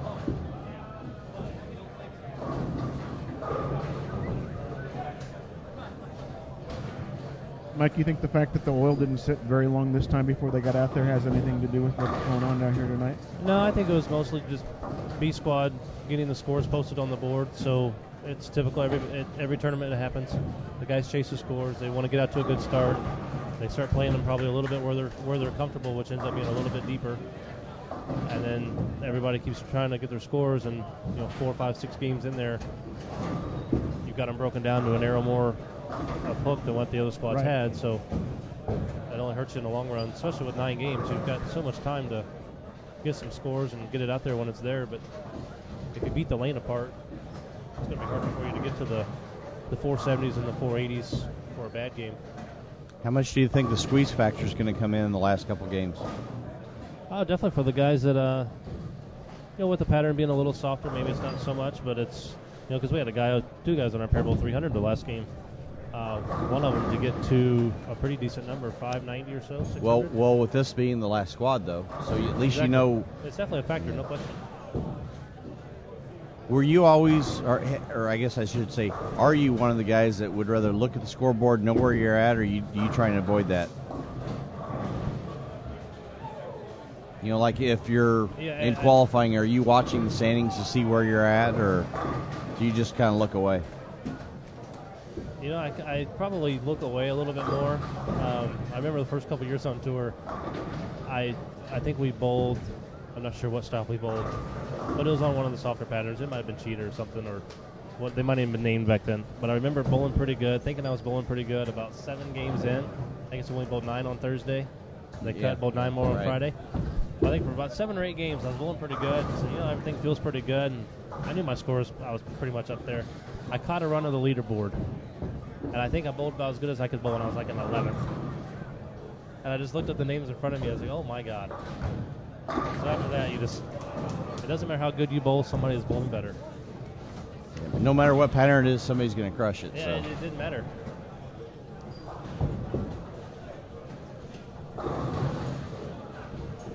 Remember Vegas one year that we bowled on Shark at the Orleans. I think it was Tommy's first show.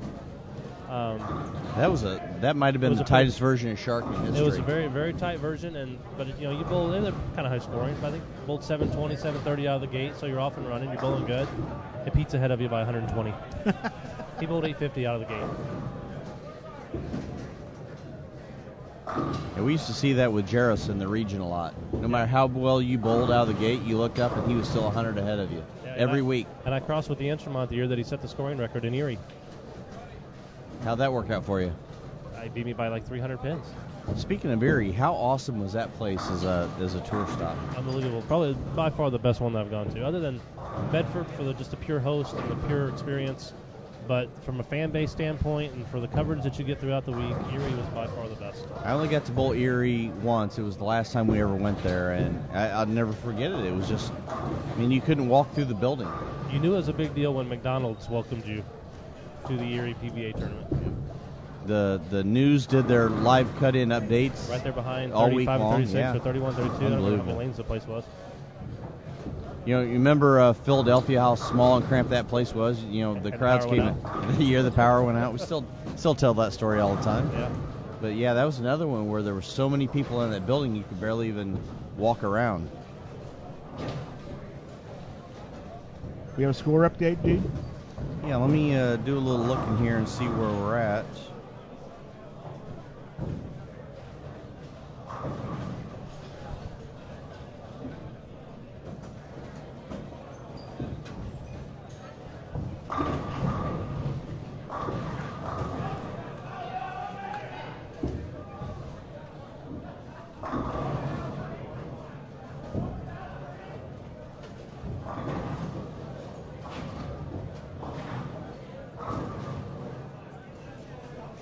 Okay, so after 2 squads had bowled, the estimated cut was around 560, somewhere in there. And we currently have 14 guys on this squad that are above that. So right now the number's pushed up probably in the 580 to 590 range. After 5 games on C squad, we've got Stansbury and Peters leading at plus 417. Second place, Pepe and Gohagen, 407. Third place, Lemez and Dole, 405. Fourth place, Hellage and Huffman, 370. Fifth place, Barnwell Stinger, 367. Sixth place, Roseman and Raines, 354. Jody Westner and Brian Himmler have jumped all the way up into 7th at plus 351. Lambert and Roseberry have made a move. They're up to 8th at 344. Thompson Dickey in 9th at 338. And 10th is Lavery Spar Thomas at plus 337. Then after that, there are still several more teams that are right around that number. So the scoring pace isn't dropping tonight, guys. It's actually pushing it up a little bit right now. So we just don't see it in front of us. Yeah, It's exactly. What's going on? So the scores must be coming from the low bay and the high bay. Yeah, definitely keep your eyes on the Derek and Gotchel. Yeah, McNeil exactly. and Nidifer. 100% correct, because they're still only a lot of talent lurking from 20th to 28th. They're less than right now. 100 out right now, and all it's going to take is maybe One 2 good games. Well, really 2 back-to-back solid games could put them right back in it. One quick momentum shift. Yep. Anything can happen with those guys. So bowlers can find scores on the low bay and the high bay and maybe eBay. San Francisco Bay. Green Bay. Green Bay.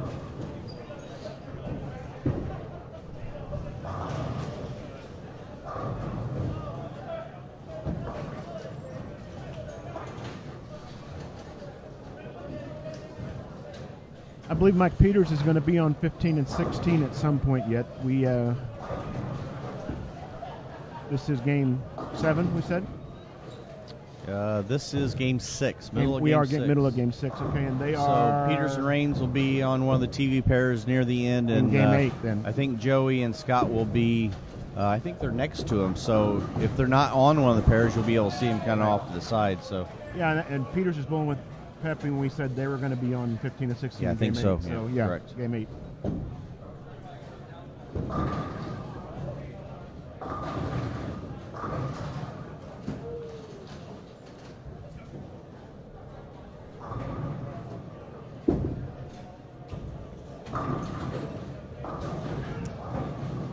Yeah, me too. Rangefinders were installed here over the summertime as they did some lane work across the house.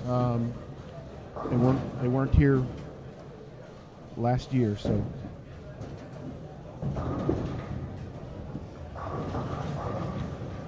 Another Jenna Deadwood sighting. I'm a big fan of the gender change on the Deadwood Porter side. Has nobody's noticed? Jenna's going to come down here and help us she out. She needs to turn around and just go get another one. She's been busy. I think some of the guys are doing it on purpose.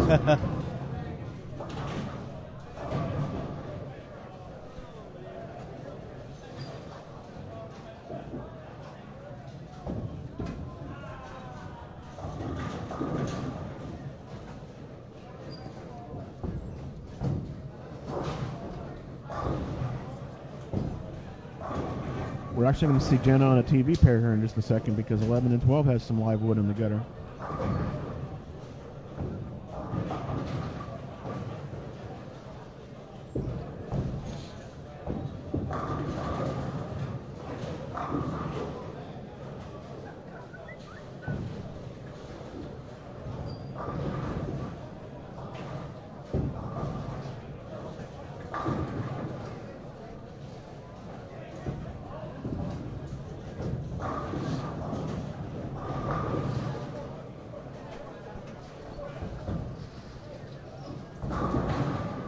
looking around for big strings, and I'm not seeing anything.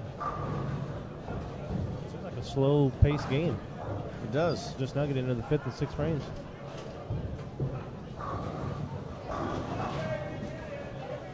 Having Fun asked if either side has a distinct advantage. What do you think, Mike? Right or left? At this point, probably not. Seems like it's been pretty well balanced. I agree with you. I think the amount of left-handers in this field has kind of changed that dynamic a little bit. We see a lot of them that teamed up together. So there's a lot of pairs that have 2 and 3 on a pair.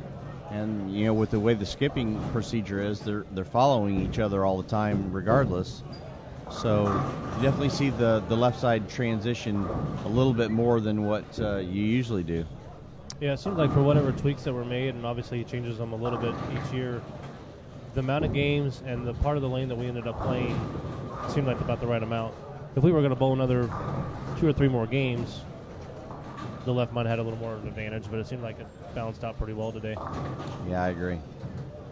You never had to get into, you didn't have to down ball that much. I mean, Brett got to a shiny Pearl High Road. That's still got a lot of guts and a lot of balls. So yeah, and even you were still using an IQ Tour, so yeah, there was still plenty of lane left. Even last night, as far left as a lot of guys got, we only saw a couple guys lofting it.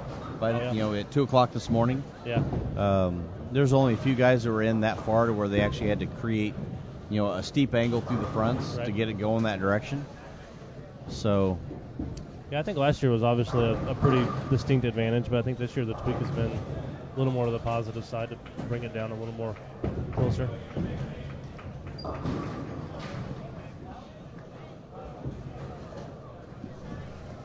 No, Don, I haven't heard anything about that yet. I just know that it's in August. And I'm glad to be traveling to Green Bay in August instead of February like some of the rest of these guys are going to be doing. So Green Bay in February for the Masters, Mike. I sent a text. Hope you guys have good weather. I sent a text to Chad Murphy a couple weeks ago just to say hi and say, am I going to get the pleasure of seeing you at the Masters because it's the USBC tournament? And his response was yes. Bring a coat.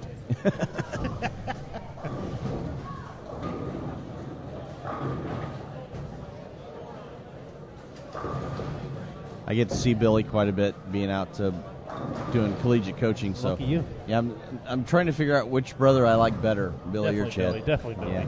Yeah, I would almost have to agree. I think Jen passes up Chad. She's not even a brother. Well, duh. Yeah. Mighty Mouse, I think I just read earlier that Anthony Lacaze won a tournament up in Chicago today for $1,000. So they had a sweeper somewhere and happened to see his name on top of the leaderboard. So yeah, because he bowled this the last couple of years. Yeah. If I was taking bets, I would say he didn't get his entry in time. Yeah, it could be. There's some procrastination there in that boy.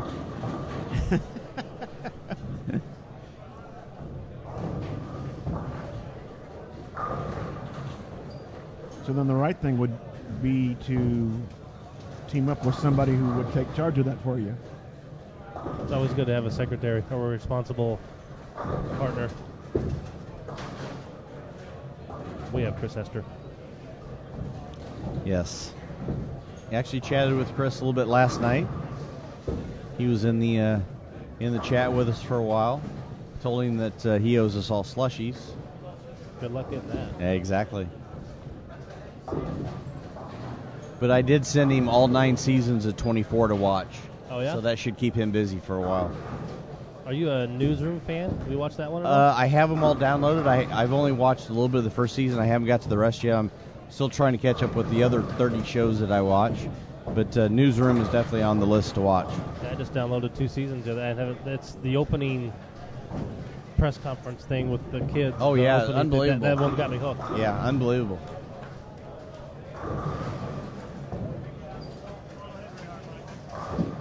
Yeah, those are definitely my kinds of shows. Yeah, so until Entourage the movie comes out, then I got really nothing to watch. So I've been trying to find something to get into that. Well, I could Right give you now a it's- whole list of things to Right now watch. it's Bubble Puppies and Peter Rabbit and The Zoomies, Paw Zoomies. Patrol. Yeah, I don't mind Paw Patrol. Zoomies, Peter Rabbit. How many times have you watched Frozen? In concert or actually on TV? I do have a little Elsa doll running around. Yeah. She's got Elsa pajamas. She's got Elsa dresses. She's got a life-size Elsa. Too funny.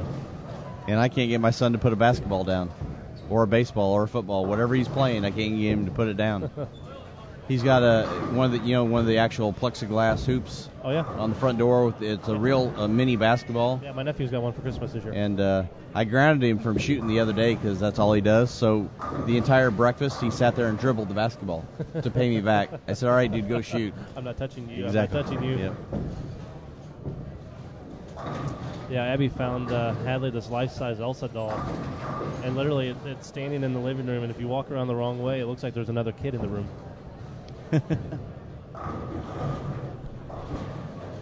Hey, look, Dennis, Jenna chimed in. Jenna, you are very, very popular in the chat tonight, by the way. Awesome.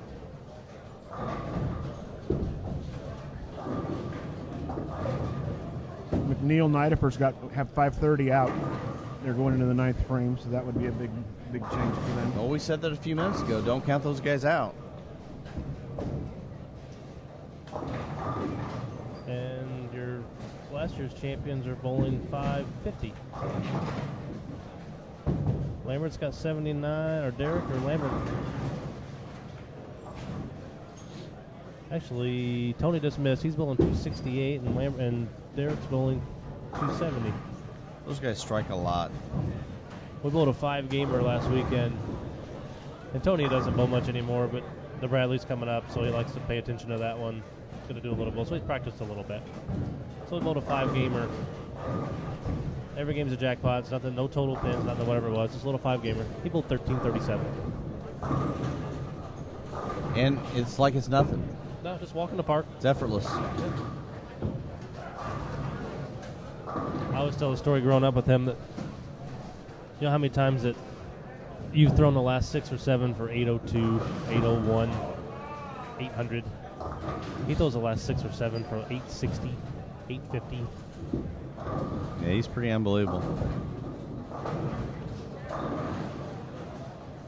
Having fun in the chat's asking about Sunday having the same amount of bowlers as on the pairs as they are today. There's 24 that come back. I don't remember if Jerry uses the whole center and puts just 2 to a pair. I think he does. He does, yeah. For the 4 games. So that'll be 4 games of additional qualifying and cut then to the top 12, and obviously then it will be a match on a pair across the house.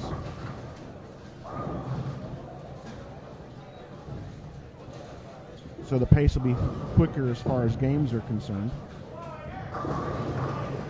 But, unusually, the pattern still breaks down almost at the same rate as if you had, 6 guys on it. It's just kind of amazing when you have less bowlers. It still seems to break down about the same rate. Yeah, because especially even on the match play thing, you're using the same pairs. Right. So all the matches are still going on in the same pairs. You're not, every match isn't on a fresh pair, so you're still getting a lot of traffic floating through there. I do know that they are going to oil in between the 4 games and the matches, so there will be fresh oil to start out the 12 games.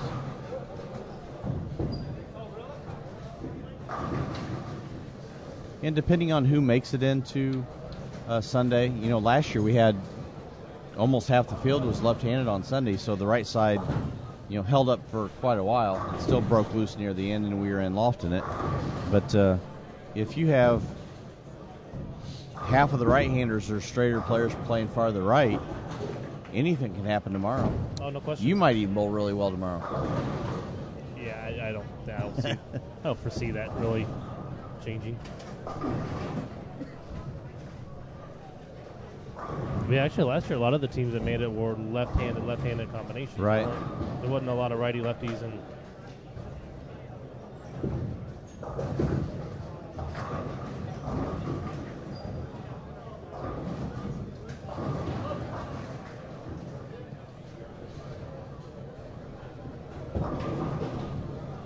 Me too. I'm not quite sure what the oil is here. I've seen some different people report that it's ice oil here. Jay said it was ice.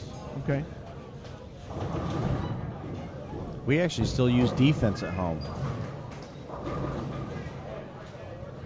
I want to say we just switched to control. It's hard for us to get away from defense. It's just so good. I mean, when it works, Or why command. change? What's a command? I don't know. Command, yeah. There's so many of them now, I don't know. Yeah.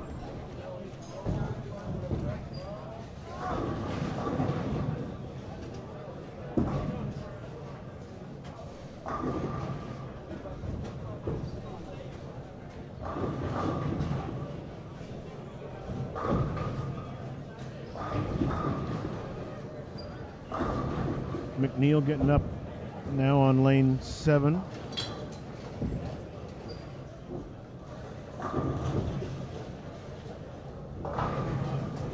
How's the shirt sales been going? Not bad. Not bad. Tables. Yeah, I still have Emptied quite out a a few little more bit? left in the bin that we can bring out for tomorrow. But yeah, shirt sales have gone pretty well today so far. So, Yeah, so those of you at home that are looking for a T-shirt going to a great cause, get in touch with Mr. Carter. appreciate that. Thanks for Jerry for letting me I got a set up call- the table with the Bullstrong shirts. closet full It's always of them. nice. What's that? I got a closet full of them. I still wear my Wolfe's Bowling Supply T-shirt. We got new colors. I know. I We got saw new that. colors. We got cameo. I'm going to have to come over and bowl the Derby to get another one. Yeah, entries should be going out probably in the next couple of weeks or so. They got the entries all printed. We're getting ready. Going to be a good year. Rotogrip's taking the reins of sponsoring it, so we'll have a lot of giveaways. And Yeah, I might definitely have to do that and come over with Hot Dogs Group again, so that way I can pick on Dylan as my doubles partner. just got to make sure Hot Dog stays for the whole thing. He's got a little problem leaving her a little early.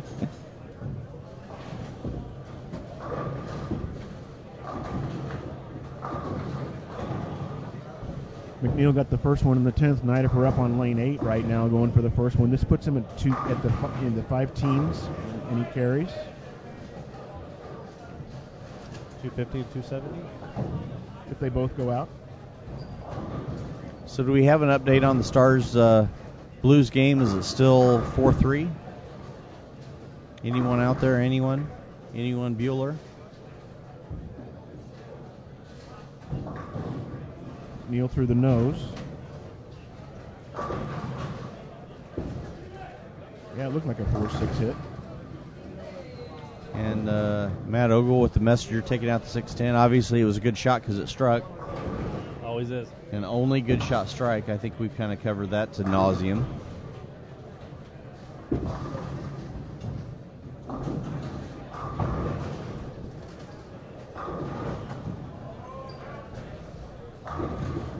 Well, guys, I appreciate the invite. I'm going to have to go tuck a horse in, so he's got a big day tomorrow. Thanks for joining us, Mike. We appreciate it, and good luck tomorrow. Thank you. Absolutely. Have a good night.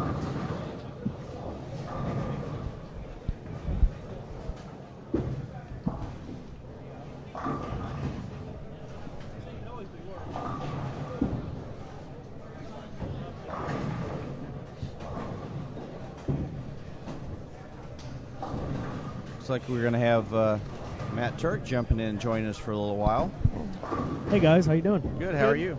I'm tired. I was going to say, bet Matt, you you are. look a little tired. Yep, I feel tired. You've been kind of running yourself ragged for a while. Yeah, I've actually sat down here for a little bit. It's nice.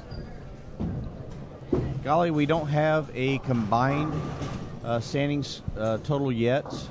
We're going to try and do our best to get that put together. We do have the updated scores on there of the current standings for this squad, and then the combined squad of the other two should be listed down below on the blue event information tab. So we're trying to kind of give you some estimates. Right now we're kind of looking at around the 580 range to make the cut-ins tomorrow, but that's still kind of up in the air.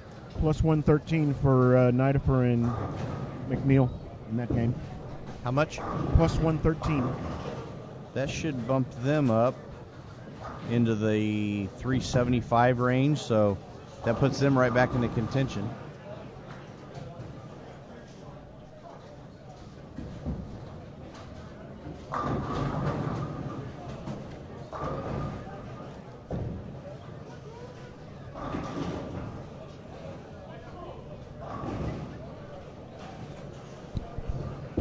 Mighty Mouse.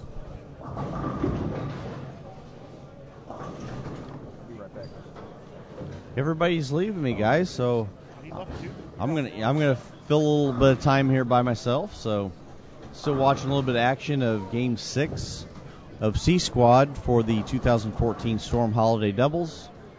Brought to you by InsideBowling.com. Standings for Game 5 should be posted under the Event Information tab down below. If you guys have any questions you want to throw at me, go right ahead. We've got action going on in front of us on lanes 11 and 12 and 15 and 16. A lot of our leaders, some of the teams up near the top are on the low end or on the high end. So we're trying to kind of look around and see if we can find some scores for them to report to you. We know that the team of Nidifer and McNeil just had, I believe Dennis said around 5:15, somewhere in that range. So that should kind of bump them up into contention. And we also want to make sure that we keep an eye on some of the other teams like Derek Oaf and Rob Gottschall, because they're certainly not out of it as well. I watched the Gottschall-Oaf Pepe Gohagen pair. George and Anthony had about 360 something. Oaf and Gottschall had about 5 something. So that's going to... Right. We knew that Anthony and George were struggling, but they were already at 400 over, so right. They're still up there, but that's going to bump Oaf and Gottschall way up there as well. So, right. Yeah, they got guys, a good look right now, and they're going to 5 and 6, which is a good pair. So. I have a feeling that this number may just keep kind of going up. Having fun, same thing with Chief and Jody. They made a move about 2 games ago. They're up to 7th. They're having a good game. They're having a good game this game. So all the teams that we expected to bowl well now all of a sudden are starting to bump everything way up. So sounds good. It could get interesting these last couple games. We've got 3 left, right? Yep. All right. 6, 7. 7, yeah, 8, they're 9. finishing up 6 now. We're getting ready to go into 7, 8, 9. So. All righty. Answer a couple questions in the chat real quick. B-Dub, Mike Nape is coaching the Elmhurst girls college team, so I see him occasionally. He's still working at Fox Bowl as well. And let's see. I'm assuming that's Billy in the chat as Proprietors Cup. We're working on some things to do the week leading up to Labor Day. Not real sure what we're going to do, but that entire week we're trying to put together a string of events, everything benefiting the Bull Strong Cancer Research Challenge. So could be a number of different things that we're doing, but it's all going to be right around Labor Day weekend. Hey, Ricky's in the booth. I am in the booth. Hello. I didn't know that. Hey, Ricky. Snuck in there on me. Yep. We haven't had any weather alerts lately. No, it's been clear skies. You know, I was telling Matt just about 5 minutes ago that I actually pre-black clouded a black cloud here. So we had 1 on 1 and 2 and all ready to go, and then it just faded away. Okay, for everybody out there, we have a very special guest coming in to join us for a few minutes. She's been talked about at length this evening. She's been out there hustling her butt off all night, running down Deadwood, and we have Jenna Bowers joining us. Jenna, how are you? I'm doing great. How about you? Good. So, have you ever worked this hard in one weekend? Oh, yeah. I work this all the time. This is unbelievable, isn't it? This is, actually. Seems like I've seen you running down the gutter caps more than I've seen shots go down the lane today. I'd say I'd run about 2 or 3 times a pair. Not only that, but I see you back there cooking and doing other things. I mean, you're just kind of a jack of all trades this weekend. Oh, yeah. Oh, yeah. So it would be funny to strap a pedometer and then find out, you know, she probably did a marathon on the weekend, you know. I was thinking about putting a camera on her forehead so we could actually watch her run down the lane and get Deadwood and run back. So yeah, she's setting some world speed records out there. Yeah. I've been doing this for about 2 days, so it's pretty fun. Well, we've talked at length about Jerry and his staff and how great you guys are and how hard you guys work, and everything goes unrecognized. So that's why we wanted to kind of give you a little love on the webcast. And everybody's been talking about you. Every time they see Deadwood, they want to know where you're at. So. Well, thank you guys. Well, thanks for coming in here and joining us for a few minutes. So we don't want to keep you too long. Oh, we know that's that. absolutely okay with me. Okay, yeah, give you a little bit of a break. So I'm kind of shocked there hasn't been a Deadwood this whole time. So. I know. I figured that she would just drop the mic and take off running without hesitation. So, nah, the guy back there cooking would do that. Are you going to be working tomorrow? Oh yeah, I'll be here tomorrow too. Good deal. Yep. So, So very, very special thanks to Jerry Anderson, our host here for the 2014 Storm Holiday Doubles, and all of the employees, everybody in the back, everybody cooking, the girls running brackets and gathering scores, and everybody does a fantastic job. Every year we come down here, everything runs smoothly, and it's a true testament to Jerry and his staff. So thanks for coming up and joining us for a few minutes, and no problem. be careful out there. We don't want Will to see you do. trip and get hurt. I almost did that once, so Okay. thank you. You bet. Thank you.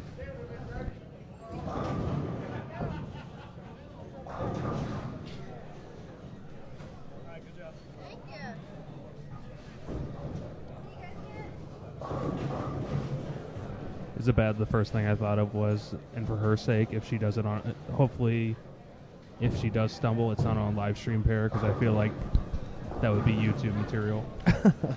And then we would feel bad because we talked about it, so we'd have to put the weather alert up there that we black clouded her, and I don't want to do that to her. She's too good.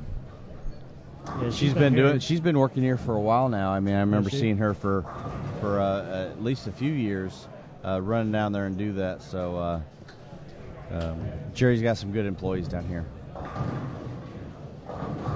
So wait. Is McNeil actually throwing something from this decade? I'm not sure. Yeah, it looks like a intellect down there. Yeah. Having fun. I was actually scheduled to be bowling in this squad, and my doubles partner is actually leading right now, but kind of nursing a foot injury right now and had to withdraw yesterday. So he obviously replaced me with a better partner, and they're running the table right now. How does that make you feel?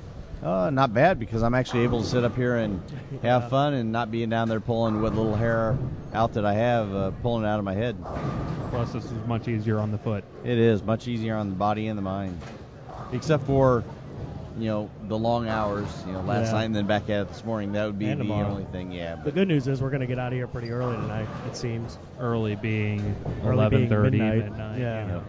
As opposed to yesterday being 2:30. But I tell you what, this is about as fun of a job as you can possibly have, if you even want to call it a job. So it's always nice to be able to get to do this, whether it's for the IB Open or here or any other events.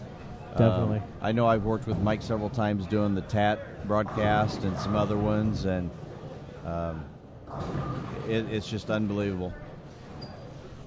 Yeah, and that is the thing. Once you sign up for an IB event, the hours are going to be long. But but it's so fulfilling. I mean, look at this. It is rewarding. Look at these squads that we have had. Look at these bowlers. Yep. I mean, this is some of the best talent that you can get together in a center.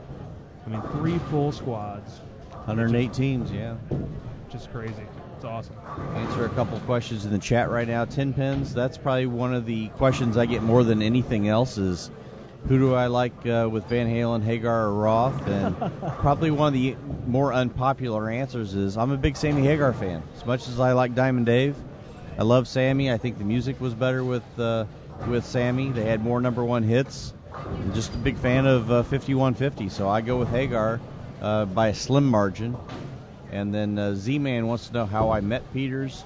Believe it or not, we grew up together. We started bowling together when we were, if I remember right, we were probably 16, 17, 18 years old when we first started bowling against each other. So I've known Mike for more years than I want to admit. So, Billy, thank you very much. We know that you guys do a tremendous job with the Proprietors Cup. I've had a conflicting event the last year or two that I wasn't able to get to the Proprietors Cup, but I would actually rather come up there and do the webcast than almost actually bowl the Proprietors Cup anymore, just because of the quality of that event as well. Would be really cool to get sit in the booth and call that action. So I've had the privilege of going up there with Mike and streaming the Proprietors Cup too, and that was an awesome event. Awesome event. Yep, definitely. I agree. I know I bowled the team event on Friday night. The first couple years that they did it, and you just can't even walk in the building. It's unbelievable. Yeah. I mean, that's cool to actually have an event. I mean, like this is great where you actually have the spectators and you actually have. It's hard to get both, to get a full squad and the people to come and watch it. And this event has both, and it's really been amazing to see that because. We talked about it several times with Pete in the building last night. There was a huge crowd in here. Yeah. And I'm sure that all the local St. Louis people have seen Pete bowl hundreds of times. Yeah. And it doesn't matter. They still come out in droves to watch Pete. And, then you mix in guys like Wolfe and other guys that have bowled on tour, or PB, Anthony Pepe, one of our newest PBA champions. We have so many guys here with a high level of talent, even guys that people may not know much about, but when you walk in and watch, or you log into the chat and you start watching, it's unbelievable just to see the amount of talent in this building for the weekend.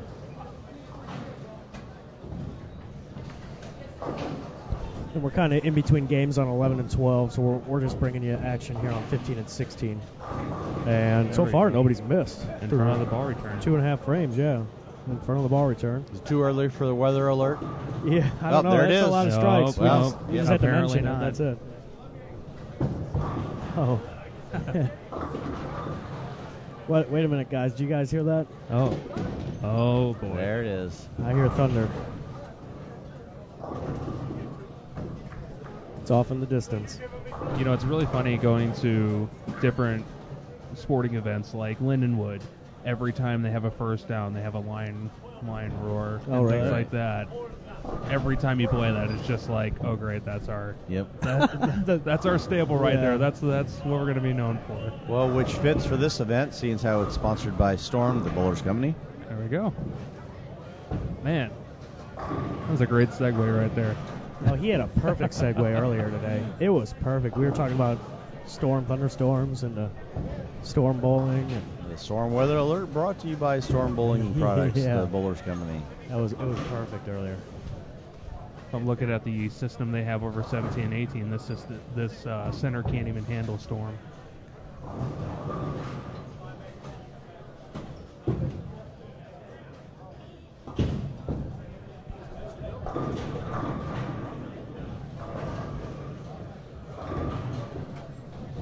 So for those of you that are tuned in watching, thanks for joining us. We appreciate it. Hopefully you guys will be back watching again tomorrow when we cut to the top 24 teams starting at, is it 9 a.m. tomorrow, Matt? Yes, sir, 9 a.m. Starting at 9 a.m. tomorrow with our semifinal round. They'll be bowling 4 games, 4 more games qualifying before we get to the top 12, and then break apart for 12 games of round-robin match play.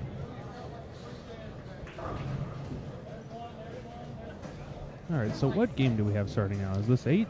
We are starting game 7, I believe, guys. I think it's 7, too. Yeah, they finished up game 6. We're waiting on standings for game 6, and we've got right in front of us, guys, in the beginning of game 7. So game 8 will have some of the strong teams, some of the leaders will be moving down in front of us onto the live stream pairs. So we'll have that to bring for you shortly. And this is where you start to see the emotions, not only because it's getting to the end of the squad, but it's getting to the end of the last squad that we have. So you'll start hearing some guys getting loud. There's another music question for me. Best rock drummer, in my opinion, hands down, Tommy Lee. Who's the guy from Rush? I love Neil Peart. Neil Peart. I love Alex Van Halen. I think he's great. Awesome rhythm section. But I have seen Tommy Lee do some pretty sick stuff with a drum kit. He's unbelievable. And to be honest with you, when Eric Carr was alive in KISS, I actually got to meet Eric Carr. What an awesome guy before he passed away. Eric Carr was pretty impressive, too. If he hadn't passed away, I'd probably say him. I think you got to mention Mike Portnoy on that one right there, though. Yeah, very possible. I can't remember his name, but Pete got to be good friends with the drummer from, I can't remember if it was Blink 182 or if it was No Doubt's drummer. Wow. I got to meet him a couple times. He's a pretty cool guy. Adrian. Yeah, Adrian. Yeah, Adrian something, I can't remember. Yeah. Adrian. Yeah, yo, Adrian.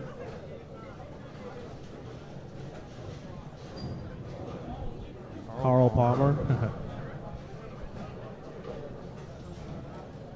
The 7-year-old.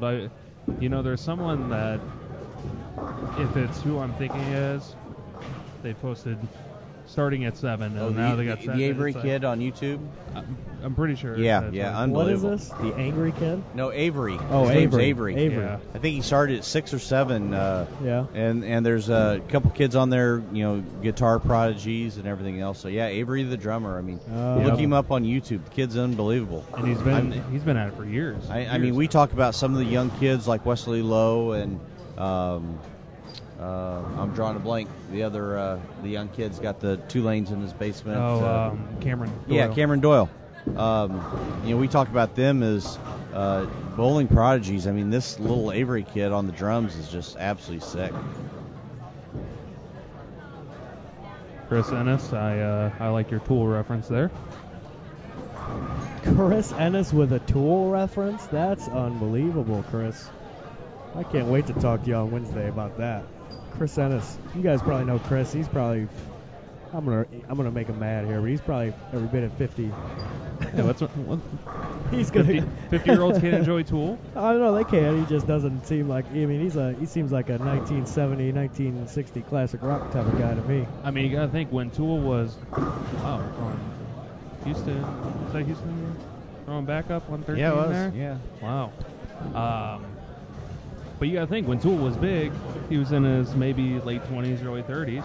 So yeah, you know, got to stick with what you know. Tell you what, fellas, I could talk music, movies, and sports all day long.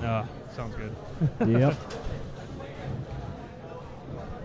I like Don't this. get me started. So can the chat room, apparently. Yeah, exactly. We don't want to hear about the final one. Yeah, nobody wants to talk bowling anymore. We just want to talk about great rock drummers. Talk about a jack of all trades, though, with David Grohl. Oh, absolutely. David Grohl's unbelievable. I seem to really I mean, you just got to respect that when a musician can do everything. Yep. Like, you come to find out that they just had to get a touring band together because they did everything and they can't do everything live. It's pretty cool when you hear those.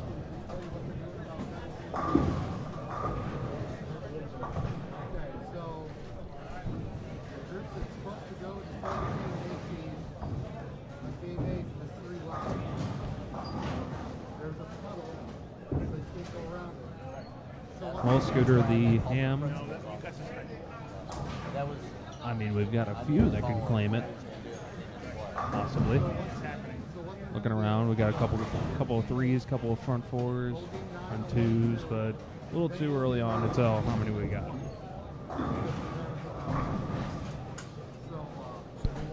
I'm gonna jump out, guys. It was nice talking to you. I'm gonna let Lee get back in here. He's gonna have a quick announcement. All right, Matt, I think he knows what's about to happen best out of all of us. So I'll be back, guys. Thanks for your hospitality. Yeah, Keep we've up the good work. got a little issue that has popped up that we have to deal with, and has to do with we've kind of joked all night about the weather alert. We actually do have a little bit of a weather issue due to the rain outside, so I think Lee's going to step in and kind of give us an update as to what we're going to see happen here in a little bit. And then I'm also going to step out. We're going to bring Hacker back in. Okay. So it was good Thanks for talking coming with you in, guys. Ricky. Okay, I think we're about to have breaking news. Dun, dun, dun, dun, dun. All right, Lee, what do you got for us? So a group that's supposed to hit 17 and 18 has 3 left-handers. Joe Forgot, Kerry Davis, Matt McNeil. The path to the pocket is obviously unplayable. Yeah, due to a little bit of leak in the roof, there is a little bit of a puddle on the lane. So what they are electing to do is sit game 8. Bowl game 9 is scheduled. Then bowl game 8 on 19 and 20, which is a pair in the same pod they have not hit.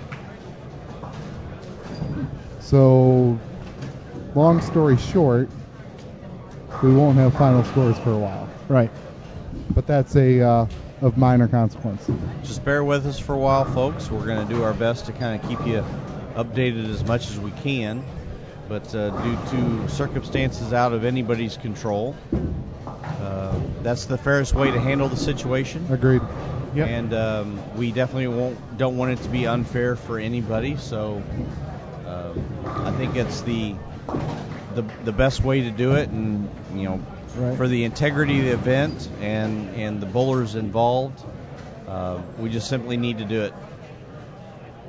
I think it would be fun in a non-competitive manner just to throw a shot and see what it would do. I've actually done that. Don't you have to use a crux if you're going to be bowling through stuff like that? I mean, isn't that you got to bowl through the other stuff? It's peanut butter and jelly and water and all that kind of stuff, right? You can't do that with regular balls. I don't have a crux. What, Lee? You looking at me like I'm silly? I'm not even done. Keep going, Yeah, then. I'm going to step away and just let Dennis have this. The three lefties are like three peas in a pod, but just not on 17 and 18 in that pod. Me too Look says at he'd him. use his guru. Do we have a real weather We alert? do have a real weather I alert. actually did say that a minute ago. We do have a real weather alert.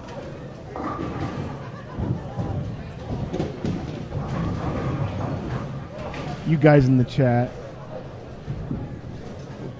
Seriously though, thank you guys for understanding. We know that it's going to be a little bit of a late night, and we've talked at length about how great Jerry's staff is, and everybody works really, really hard for this event. And it's a shame that something like this happens because, guys like Jerry, and I know you and I kind of feel the same way whenever things come up at our tournaments. We really take it to heart, and we feel bad about what's going on. And the most important thing is to make it right. And I think that the decision that was made on what to do is the right one, and we're just going to deal with it and move on. The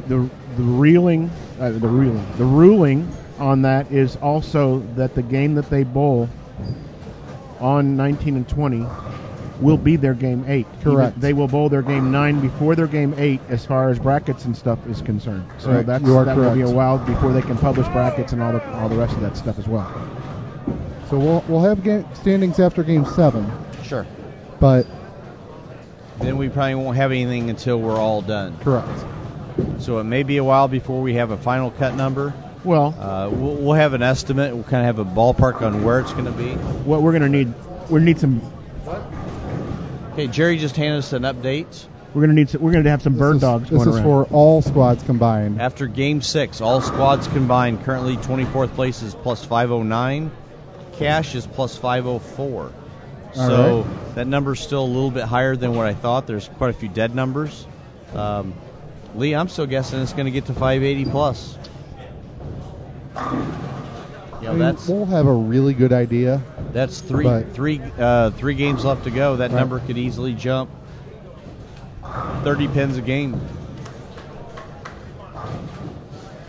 What we're going to need to do is identify the teams that we're interested in this squad and run around and look and see what they do each game here and give an idea where they're at. So At the very least, I can do for you, Dennis. How about scores from Game 6?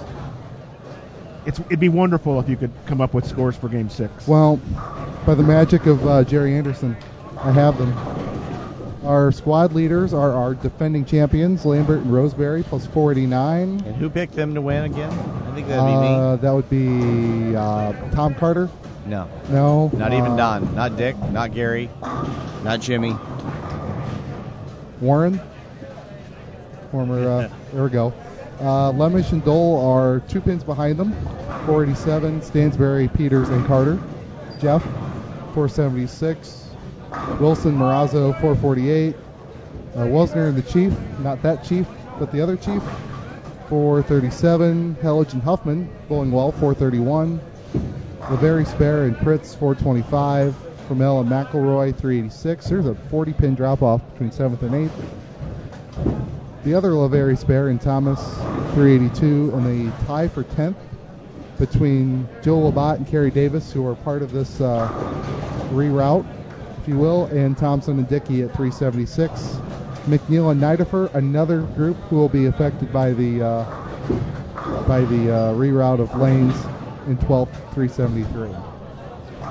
And then down 13th, you've got Pepe and Gohagen, Barnwell and Stenger in 14th, Roseman Rains in 16th, Zeke Bate and Aaron McCarthy 17th, Ogle and Preston 18th, Oaf and Gotchel in 19th, and they're all within range of making a run at this.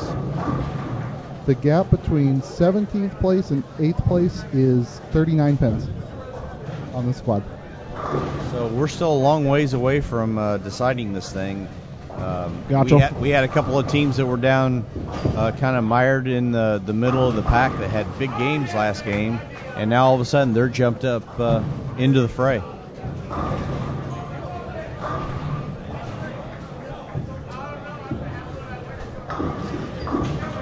Gotchel and Oaf are in the fifth frame. Derek's like -1 on the game right now, and Gotchel's +30. So, you know, we've talked about it several times. Anything can happen. All of a sudden, you catch a big game at the right time, jumps you up in the standings, loosen up the swing a little bit of confidence boost, and off you go. Try not to talk bad about the puddle. We didn't. No, I at didn't know all. if you did or not. No, we simply talked about how good the decision was, and what they're doing, and it's the fairest thing to do. I mean, that's just all it is. And actually, actually, everybody in there.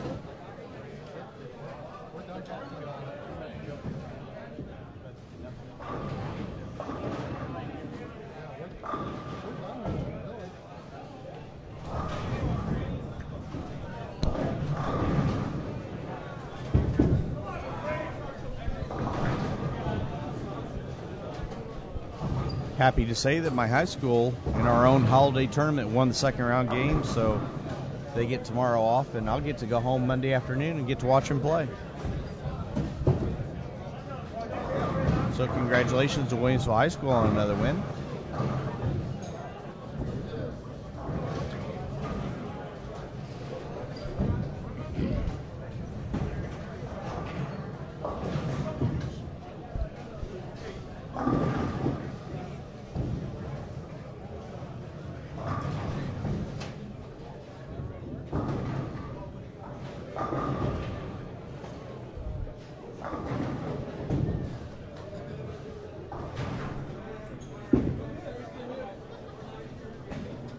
So our defending champions looks like they've made quite a run here, Dennis, up from a little bit lower in the pack to the top. this squad seemed like, I mean, as long as you didn't have a huge mistake in there, you know, hung around one big game, like Jeff said earlier, it could actually put you right back in it, like it did for them. And the reason why I said that, Dennis, watch your screen. I know, I saw. I've been watching.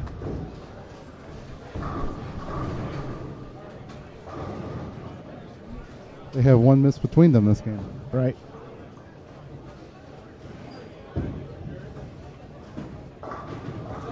$367 viewers. We thank each and every one of them for watching Storm Holiday Doubles with us. 10 o'clock here, about 10 minutes from downtown St. Louis.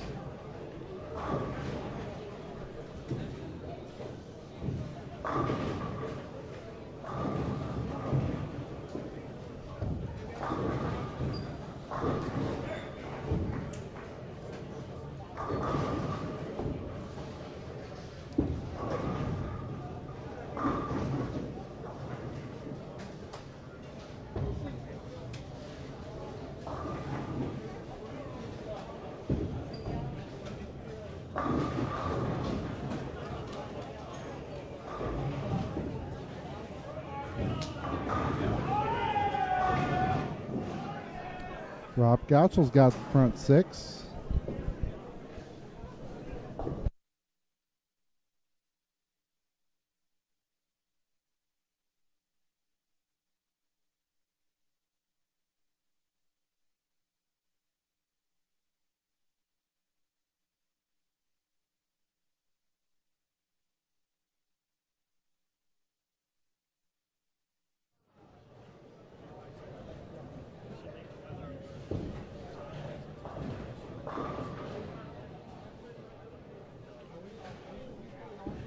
No, Mike, the sound didn't go out. We were changing some folks around here and turned down a volume. I think Lee turned his off at the same time that I turned my volume down, so that's the reason that you lost all your ambient sound. Jeff was on a walkabout, so he's back now, and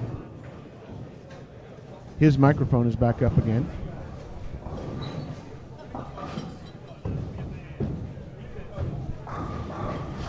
If the sound was off,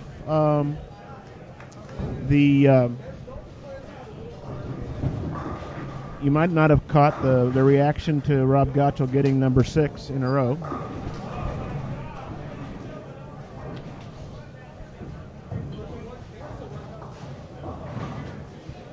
Derek Oath is, like I said, even after the first 6. I was watching him a little bit last game. He was throwing it pretty well. It's like they switch. Derek had 13 and 14 pretty well, and Rob was the one that was having some problems over here, and now they're on 7 and 8. And it's the opposite. Derek's not throwing it badly. It's just no doubles so far.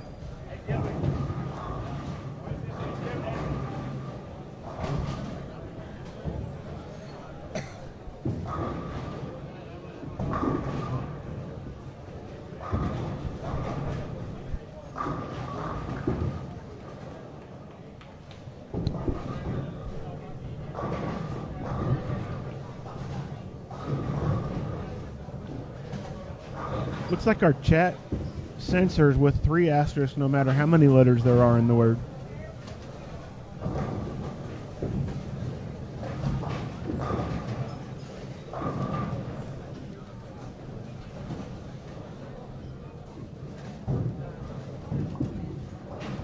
Wow, Rob Gotchel smashed 7, and that's bad luck because those guys need to make some pins up right now.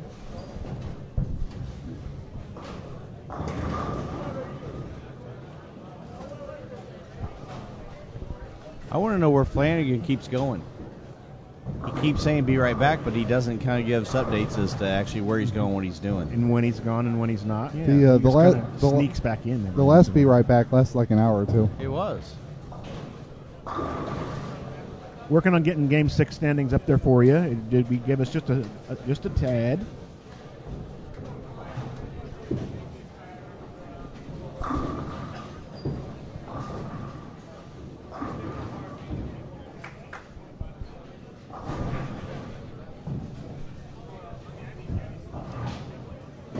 Wow. Not only did he leave a 7-pin, but he missed it. Father John, I actually think that Mike and Kim are in a mean game of toss-across right now, and he just doesn't want to admit it. I was thinking Rock'em Sock'em Robots. I've played that game. What's that? I was thinking Mike's playing Rock'em Sock'em Robots. Not with Kim. Kim would just tear him apart.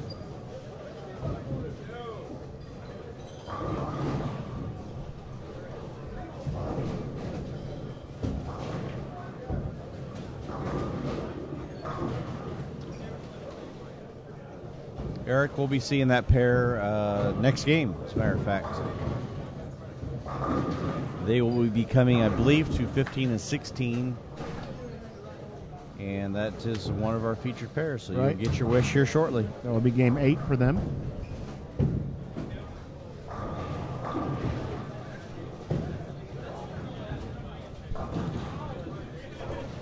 Peters through the nose for a big 4, it looks like.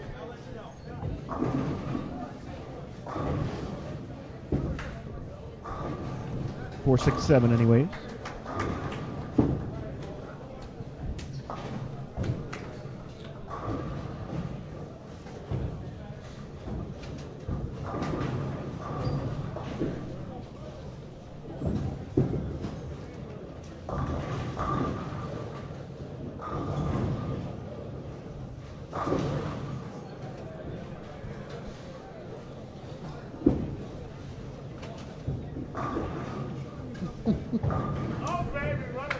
Anthony Pepe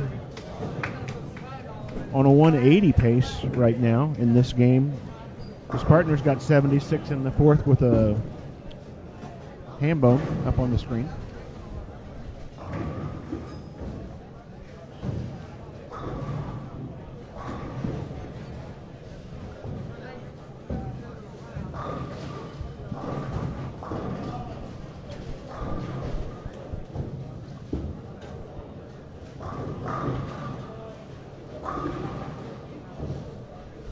Hashtag ham. It's back. It's trending worldwide. Call your friends.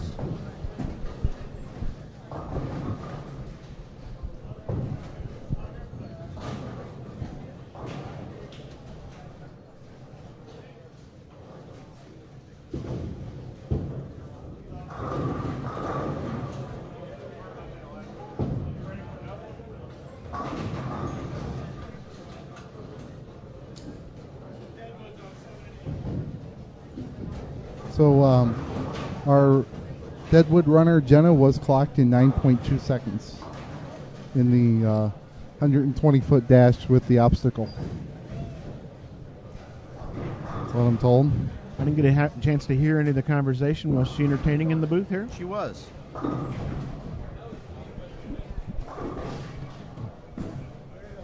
We enjoyed her stepping in for a few minutes and talking. I think it's cool that she did that. Yep, absolutely. You know? There she goes on 7 and 8. There she is. This one's got 2, though, so one on 7 and 8. Double trip. You might as well make the trip worthwhile, don't you think? If you're going to go down there?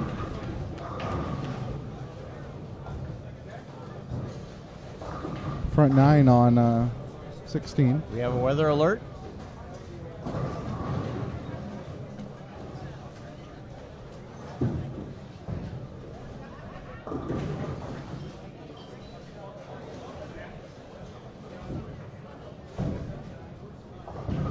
And our weather alert being brought to you by Storm Bowling Products, the Bowlers Company.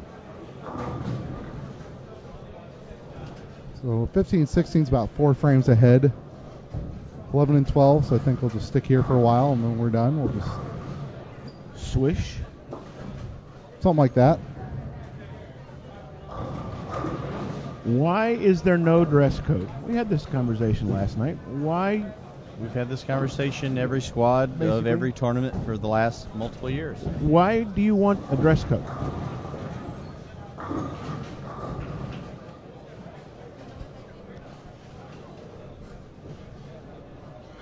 I think that the main rule for the dress code is you have to wear clothes. Yes. Correct. I think it's like, and Mike chimed in on this. I think it might even have been last night still on the conversation, but his rules are you got to have sleeves and no obscenities.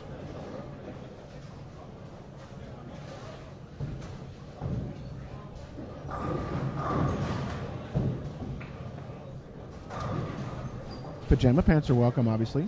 Obviously.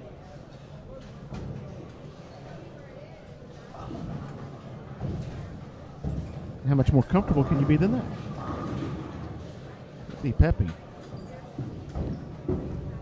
Now, if we had Kate Upton here, we could relax the dress code a little bit more, I would think. 10 pins. 10 pins. I don't think you want to see that. Speedos and a T-shirt might be, I guess, if you want it within the written rules, but then you've always got that one rule on the tournament form that says decision of the tournament director is final. I have 3 words that may change your mind about that comment. Mike Devaney, Speedo. That's all I need to say. By the way, Michael's one of the best guys there is in the world, so love picking on him. How about a Batman costume? Ooh, yes. I could do that. The cape could be a little bit of a hindrance to a free swing. I wouldn't care. Wouldn't care? I wouldn't care. We'll bring you back to 11 and 12, but we've got something going on 15 and 16 right now with this shot.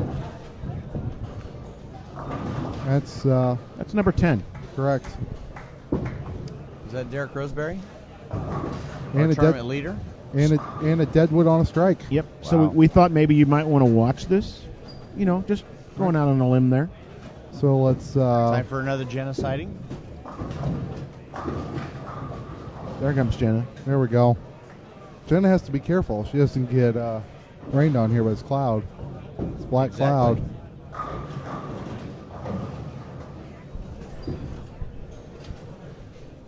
And there she goes. It was a little harder on the other side, but she got it.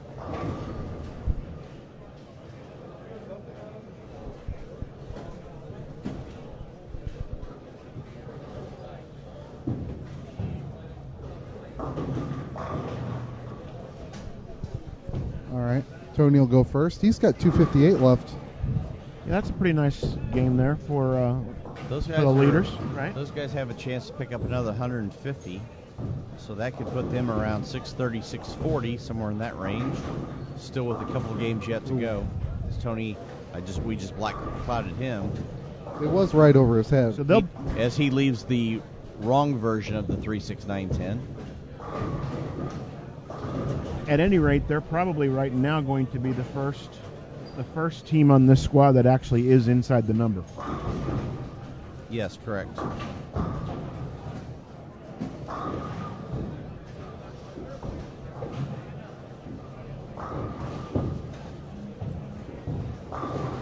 There's 11. Silly lefty. Newly laid down 38. That's a big number for a left-hander. Yeah, Derek could be the first left-handed 300 of the event.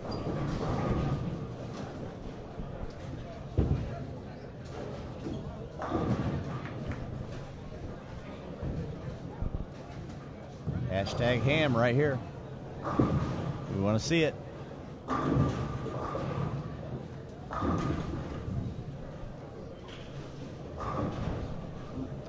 So Tony Lambert finishes with 224. They're going to be in the 520s.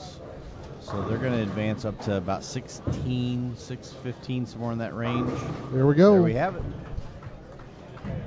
Dodging the cloud to be our first left-hander shoot 300. How many is that for the tournament now? 12, I believe. Sorry, tournament. My notes. We're up to 12 now for the tournament. Ham.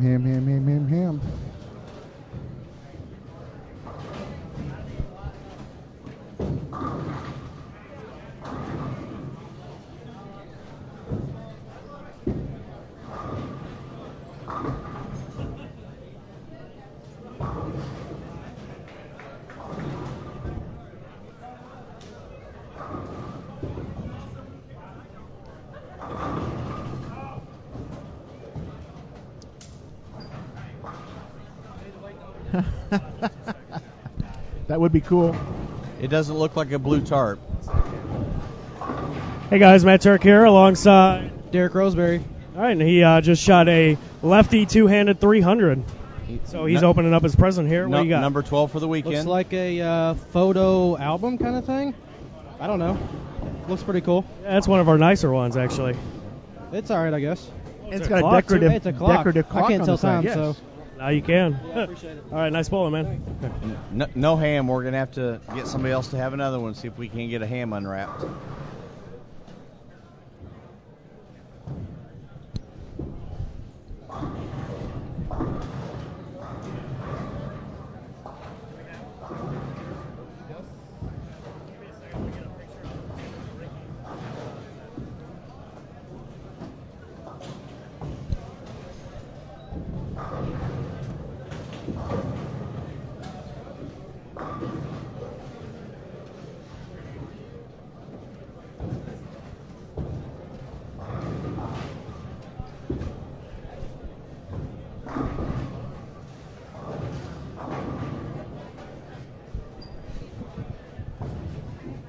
So Anthony Pepe 171, George Gohagen can go out right now for, it looks like,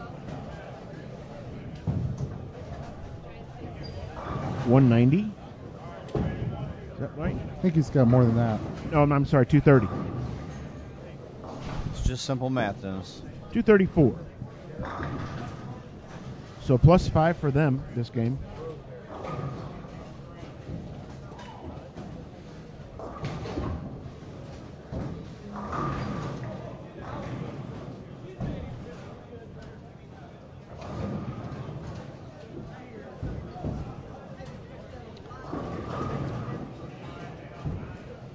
And they'll be down on 15 and 16 on our featured pair in the next game.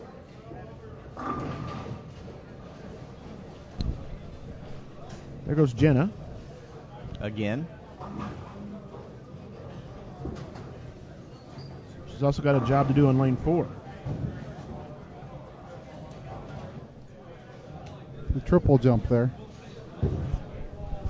Its own event in the bowling pin retriever Olympics, if there are such a thing. Is it hot in here, or is it just the ham? I think it's just the ham. Just the ham? I think I see the makings of a really bad song right there. Sung by Mike Flanagan and the Stormers. Yeah. Doesn't sound good, does it? No. Matt McNeil and Nidifer plus 66 at the end of game 7 there. Or at least for game 7, not at the end of game 7, but...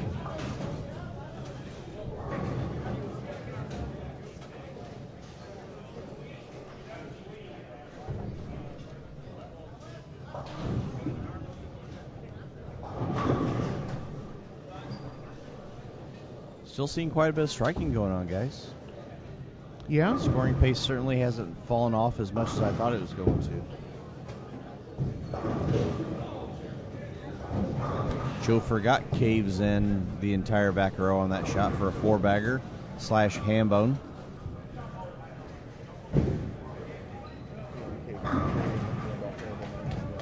Change on. Did you see that too? I was seeing something.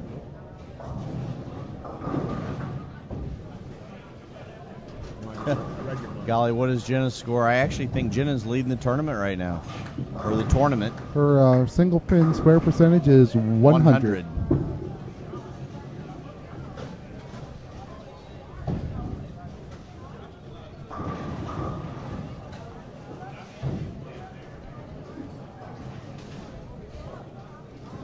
Hey, Lee, congratulations to our Illinois basketball team for winning tonight. There you go. See that real quick there? Ellie. And an oop. At least we had something to root for this there weekend. There we go. ILL. I. Hopefully someone in the chat finished it for us, but Matt Turk bugging me. The big two-handed backup ball wheel. His chicks dig it.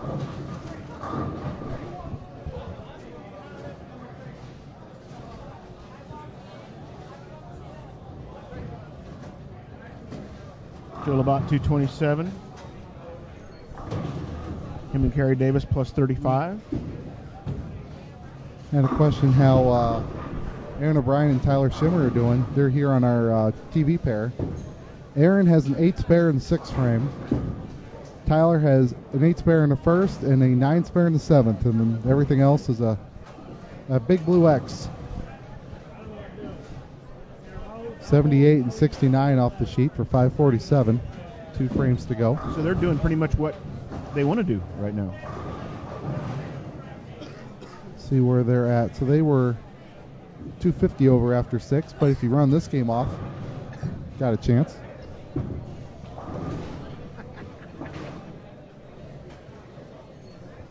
We've got 2 games left. The scores are out there if you want to. You still got some time.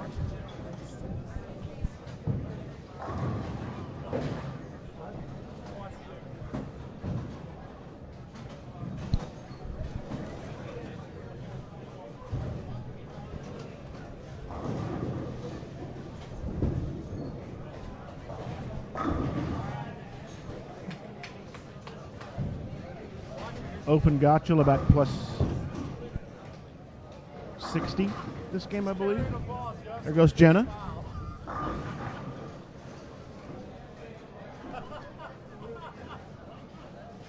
To what? Why?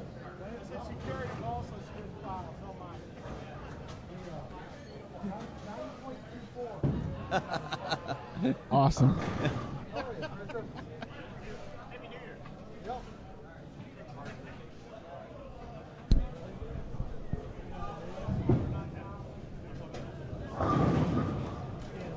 Too much traffic on the deck there for Aaron. Yeah. Too funny.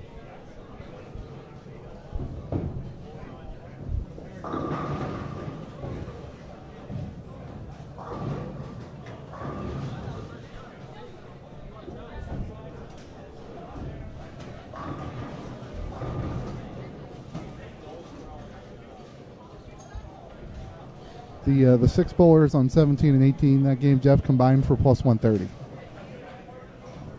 With a 245, a 286 with the front 10 that we missed. A couple bowlers struggled. Really all or nothing. Golly, I think Tom and Jerry are pretty safe. They finished up strong earlier today. Kind of looking for where the overall standings were for A and B. I had that right here somewhere.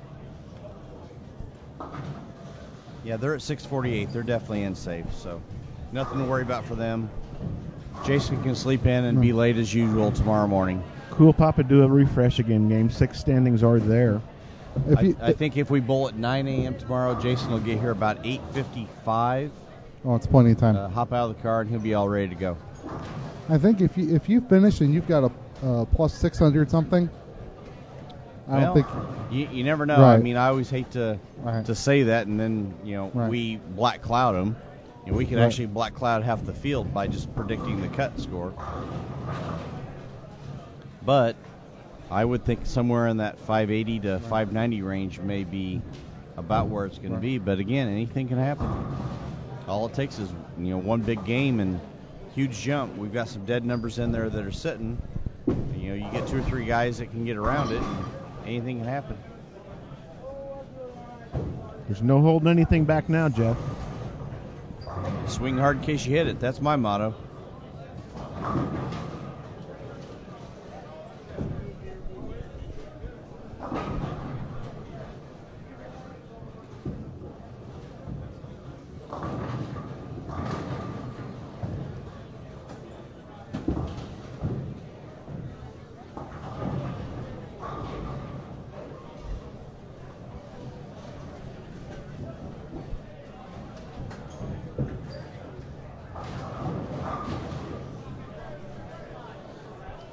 Now we've got action starting for, is that game 8 on 15-16? Game 8 Correct. on 15 and 16, yes.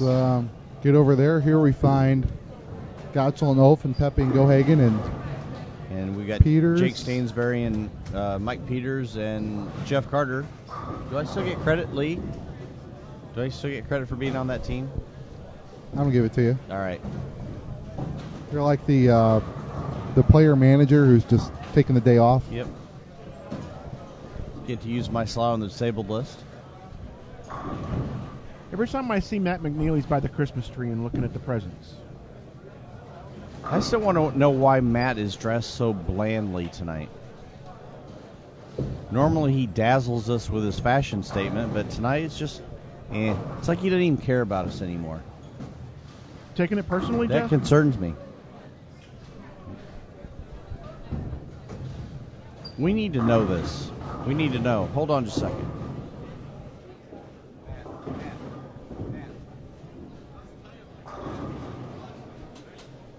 Be nice to our Christmas tree, Matt. I got to ask you.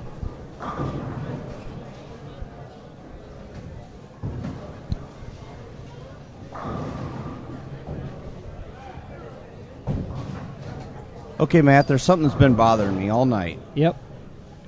What is up with your outfit? I'm very disappointed. I actually am hurt because normally you dazzle me with your fashion, and we sit back and try and figure out, is it periwinkle? Is it plum? Is it the color of wheat? What's he wearing tonight? And here you are in jeans with a red, white, and black shirt on. What's up with that? Well, I figured if I make it to tomorrow, then the more interesting and colorful shirts will come out. But I got to make it to tomorrow first. Gotcha. Okay, so if you make it tomorrow, we can expect something? Yes. Okay. I'll be wearing some colors tomorrow if we make it. Awesome. Okay, sounds good. Hey, real quick while I got you, Yep. if you don't mind answering one other thing. We got a little bit of an issue on 17 and 18. Yes, we do. I know I talked to Jerry at length about how to handle that, and we think that the decision that was made is the most fair and honest way of taking care of it. What's your mindset knowing that you're going to have to wait a little bit and then bowl another game after the fact? Well, it's just that's what comes with bowling. I mean, you got to expect the unexpected. It's really no big thing because it's out of our control. Jerry's doing what I think is the right call, offering you the option to bowl on the pair or not. We elected to not, so we're going to bowl our ninth. Well, it'll be our 8th game, but it'll be our 9th game really on 1 and 2, and then we're going to come back and bowl our 8th game, which will count for brackets. So, I think it's the fairest way to go, and really just you just kind of wait the breakout. Just as the same if you're following a slow pair or you have a mechanical breakdown. You just try to stay loose and keep a positive attitude and go out there and make one good shot at a time. Okay, great. Thanks for a few minutes. Thanks, Matt. Thank you, John. Finish up strong, guys. Thank you. We got photobombed there, but Joe forgot. Joe forgot photobombed us. Yeah. He's got a little time on his hands right now too. So. Hey Joe. So we were here talking with Matt McNeil, and all everybody sees is your shirts. Yeah. And we actually asked Matt about his shirt, and everyone's just looking at Zebra here. Well,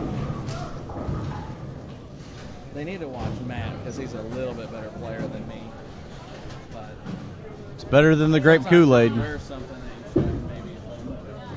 Well, Jeff is thankful you didn't wear the grape Kool-Aid pants this year. I'm saving them for tomorrow if I make it. All right, you heard it here first. So we've got that to look forward to. Right. Yep. We're now, everyone in Inside Bowling Nation is now officially rooting for Team McNeil and Team Labatt because we want to see these funny outfits. We don't know yet. He's got the same thing you've got going in that if he makes it tomorrow, he's got some grape Kool-Aid colored slacks. Oh yes. I like to keep the slacks normal, but I like to get experimental with the shirts and wear some different colors. All right. Thanks, guys. There we go. Bringing you the issues that everybody really cares about. Right. Well, you got to say there's confidence in both of those places because otherwise, folks who buy those kind of clothes would wear them during qualifying, knowing they're never going to get a chance to wear them on Sunday. At least these two guys are expecting to make it. As well, you should.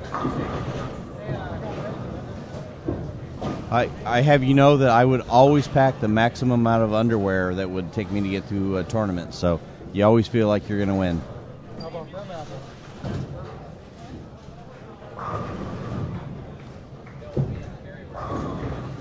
The kid on 11 and 12 with the white T-shirt. Getting ready to bowl on 12, I'm assuming.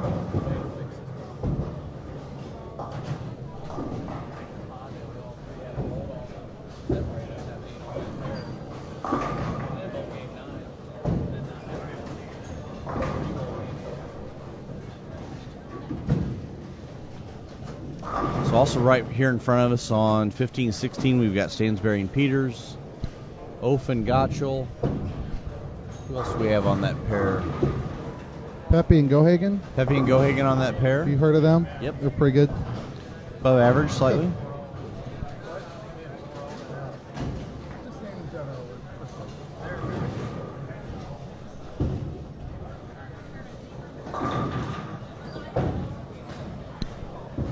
I believe that might be T.J. Thomas that we're talking about. C.J. Thomas they're talking about. C.J.?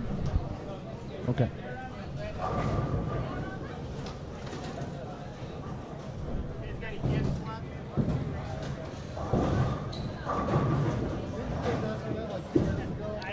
Gotcha with Miss Messenger over there on lane 16.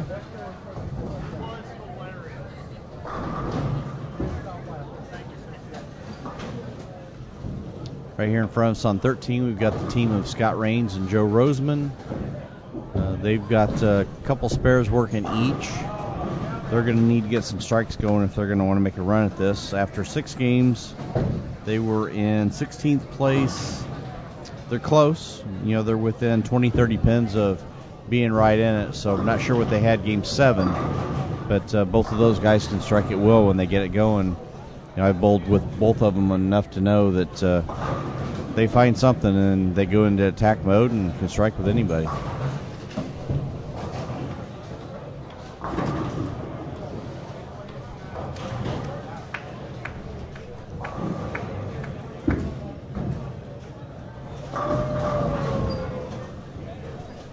Cool, Papa. There's only a few people that are probably old watching, enough or aware enough. Yeah, I was going to say that to understand what you're talking about there.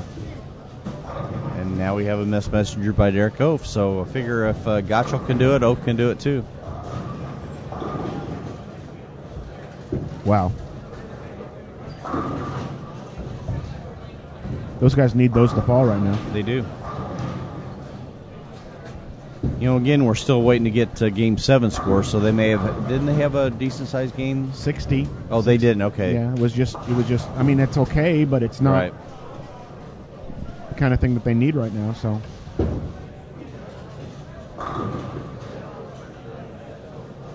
Wonder if they're distracted at all by their football team up here on the television. Yeah, good point. Both of them are big Nebraska fans, so. There goes Jenna again. Interesting little jump stop that she does right there, so she's got some skills.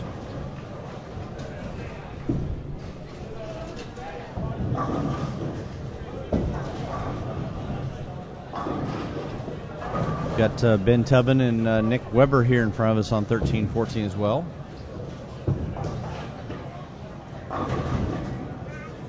GG3 with a missed messenger. Looks like he's throwing an Optimist now.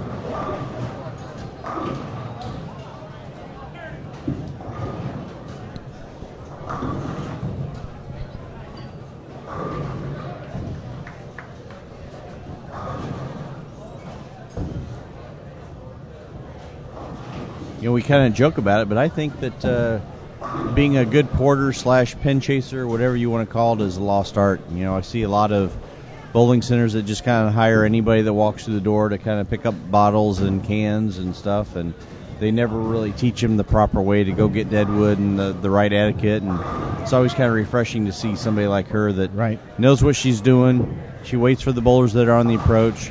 She knows how to run the gutter cap, hustles down there, gets it, and on the way back. And it's always kind of nice to see that kind of enthusiasm and professionalism in their work.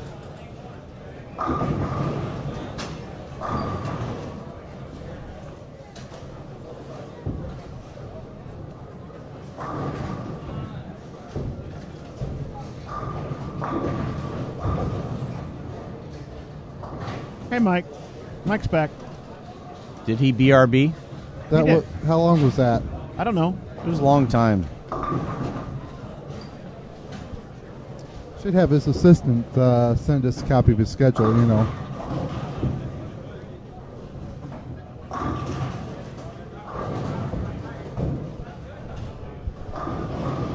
Yes, Mr. Flanagan, I did talk about the TAT earlier.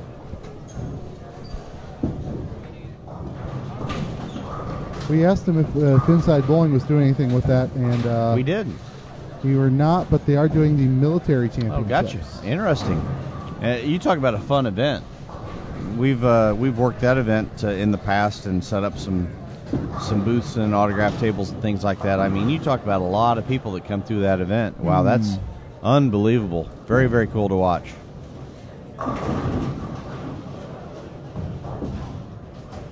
This would have been the year for me to go. I get asked every year. Yeah, I mean, I've been a part of it a few times, and boy, very enjoyable. Great people. They really are.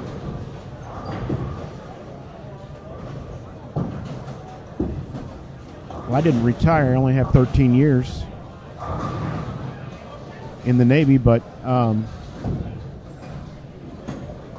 only one of the events treats those who are not retired as eligible for the event. The other one, you have to be retired or active, I believe, to be able to bowl. Yes, 10 pins. If you are retired, you would be eligible for that event. All the events that Brad runs, and I believe, if I remember correctly off the top of my head, the just go to the High Roller website and the main website, and you can get a listing of all of the events that Brad Edelman and his crew run. I know we're a part of several of them. The two TAD events, the military tournament, things like that. I know they have a first responders event now, and a lot of different things that they've got going on. It's great that these groups are so involved in bowling. So, and we're very fortunate to be part of it. Yes, Mike, I do remember the first time we worked together on one of these things right now. It was the Missouri State High School Championships in Springfield, Missouri. I believe it was at Battlefield Lanes.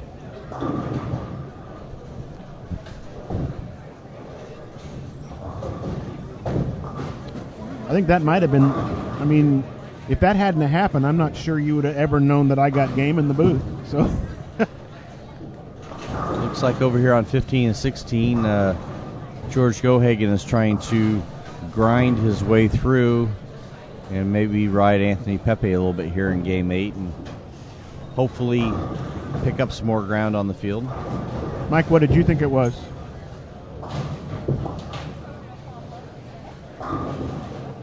Pepe throws a ham bone, hashtag ham.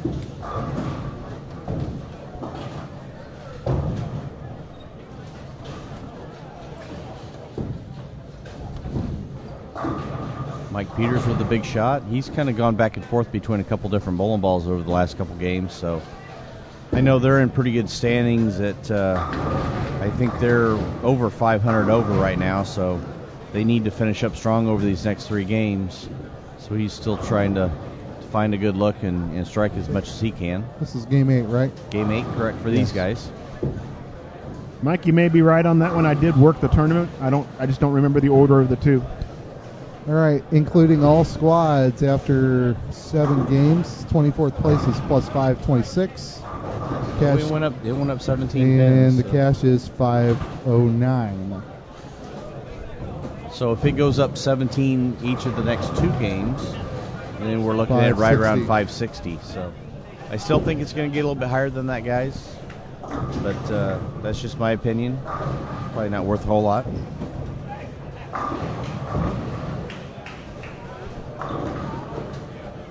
Well, let's see. We can trace back, Mike. That was July 2011. This year was in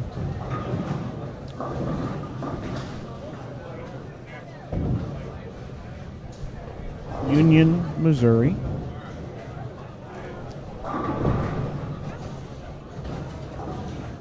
There goes Jenna again. The year before that would have been 2013, and I believe that one was in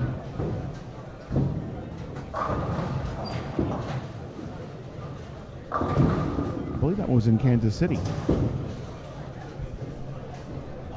Okay, we've got Game 7 standings. Lee's going to rattle them off for us here. We'll let Dennis think. Our leaders still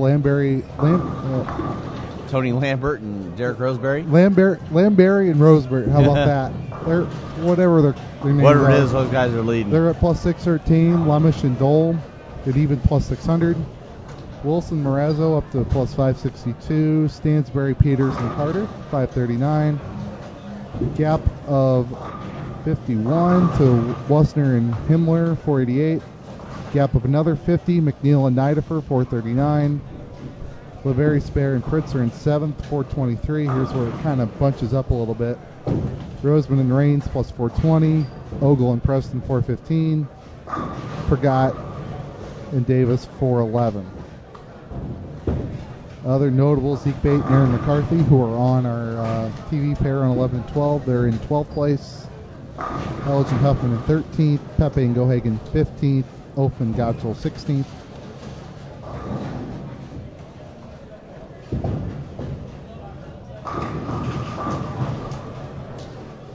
So we'll take, kind of got a few teams here pulling away from the pack, but starting with McNeil and Craig Nidifer, that's a bunch of teams with not much separating them.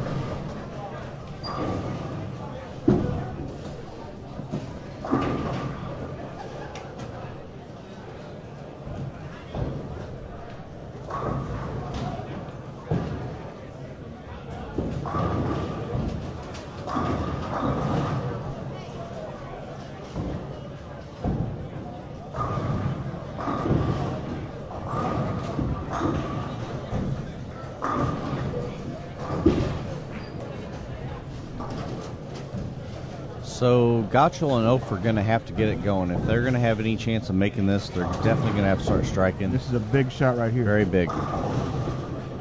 And he leaves a swish 8.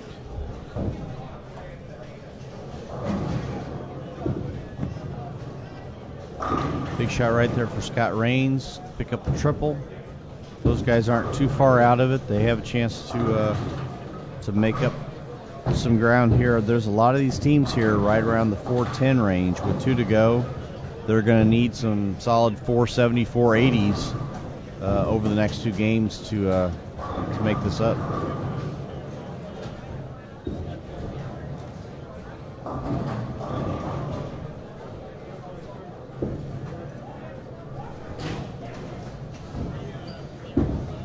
So Brockland and Miller were 18th at what? Do you have that paper underneath? Were they there? 563? I think that's where they were, is 563 if I remember right. 555. And right now on the sheet, 3 teams ahead of them. So that automatically puts them down to 21st.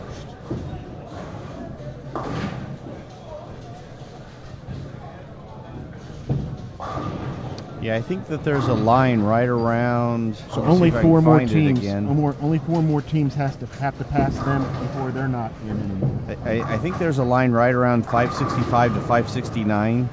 Those 2 numbers right there are the ones that I think are going to be key. If teams can get around that 569 number, there's a big gap between 592 and 569. That right there is the key. Those 2 dead numbers right there, the team of Burdick and Silveri and Cole and Bush, those 2 teams right there, if they can hang on to those last couple spots, they may sneak into tomorrow. But since there is such a big gap, 23 pins right there, a lot of teams can fit into that spot. Right. Ray's here. Ray is still here? He just came over and shook my hand a few minutes ago. Okay. So he just came back in the building. Well, he texted me a little while ago wanting me to send him updates, and I won't tell you what I replied to him. But you can't, because what Mike requested of us probably. Yeah, it'll take more than a couple of asterisks to bleep that one out. Should have just told him he's in 89th place. Yeah. I told him, I said, if you would have gotten more than 90 the other night, I'd gladly tell you.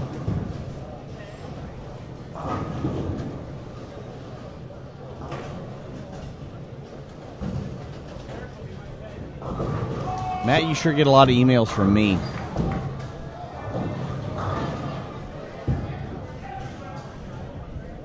So Gotchel's still struggling over there, or at least he spared it up. But Derek's got a good look again here. He may do enough on his own to do what that team needs for this game alone. Will they go to 23-4 then? Unless they make a change, they may go to. I don't know if they would go to 17-18 or not. This is game 8. They'll go to 23-4. Their last no, game. But I'm saying I don't know did they start in this bay? If they would make a change. I don't remember where they started down the low end. They would have to start it down there. Yeah, right? so they would go to 23-4. Yeah. I don't know how that pair's been playing tonight. I think we're being told there's some weather moving in down on the high end and low end. Down on 21-2 again. Imagine that. 21-2 and 7-8. So we need some weather. Weather moving in. There it is. There it is. That'll be our storm weather alert, brought to you by Storm Bowling Products, the Bowlers Company.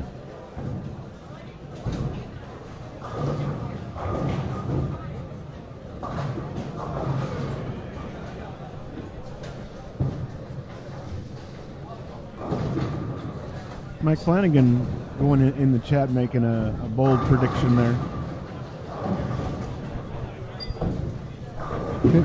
Derek Kindigan Johnson, 24th, drops Mike, walks off stage. I think he stole my line. I used that one earlier already. Mike, but that must have been when he said BRB. He didn't hear me say it. Yeah, Mike, you'll have to come up with another one.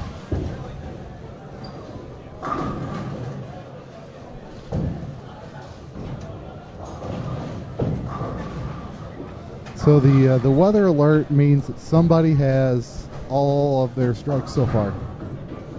Usually we do it around the front 7 or so, and we are so good at black clouding people that we figure we would just bring you the weather alert. Brought to you by Storm Bowling Products, the Bowlers Company.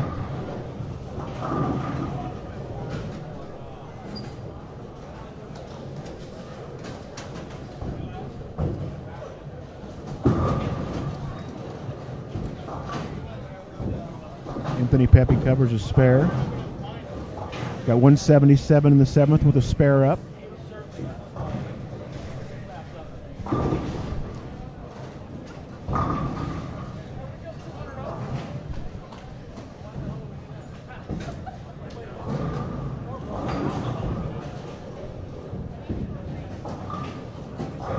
There we see the action on 11 and 12. Rob Gottschall got a ball to face up on 15, so he's pretty happy with that one. Now the next one becomes very important.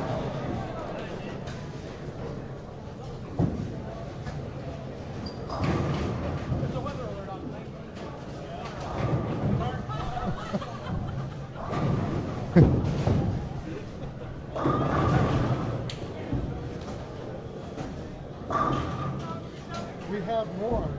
Oh, is there more weather alert? More water on 17? No. The weather alert means somebody is not moved yet. And they're trying to avoid hard weather cloud to shoot 300. I don't know what we call that. Steve's desperate, so he's going to stick a dynamite in this shot. A loser or something. It's like a gentle breeze.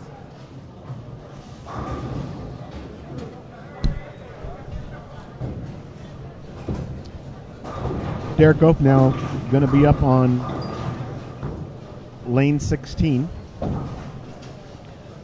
Got them all but one. He's pretty much doing the job for his team right now. This is game 8, Mike Flanagan. If he wouldn't BRB all the time, he would know these things.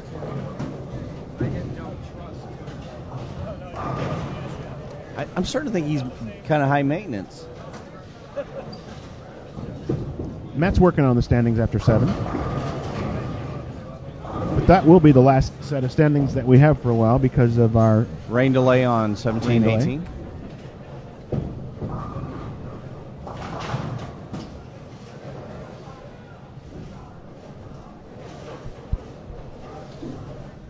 Ricky, how are we doing on weather down there on 7 and 8?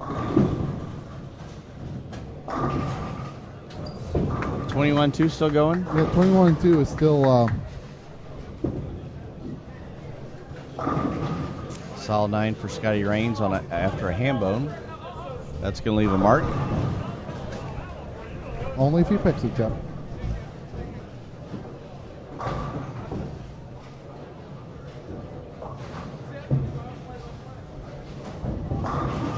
Anthony Pepe with another great shot. He's got 250 out, right? Looks like it. 257. George has 26. Jenna, thank you very much for sitting in with you. I think everybody's kind of enjoyed your hard work and watching chase the unbelievable amount of deadwood that we've had all night long. So thank you for everything.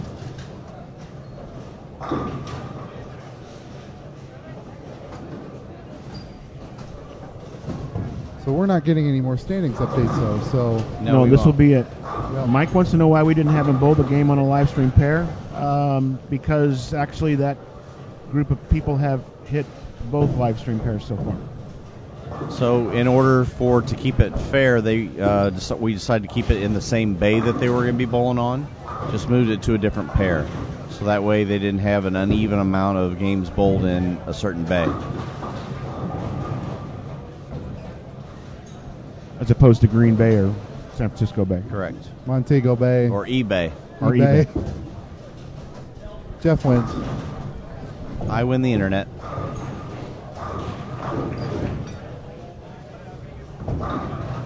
And now you know, Mike.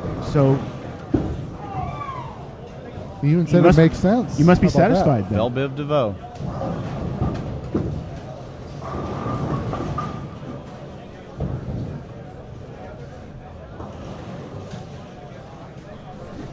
We certainly can, Mike. If you would like us to, we can make an effort to get one down there. We'll have to talk to Mr. Turk and see what he thinks. Our producer. Our crack staff. Ouch. Wow. Wow.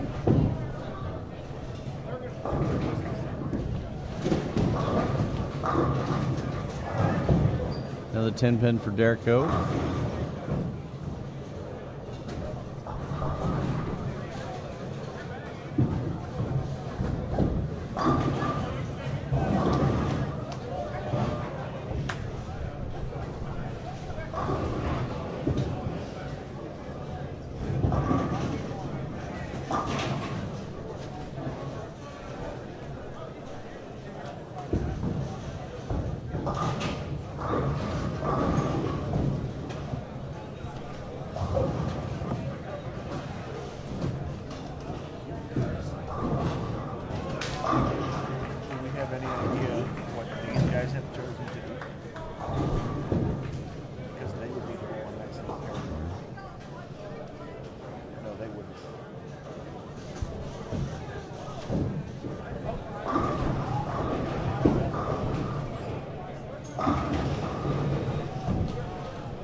Right now, it's to answer Mike's question. It's Matt McNeil, Greg Niederfer, Joe Labatt, Kerry Davis.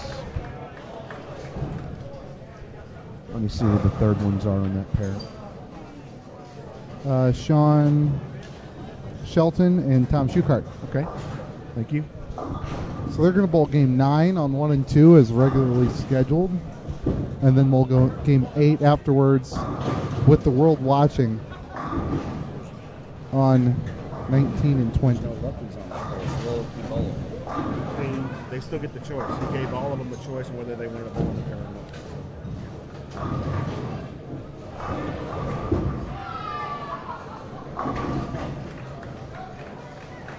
not. All right, so Anthony Pepe with the first 2 in the 10th, so he's got 250. George is looking at 194 with a strike now. He just spared in his first delivery here, so they'll go plus 40.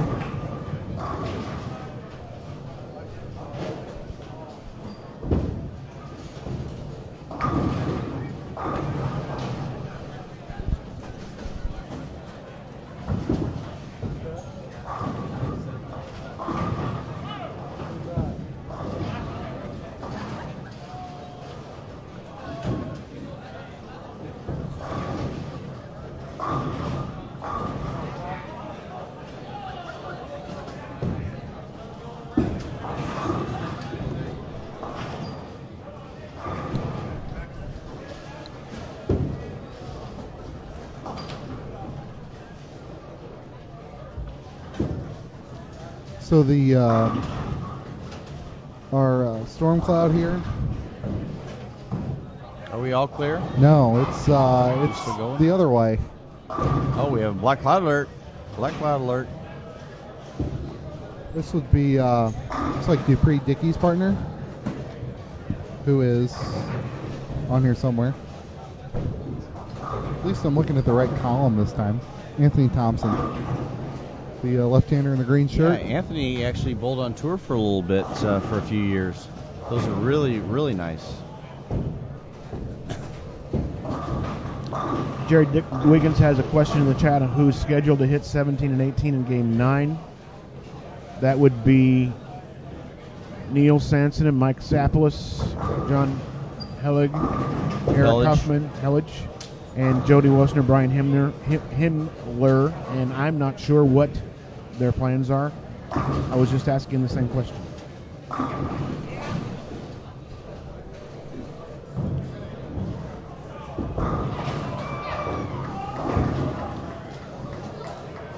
So Dupree walked out his shot while Anthony's waiting. Back of his shirt, though, says throw it, so he's going to do that for his... Just throw it. How many 300s are we working on here? I think we are up to 12 as of right now, if I remember Well, correctly. here we go.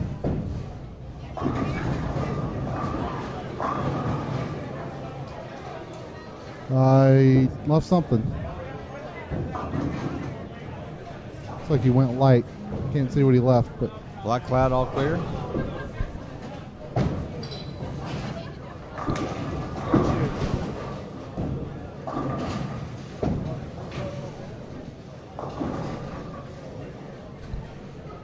It's actually Dupree who's got them all. I'm sorry. Oh, okay. And he's got one more. So we do still have weather Absolutely. alert. All right, he's got them all. Who was it? That's Dupree Dickey. We call him the king of Oakland County because that's what everyone else calls him. I will call him Dupree Dickey. We'll go. What pair was that on? That is, you get one guess. 21 and 22, That I'm would be guessing. it. Imagine that. And this is game 8, correct? Yes. Yes. Let me have that pen over there, please.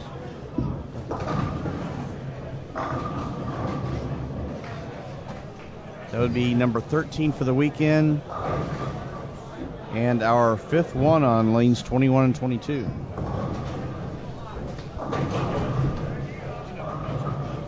I remember from what it's Dupree Dickey. I know him from last year. That's it.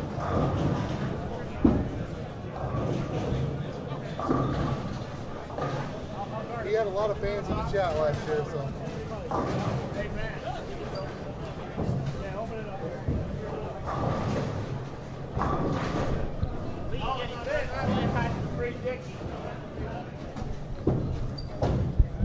Hey guys, Matt here along with Dupree Dickey. He just rolled 300 down on 21-22. That's the pair all weekend. He's got himself a Christmas present here. What you got there? Oh, someone can put my money in. Got you a coin counter. Oh yeah. Thank. One of the nicer ones actually. Thanks, man. At least you didn't get the cards. Nice bowling, man. Thank you. And still no ham. I'm disappointed.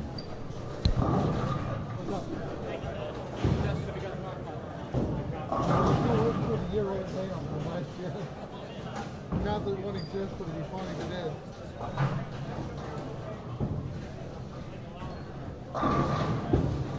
I think the ham is becoming legendary if it even exists.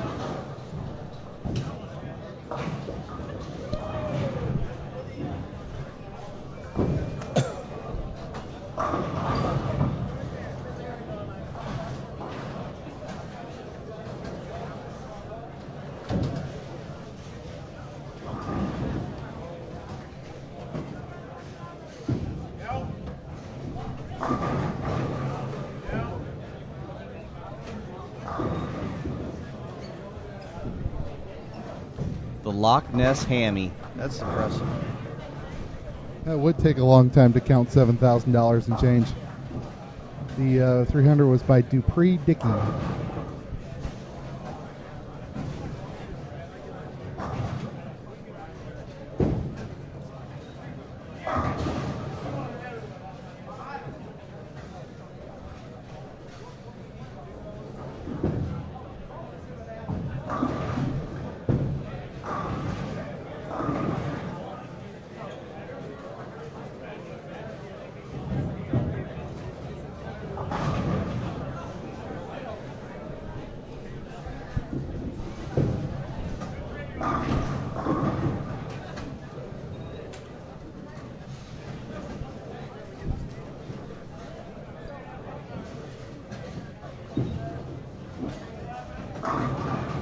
So as we're looking here, what I'm trying to do, I've got the standings after Game 7, and I'm putting down what the teams that I know of have after 8.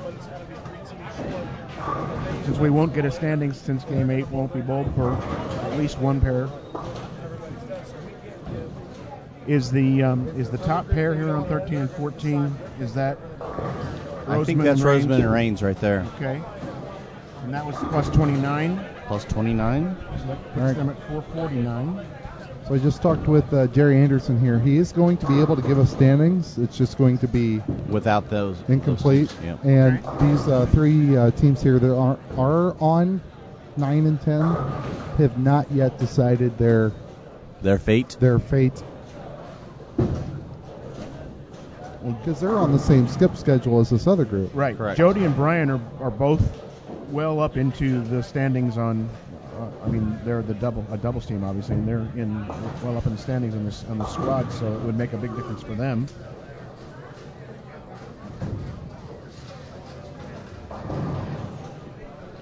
Jerry's hovering on that pair right now. Literally. He's got the hoverboard the from Back to the Future Part 2. hoverboard. You Yes. read my mind, which is really, really scary. I believe he's or we've been sitting here together too long. This Exactly. weekend. I believe he's got cinnamon with him. Shut up.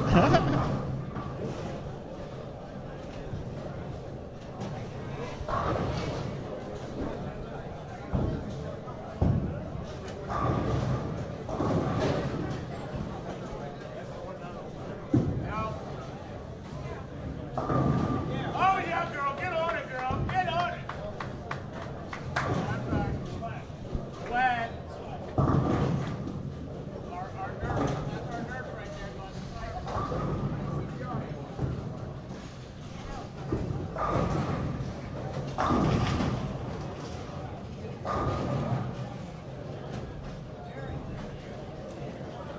Trying to see.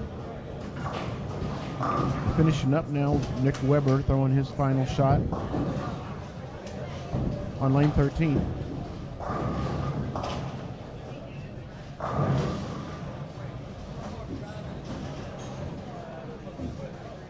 Nick Weber, a star of the original Inside Bowling shows, bowling against various people for fairly substantial amounts of money. That's right, I remember that. The big matches is how this all started out. Right, with Eddie Sedowinski and Brad Miller were the first two commentators. Once upon a time.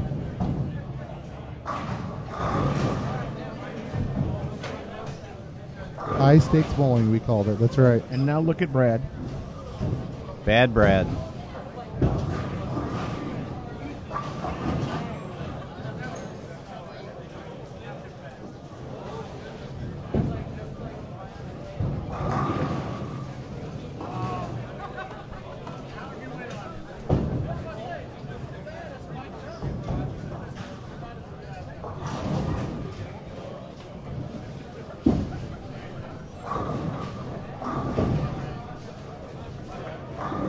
Having fun, no, that was not Brian that did that. He's up now on lane 10. Bowling his 10th frame. He's got 156 in the 8th with a strike up. Jody has 156 in the 8th with a spare up.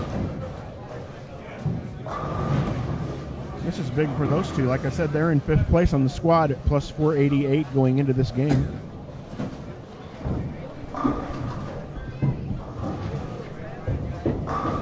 Brian doubles with the gold ball. AD just throwing the high hard one.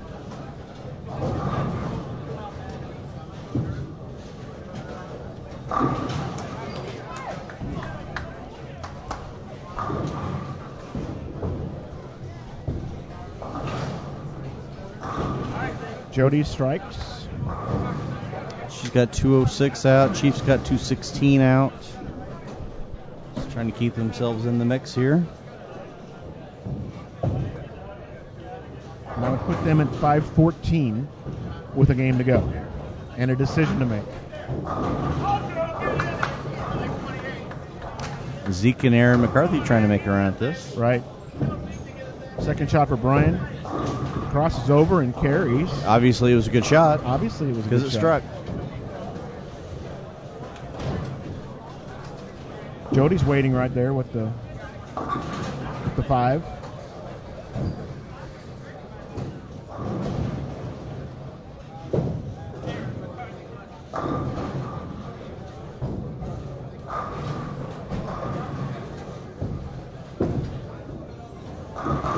She doubles in the 10th.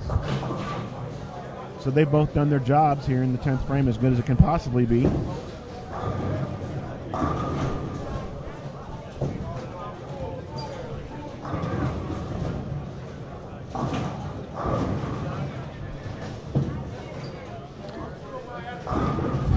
Having fun to answer your question, I'm not sure what I would do. I would probably be far enough left to where I'm throwing it through the puddle, so I would probably have to wait. Either that or just try and throw it over the puddle. The puddle appears, if you look at it from here, it appears to go from like in between 20 and 25. Which is where I probably would have started tonight anyway. Looking at the lanes as a right-hander to the left gutter. One's okay, though. You can play it down one. 205 for Jody, 216 for Brian, plus 21. That gives them 509. Yeah, so the last game, Dennis, that was bowled on 17 and 18, they combined for plus 130, but it was 3 huge scores and 3 very subpar scores. I was watching a couple of the righties as they were going around that, and it looked like some of them were playing tentative. It was almost like that was messing with them, but they did have the option of whether they bowled on that pair or not. They got it as well, and they chose to bowl. So, but each big game was doubles paired with a poor game. Right. You take the best 2 scores together, you're in the 550s. So if you think you can get that look, go for it.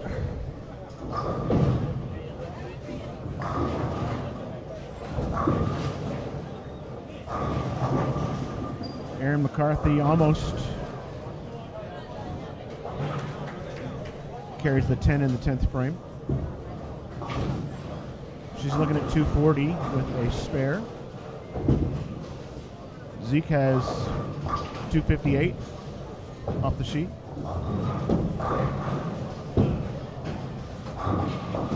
They're at 399 going in.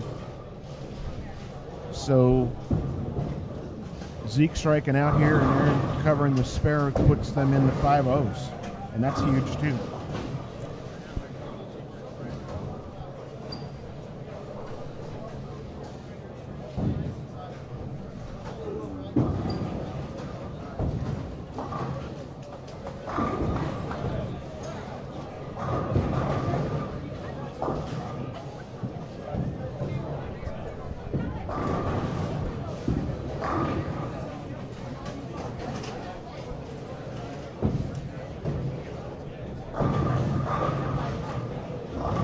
Aaron covers her spare there on 12 and looking at 244 if she strikes in the fill ball.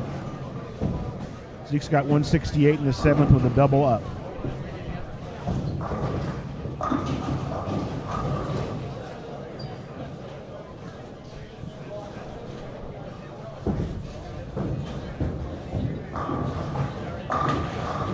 Pretty nice shot there by Zeke in the first ball in the 10th, and that was a big shot at this point.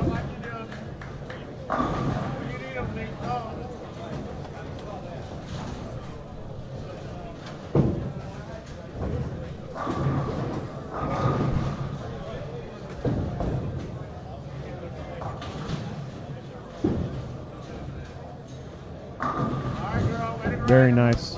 244.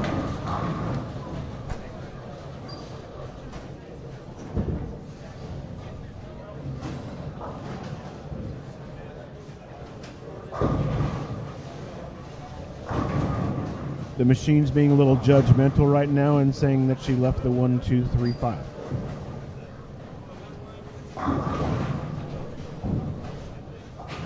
A little harsh. Little harsh.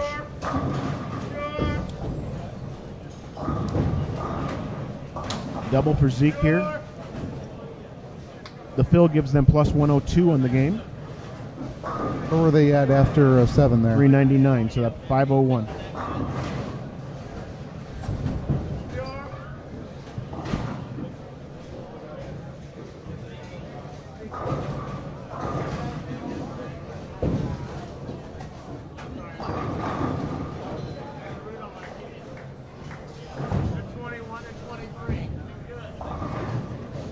Very nice finish. They were commenting. They heard you.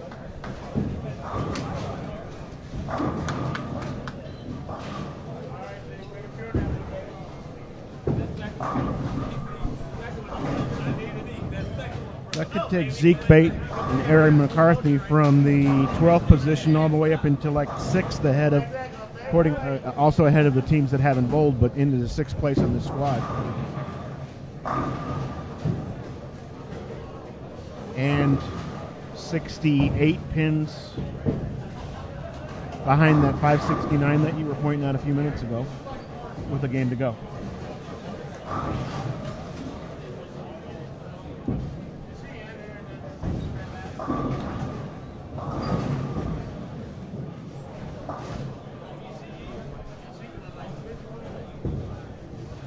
Jerry still on his hoverboard, or you get off of that?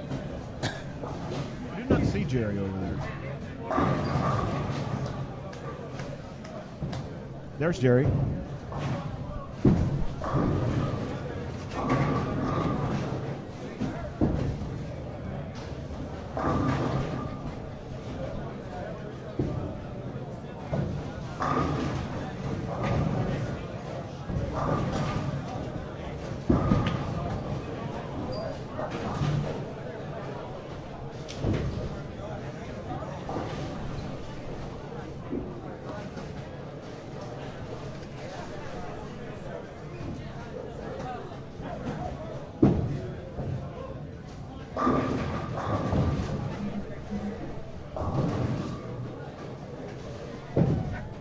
I think they're discussing it right now. Jerry's over there in the den.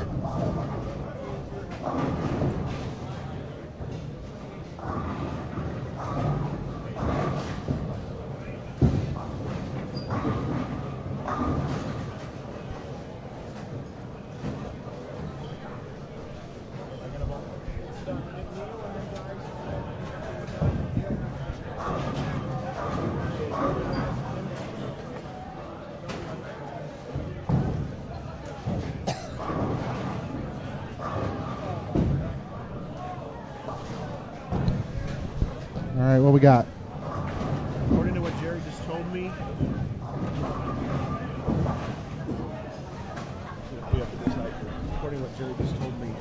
they're not going to bowl. And when it's done, they're going to bowl on 19 to 20, and I feel those guys are going to bowl on 11 to 20. That's his decision. So I want to say that in the chat right now, or wait until after we're done. Yeah, let's just wait. Okay.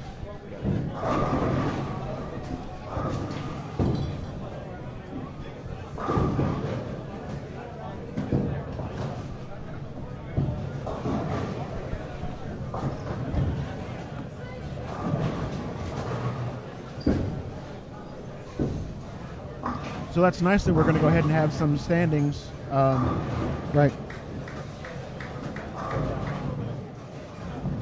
We'll be almost complete. It'll certainly help us figure out a cut line.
So, you guys know what's happening or not? Yep. Okay. McNeil's going to 11 to 12. And then the other group is going to 19 to 20. We're going to try and rig a camera.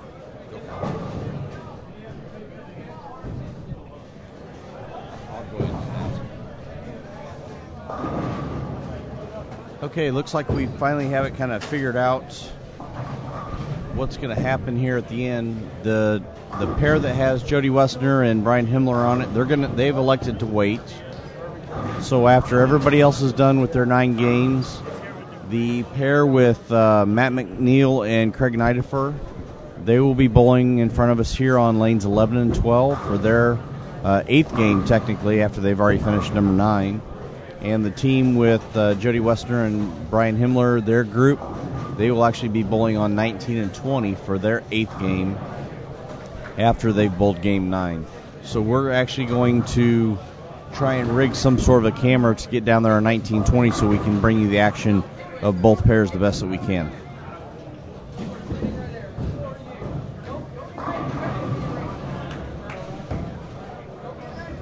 Hope that helps everybody out a little bit to kind of let you know what's going on. Hammerman, it would be kind of difficult to have Mike go find out about the brackets because he's in Utah and we're not. We didn't post it out there.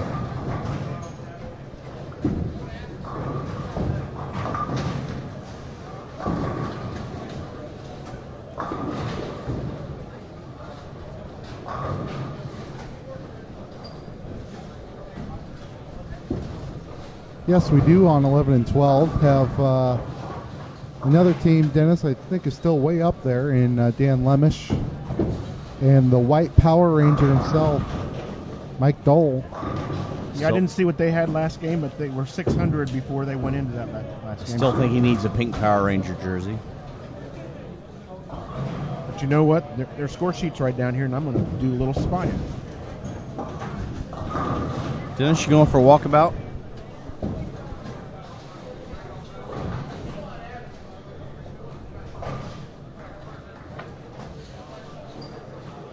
See if we can get Dennis on his walkabout. There he is. He didn't go walking very far. 2 steps to the left.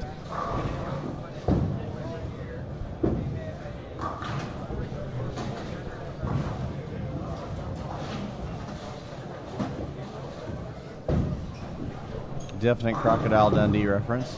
It's for your backside, mate. For those of you that have missed it, we have a little bit of a weather issue on lane 17, 18. We had a little bit of leak in the roof. Had a little bit of a puddle on the lane, and they've decided to give the teams that are going to that pair an option whether they want to bowl on that pair. Especially it's on the left side, so if there's any lefties there, they're definitely choosing to skip that pair. So far it's affected 2 groups only, and they will actually be finishing up what would be is it game 7 or game 8? Or game 8, I believe, right after the fact. So game 8 for one of the teams, game 9 for the other. Gotcha. And I found out that Lemish and Dole had 402 by looking at their actual official yellow-colored, or I guess wheat-colored score sheet. I wanted to trust the chat, but I had to check just to make sure because that's me. So 602 is what they're at right now, and we have Stansbury and Peters at 600. And I don't have some of these numbers for other teams that are on the outskirts of the house, but Jerry is going to give us an update on the standings here, leaving out the teams that have not bowled their game 8. So we'll have that for you shortly. I like the phrase outskirts of the bowling center. Yes. We may not post them just because there's no way for us to explain on the sheet that there are teams that have not bowled their 8th game. So we'll tell you what we have going on, and then as soon as we can plug those numbers in, then we will post everything up there.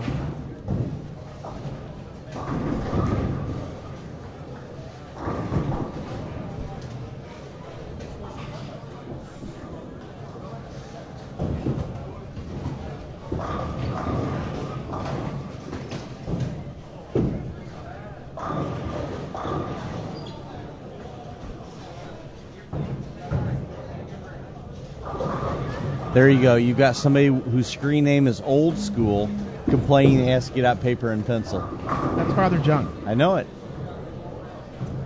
I know it is. I'm just Paper picking on him and that pencil. he's complaining he has to get out paper and pencil, but his screen name is old school. Yep. He didn't At say, least he doesn't have to get a sundial out. He didn't say grease pencil. Is there a slide rule involved here anywhere? Abacus. And I was trying to remember the term. Yep. I need an Etch-a-Sketch. We need to hook up an iPad so that it'll stream it and we can telestrate on it. Exactly. Need the Madden-strator. Or the... or be like John Gruden. It's a serpentine, son. It's Spider 2Y banana. That was actually really good. Don't make me do my Charles Barkley. This is just terrible. Terrible, terrible, terrible. Just a bunch of knuckleheads.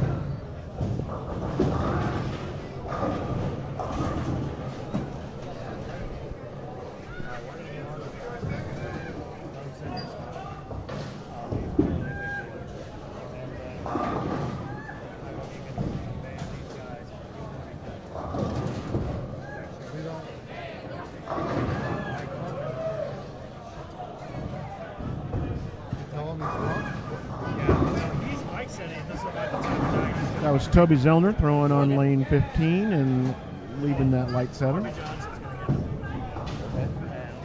wants you to ask him specific questions. Okay? And he's apparently worth a ton of money on. Mike Dole carries one on lane 12. Starts the game out with a double. But Mike said that if it's a time of night where he breaks, so I'll just make sure he doesn't. And then we're going to try, we're going to leave 11 and 12. McNeil's moving. For what? McNeil's moving to 11 and 12.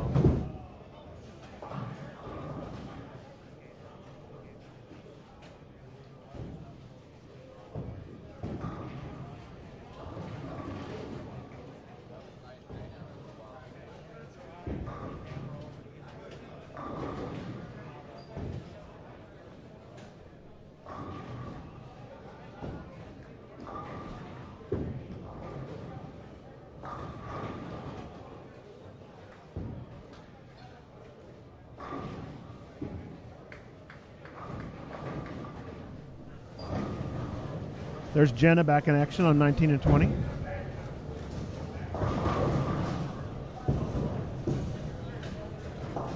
I wonder if she likes running down on 21 and 2 better than 19 and 20 like everybody else. Everybody else likes 21 and 22. I think she does.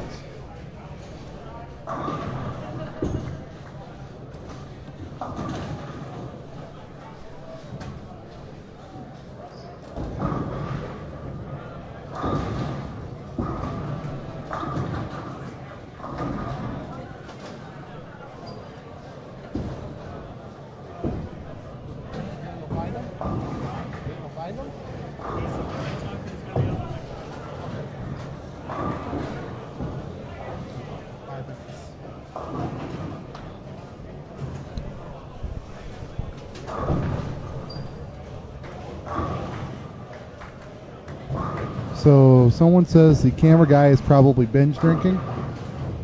Your answer to that is no. You think about it again? No. The camera guy is a tripod.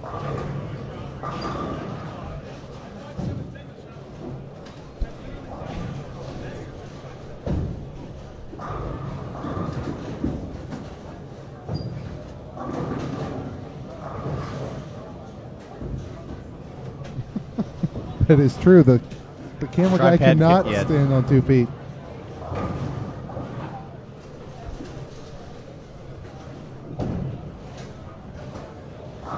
Of course, the tripod says, "Hey, what did I do?" I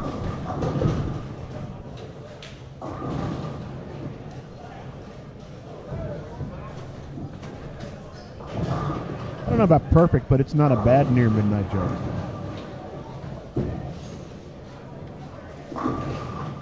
Mike Flanagan will literally be a day late in about half an hour.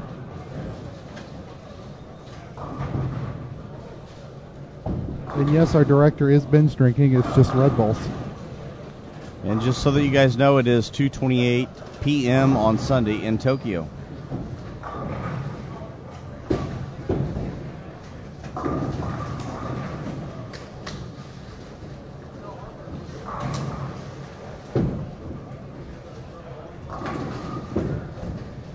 Asking for an update on Stansbury and Peters.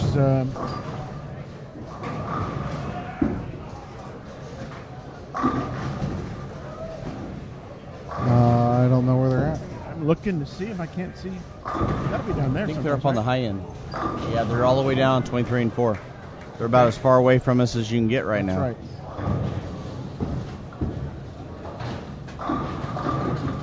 They shot plus 61 the last game, though. That put them at 600 over after 8. All right, guys. After 8 games, including all squads that have completed as many games as possible, the cut number is plus 532. That went up 6 wins. Cut line plus 510, which went up 1. Of course, we had teams close to that who haven't got the bowl yet. It's probably a little higher than that. Yeah, so a couple of teams could make a big difference because both of them are going to be in that number, I believe, or at least close to it. Or can get there, right.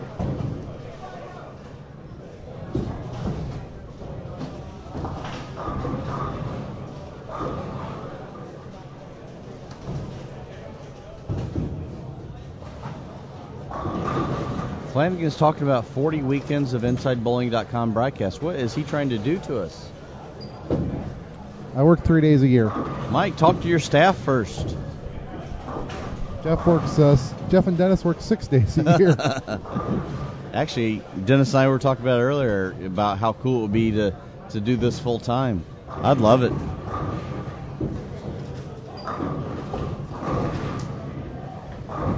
As he sits at home in Utah watching the snow fly and cracking the whip.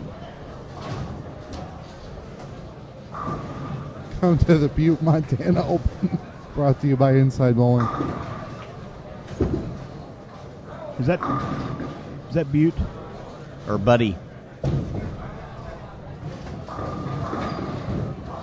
Is Butte. Wow. Pitch out. Tried the corner and missed. And no, it is not John Weber's voice. Just a bit outside. If you really wanted to hear John Weber's voice, all you got to do is ask for it.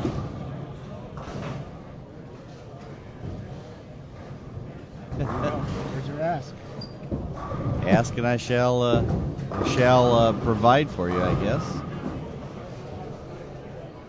Well, over here on lane 12, we've got Mike Dole trying to pick up the washout. See how he does with this. Heck, I don't even know what's going to happen. I've been reading these numbers all night, and I have no idea what's going on. My laptop crashed earlier. Have no idea what we're doing. So, fellas, just go out there, pick a pair, bowl, have fun, and I'll tell you what the scores are after you're all done.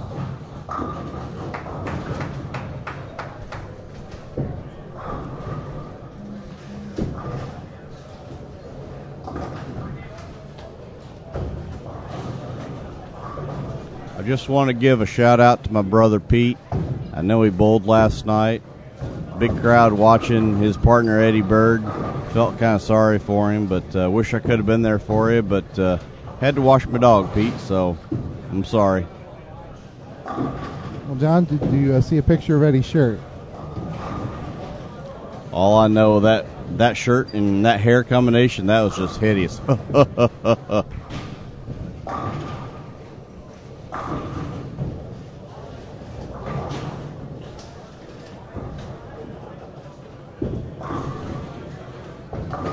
How is it to work on the senior tour?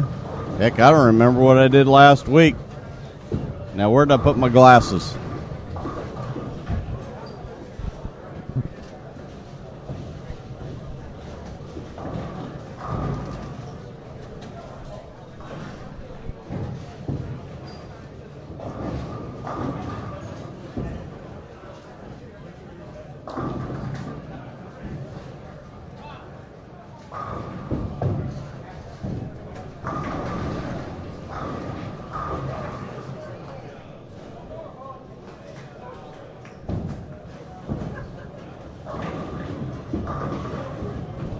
Thank you all. Thank you very much. I've been here all weekend.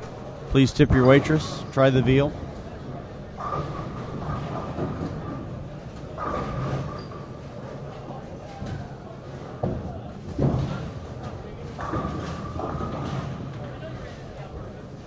Scooter, there were a few people this weekend using Crux.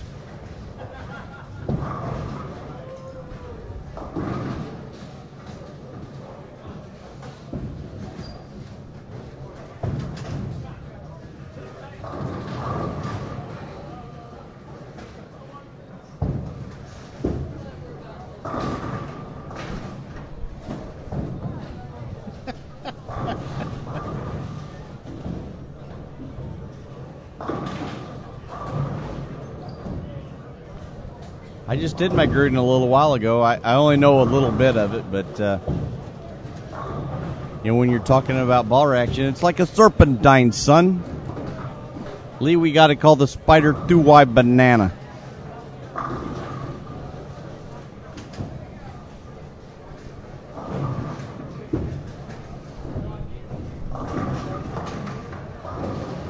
Did you see the Frank Caliendo on Mike and Mike last week? I did. It was unbelievable. The 'Twas the Night Before Christmas as every ESPN personality he could think of. He is so talented, so much fun. I've got all his. I mean, you don't even call them CDs anymore, but I got everything on my iPod. Listen to him all the time. He's a lot of fun. If we had him in the booth, we'd have more than 300 viewers. I can guarantee you that. And if we had him, Kate Upton, and me in the booth right now, I'd be happy. Not saying I don't enjoy you guys' company, but. Well, Mike did provide us that blank check, correct? Yes, he did. So we're good, right?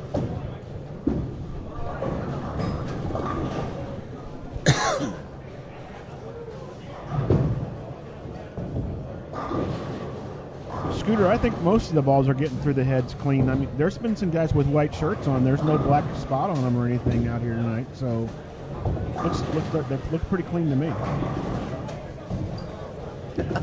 Sacramento and the Knicks in overtime, that's like waterboarding. I wouldn't pay Knick fans to watch a Knick game.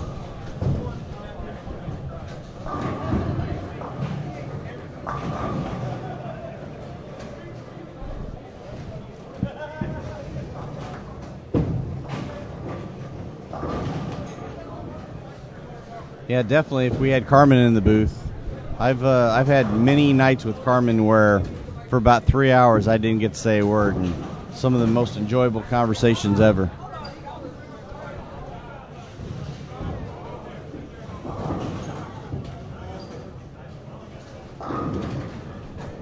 Your doctor's in here and thought you were bowling with Peters. I thought I was too. Yogi Hacker, if the ball goes to the left or the ball goes to the right, you just throw it down the middle, right? Swing hard in case you hit it. That's my motto.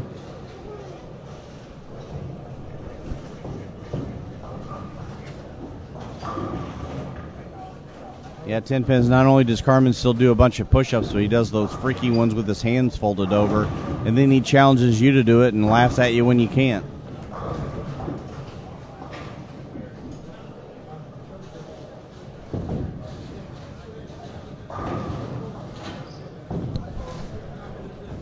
So bowling for dum-dums, are you going to pay the entry fee for 108 teams to come and bowl on whatever shot that you think might be appropriate for a tournament like this?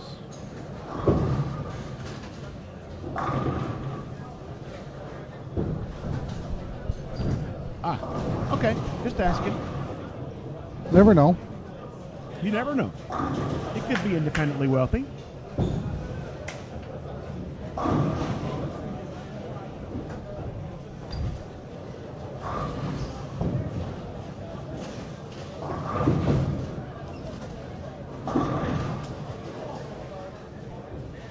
Serious business to discuss in the chat room at 11:37 Central Time.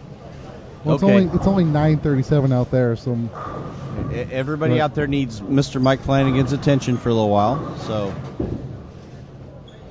I'm going to switch it here to 11 and 12.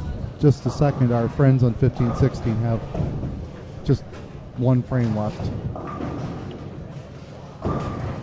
Those friends on 15 and 16 are Jim Burnett and Toby Zellner. I figured you knew them, so that's why I called them friends. How about that? That was nice.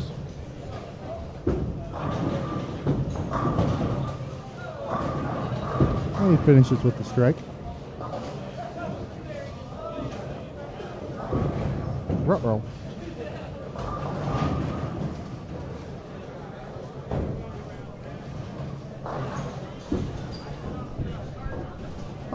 Mike, I thought you were going to discuss serious business. how many lanes do you need, Mike?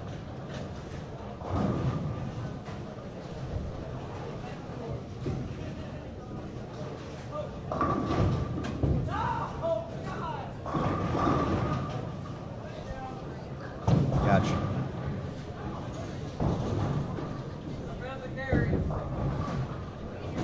All right.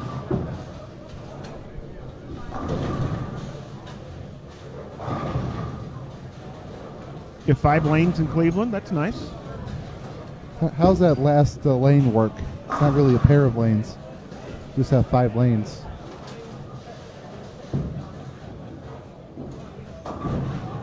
There's a little bowling center not too far from Peoria.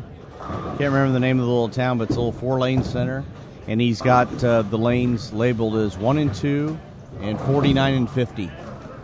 So it's the smallest 50-lane center in the world.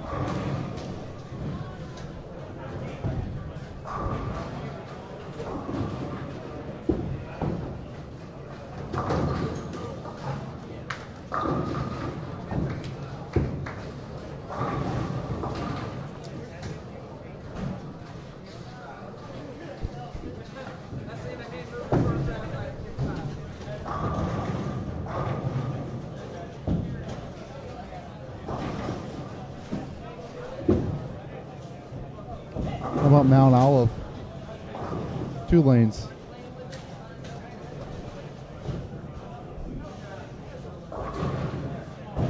Saratoga have 10 spots for a month. The 8-lane upstairs center. We're in Maplewood.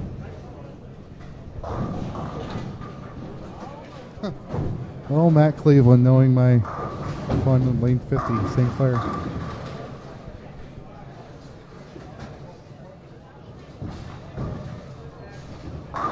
How about the showboat, Mike? Too soon?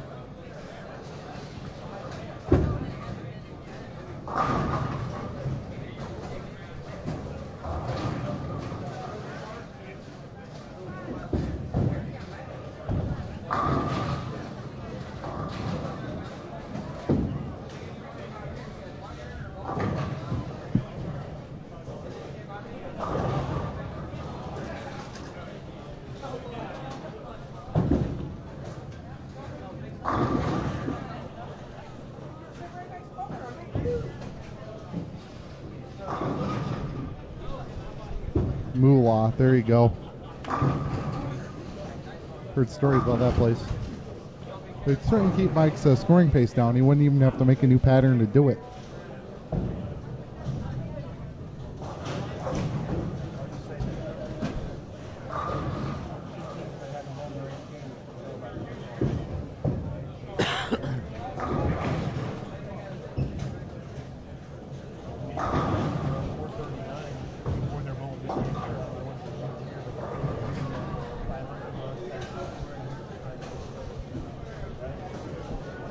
There it is, Flanagan, Illinois, 1 and 2, 49 and 50.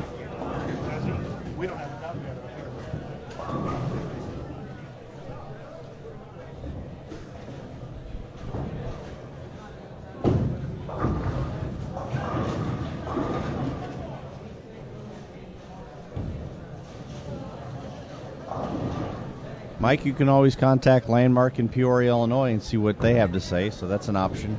I think it's 50.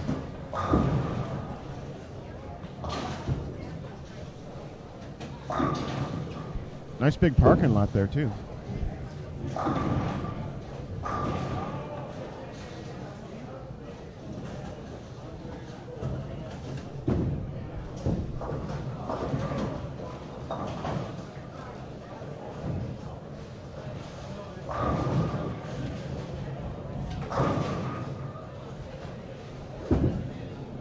There's an international airport in Peoria, Mike.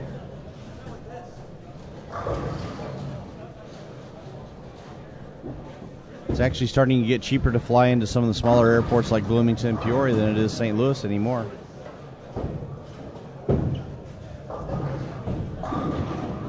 Yeah, that's even closer to my house than here. Which is very, very important in the decision-making process if you're asking for my opinion. And he did. I think in a roundabout way he did.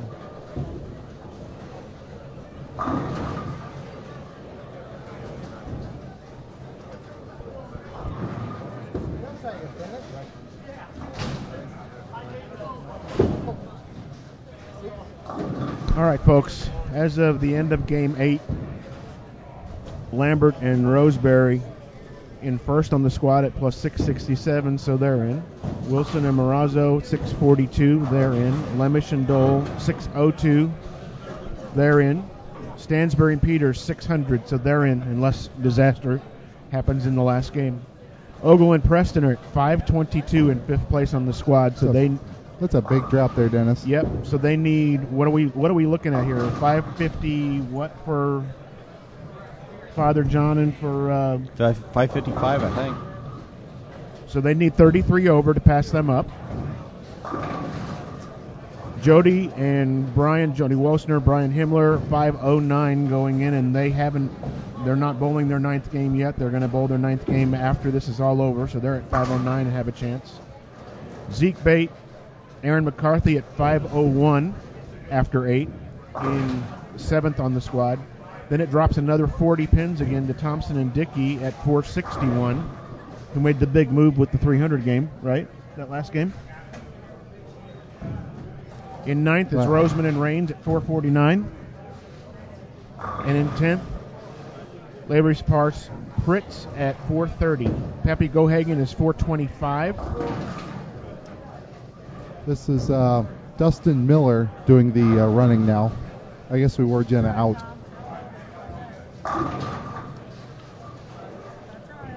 So Pepe Gohagen, and I believe they would have been down on 23 and 4 that game, would have had to go huge. I mean, huge, and we would have heard about it, I think, if they were going to make a move. It's very possible.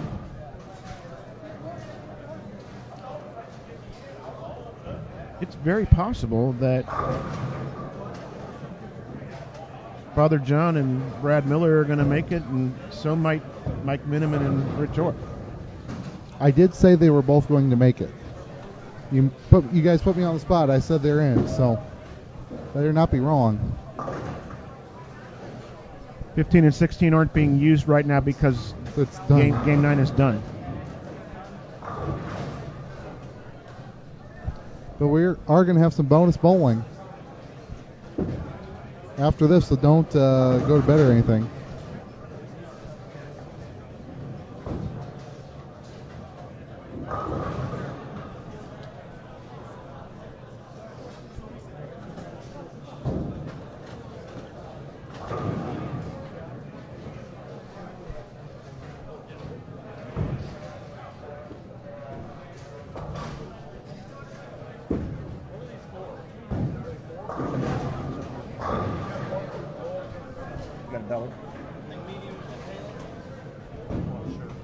Those are normal sizes.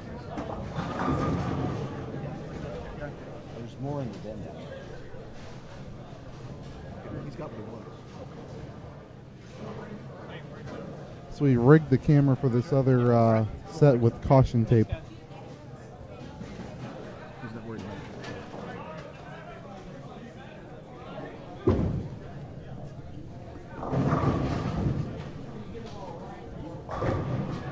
So here in about 5 minutes, everybody but two groups will be in the clubhouse, if you will. It's a big clubhouse with 102 doubles teams done.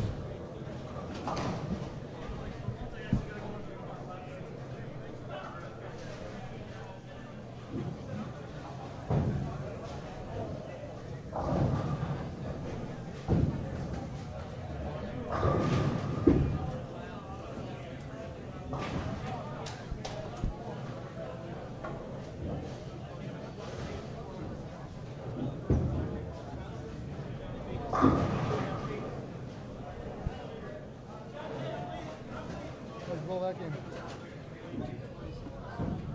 We were the big guys on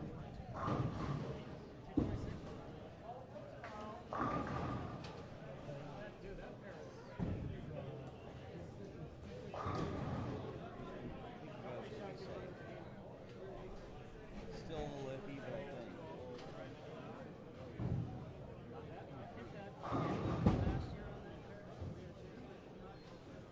10 teams have to be in.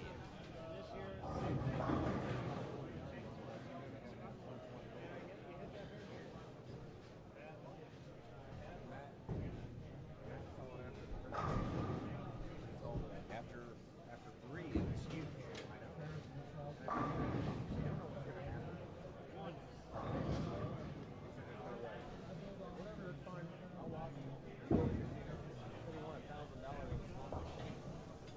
We're splitting that, right? Huh? We're all splitting that, right? That's what I said.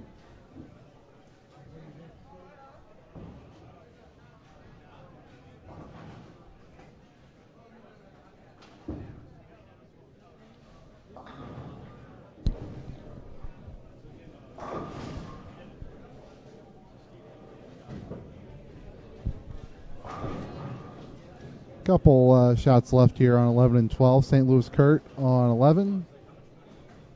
Ron Libs on 12.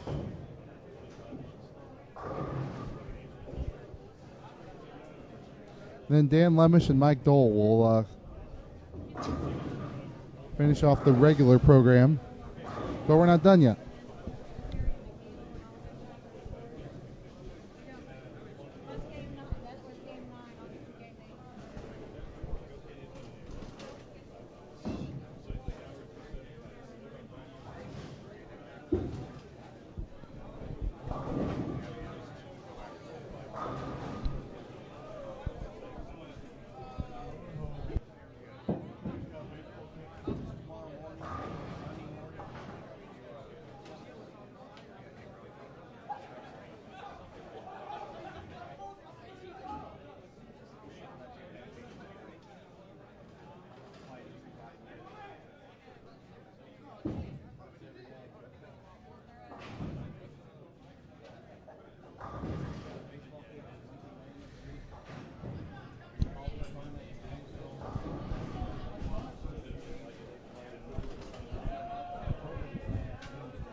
Mike Dole's got 2:32 left. They were third on the squad at 6:02 going in here. And Mr. Lemish is 2:14 left. They're in no matter what, but every pin counts. Right.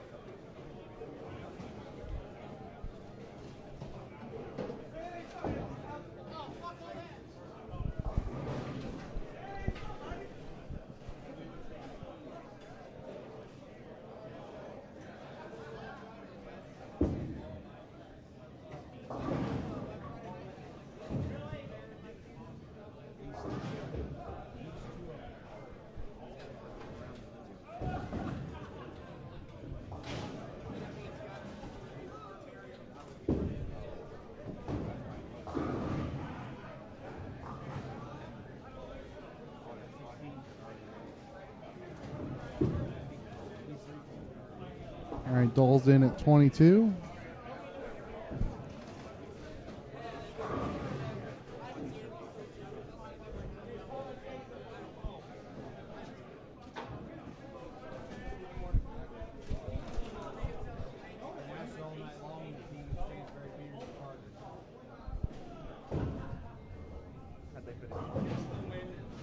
Just I would have just throw it over, two-hand overhand.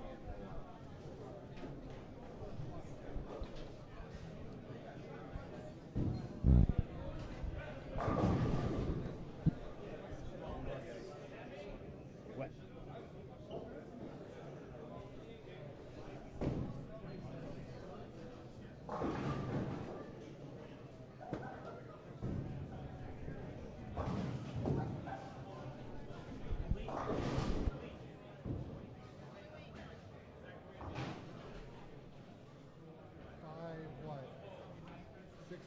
maybe 50.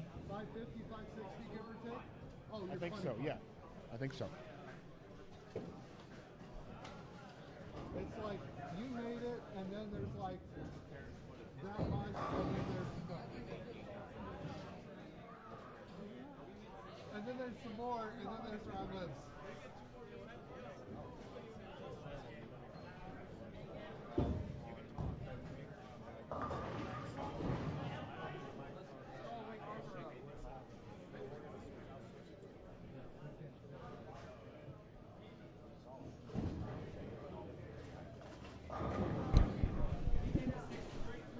All right, Dan's got his spare for. They actually asked to see if they were close to the number or not, even though they are far in front of it. They added up their score sheet before he threw a Right. second ball. 204. So 26 that game. Right. 28. So they're in easy. All right, so we're gonna take a. They're already throwing their warm-up shots on 19 and 20. So we got this look here. Matt will rejoin us. I'm sticking around. And we'll see what we can do here. What look do we have? The look that's in front of you. Oh, thank you. But they're just throwing warm-up shots at the moment. That's fine. I think that's nice that they're throwing warm-up shots.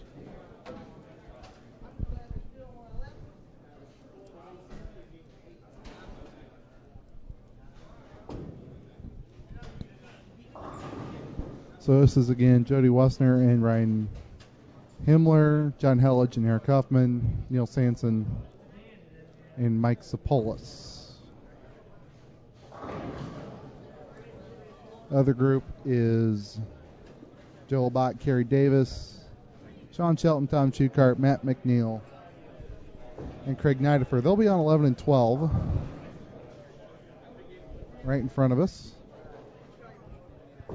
At some point, while they're bowling, we should have numbers that exclude their missing game.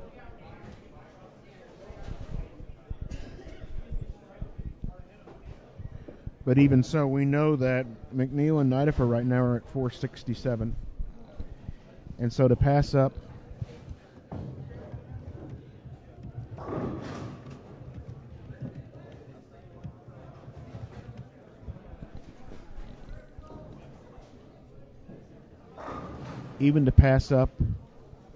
Brocklin and Miller, for instance, they'd need 88,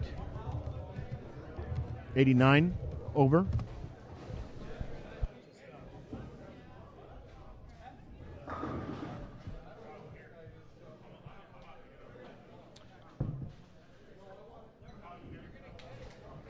Right now, as of the end of A and B squad together, we're looking at Brocklin and Miller, Miniman and Orff in 18th and 19th spot. 7 teams, would have to pass Brocklin and Miller. We know that 4 have. Don't know what the results of Ogle and Preston are, but that would put Brocklin and Miller down to 22nd. That means 3 more teams could pass them, or would have to pass them for them to be out, and it doesn't look like that's going to happen. So we're already on for score on 11 and 12. These guys have been bowling, whereas the other group had to sit for a little bit. So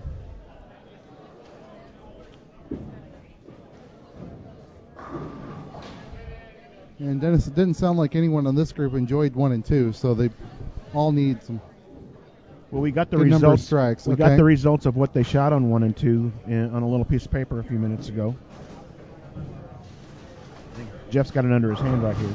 So on 1 and 2, McNeil 226, Nidifer 202 for a 28 over game.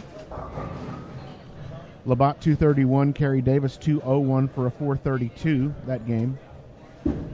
Shelton shot 225 and Tom Schukart 278, so the right-handers liked it.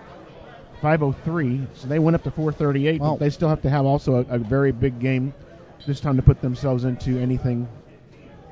Probably about 100 and some team over to do any damage here.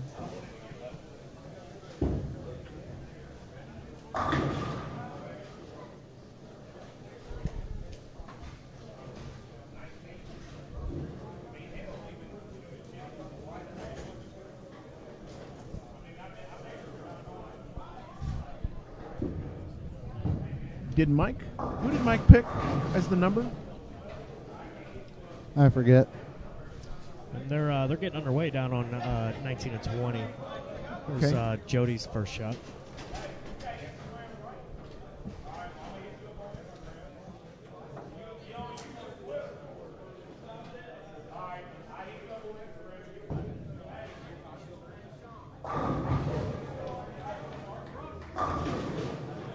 That ever crosses over and leaves a 5.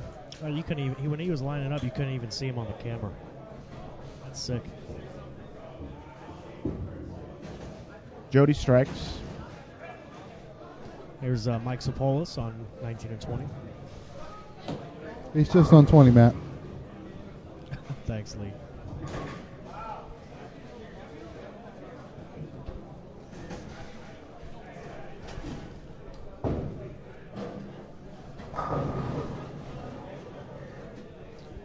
Back to Joe Labatt.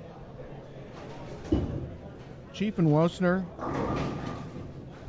are at 509, not counting this game.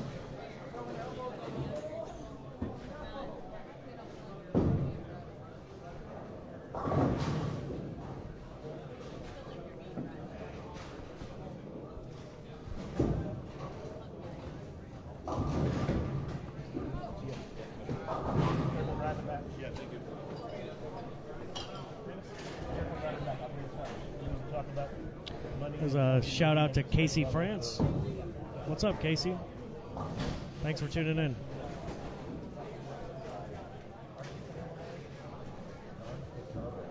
Get a look at Sean Sheldon. Partnered with Tom Shukart. He comes in high and gets some lucky carry. Strike for Himmler on the high end there. Opens with a double. Or back-to-back opening jacks, as it once was called. We'll bring it down for Jody Welsner. She's also got a strike in the first. Up on lane number 20. Casey. Yeah, you might have been here all day. I've been away from the channel all day, so this is the first time I'm seeing you. Sure, Mike Flanagan. I can explain what's happening here in full detail again. We had the full field bowl, all 9 games for those for the block C here, but during the block, the roof was leaking above lanes 17 and 18 to the point where there is an actual puddle of water, not huge, but it exists on lane 17 on the left side of the lane. With about 3 games to go, tournament management gave the decision to the bowlers that were heading to that pair on whether or not they would compete on the pair. Obviously, the group that's bowling on 11 and 12 right now were predominantly left-handed, at least half of them were, and so they chose not to throw balls through the water. We let everybody complete all 9 games, and now the bowlers that are on 11 and 12 that you see in front of you right now are bowling their 8th game, because that's the game that they skipped for bracket purposes. And the bowlers on 19 and 20 are bowling their 9th game. They would have hit 17 and 18 on their 9th game, and they're finishing up the last game on that pair. So when these 2 groups of people are finished with this game, we will be totally done with qualifying. We think. At least we hope, yes. At least for today. Pending no surprises. There is, of course, a possibility of a tie, but that would be tomorrow morning. Right, that's already been announced. If there is a tie, there will be a 1-game roll-off, and it'll be at 8:30 in the morning. The top 24 teams that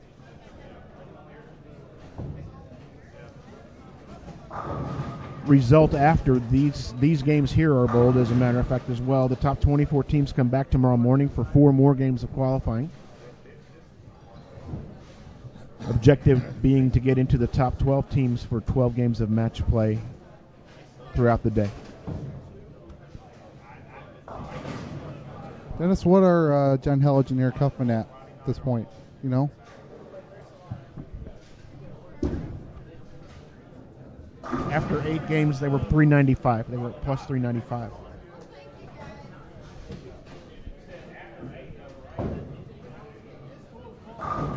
So they need something like 550. Exactly. Which could happen. John's already shot 300 today. So Mike Flanagan's got a question in the chat. Do you think these guys chose not to bowl so that they would be guaranteed live stream time? Actually, Mike, they chose to bowl, to wait and bowl because we promised them Cheetos, Stability Strike socks, and grape soda. Hint, hint, hint. Snyder lines up here off camera here in just a second. I'll bring it down. You can't even see him. That's awesome. He's lining up on 11. Here he comes.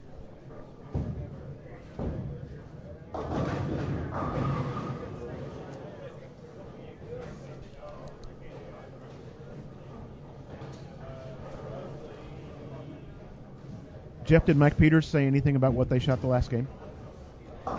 No, he just said they were going to go grab some meat and see you in the morning. Okay. So he must be fairly confident. They were at 600 before the last game, so obviously they shot well enough to be in that number.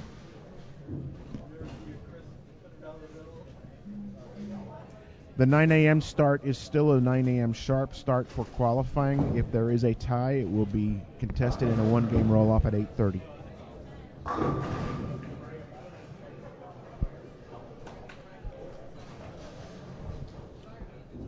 McNeil and Nidifer actually still have a chance. They're at plus 467 going in.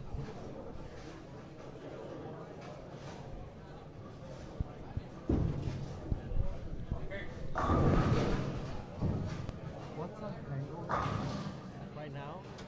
At some point, in case that we need to read scores, I can get to the point where I can read them.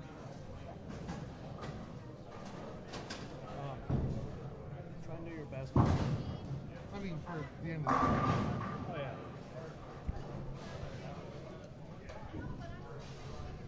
Good shot for Sean there.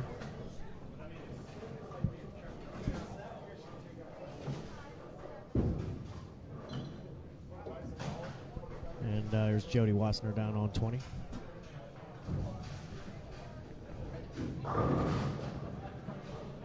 Up to 4-pin. And let's see how Craig Nidifer handles the ball return. He didn't like that shot. Nope.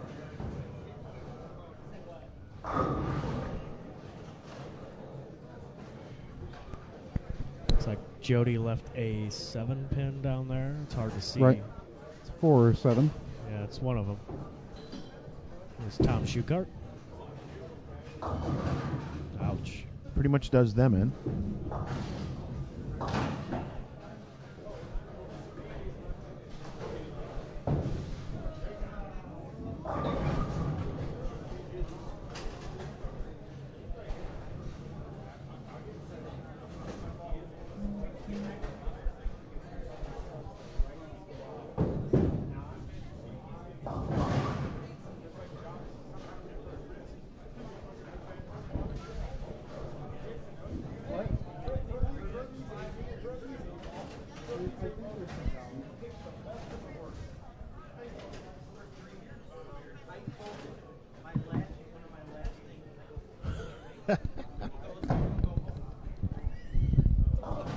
I think Flanagan's bored. So how come he never answered our question earlier? Which one? The one about who was the youngest to be inducted into the USBC Hall of Fame. I don't know.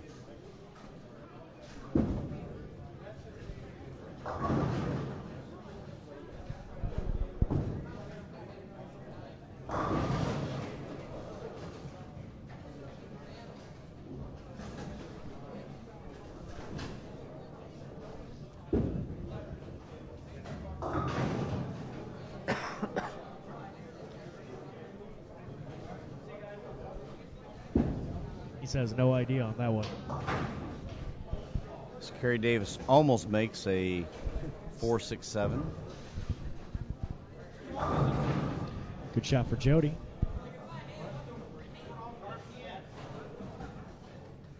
Comes Brian Himmler's next shot.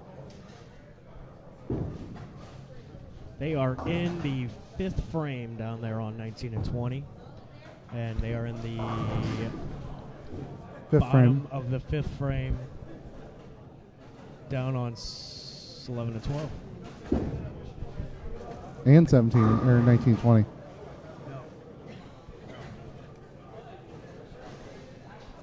Half the roof just fell down there. The ceiling tile, that shit just. So, right now the situation here on 11 and 12 is that Nideford McNeil have to have everyone to get to 562.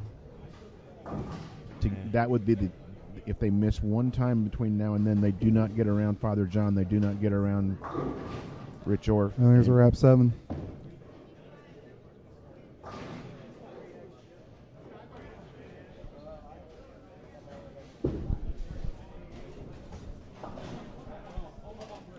Mike Sapolis on 20.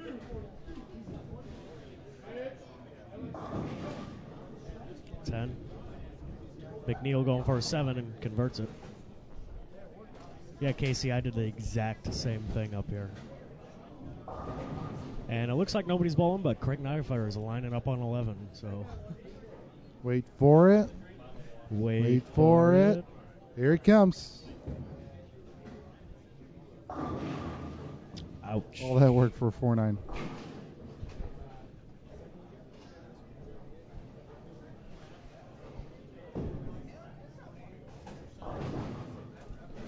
Eric Huffman converts the hardest non-split spare in bowling, the 3-6-9-10. Good shot for Joe Labatt. Let's see if Craig can get this 4-9. That's a tough shot, man. It didn't look like he even tried. Without seeing the other scores after 9 games, guys, and just knowing who on this group are passed, so we've got at least probably 5 teams, counting Chief and Jody, in. And if that's the case, then by my calculations, the number would be 548 Miniman and Orff. Totally unofficial. Do not hold me to it. You want to hate on me? That's fine. You guys can do that. But that's what I'm saying right now. Jody Waster's 5th frame shot on 20. Followed by Sapolis' 5th frame shot on 19. How are their scores right now? It's hard for me to see that far. All right. Okay. So it looks like on the A line we have. I should have brought binoculars for this. We have one line that's triple, spare, double. So this is Jody and Brian. The other line looks something like 90-something in the 5th with a strike in the 6th. Well, they're at 509 going in, and even they have to have... What do they need? 23 over puts them past Cordy and Wilkie, and if they don't get 23 over in this game between the two of them, then that would be the number. Wow. If I'm not mistaken. Now, again, I don't have the numbers for games 9 for all these other teams. Zeke Bate and Aaron McCarthy might have done something here to change that. They are at like 520, I think they said. Then they're below what I'm expecting here, so they did not get there. Something around there. Ogle and Preston, I don't have their results after game 8. They were at 522, so they could have gone up enough. That would knock out Cordy and Wilkie, but then that's still looking like Miniman and Orff, even if Jody and Brian make it into the top 24. Cordy thinks he should get bonus pins because he threw the first strike of the night on Friday night. And they're the A line? Yeah, Jody and Brian are A. Hellige and Huffman are C. Jody just got an 8 count. She was the one with the double working. Uh-oh. Carrie went down. Oh, Carrie did go down.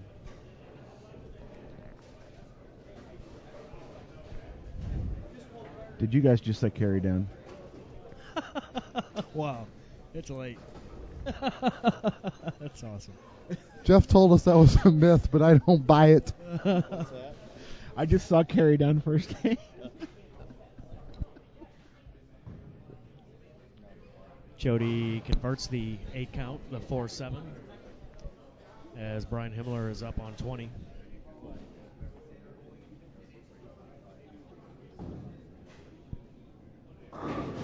Good shot for Brian. And I think they're doing a score correction here when Carey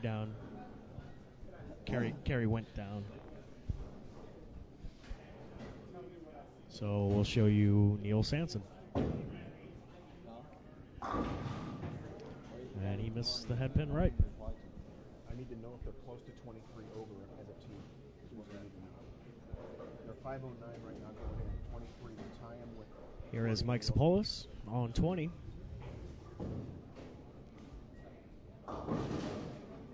He comes in high, 3-6-10.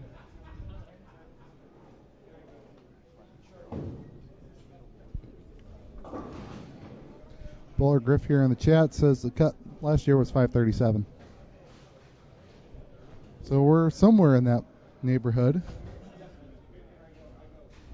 Mr. Anderson's neighborhood.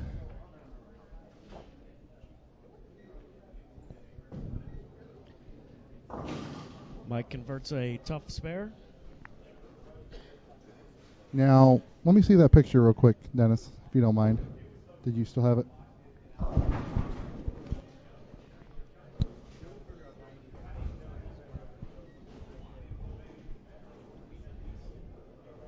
So, oh, that was fine. Hang on a second. So, my friends from Greenville, John Hellige and Eric Huffman, off the page have 265 and 259. That's what? 520, 134 over? So, where were they?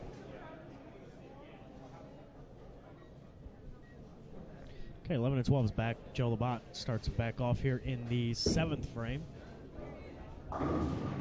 He trips the 6 forward. Gives it a thumbs up. Okay. Here's Jody Wassner's shot on 20. Wow. Split they can for still Jody. get a check. Jody just split 4-10.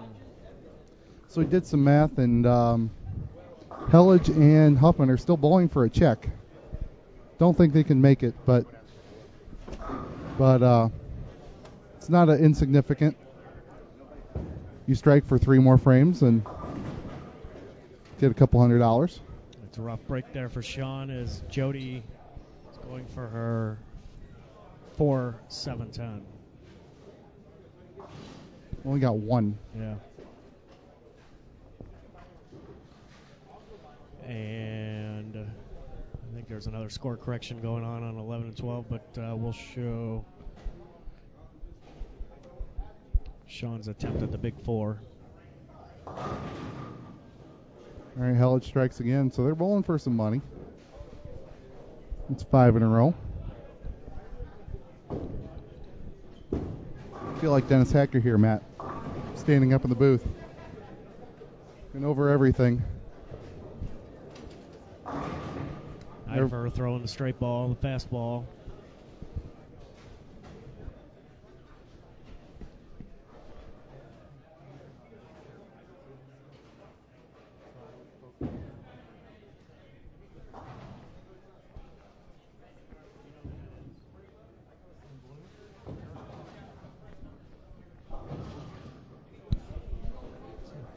Leaves a 2-pin there, Eric. Jody's up now in the 8th frame on 19.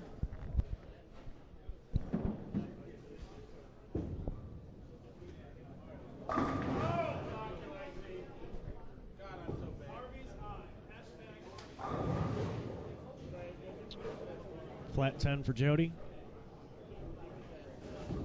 Brian's got a double or a triple up there, helping his partner out.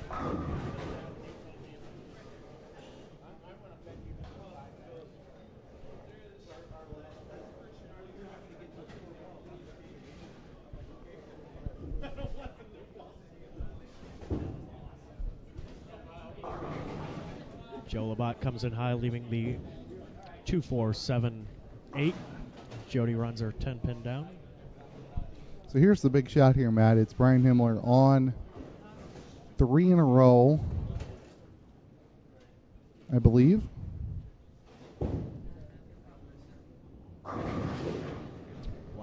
Wow, is that a 9 pin? 9 pin at least. Wow. Just Yep, a 9. Just a 9. Wow. Joe Labat converts the 6 count or the 4 count lead.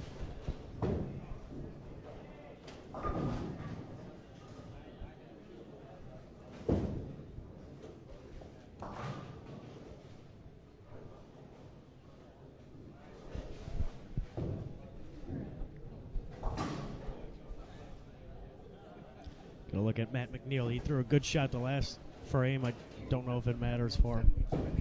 But he's working on a double in the 7th, 8th, and now he's throwing in the 9th. And strikes again.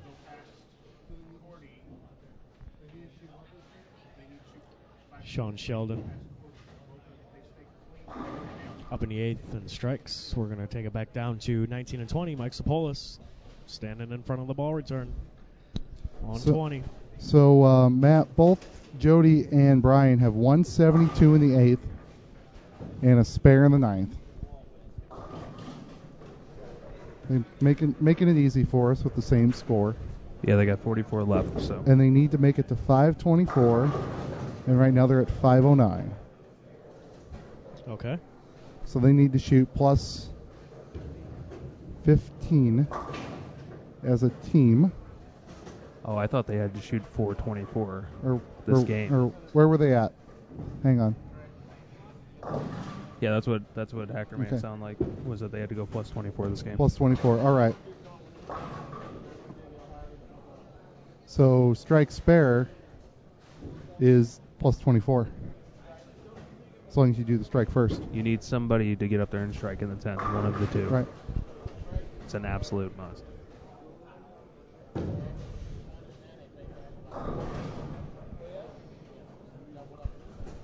Brian steps up on 19. And man, just absolutely worked a 9-pin last frame. Uh-huh. Ball change. Gets There we out. go. Carries it. Gets the 10 out, man. I barely got the 10.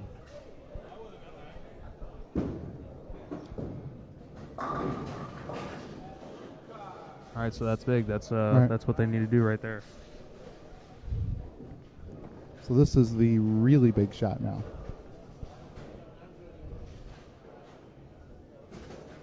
This puts him in the 220s by himself.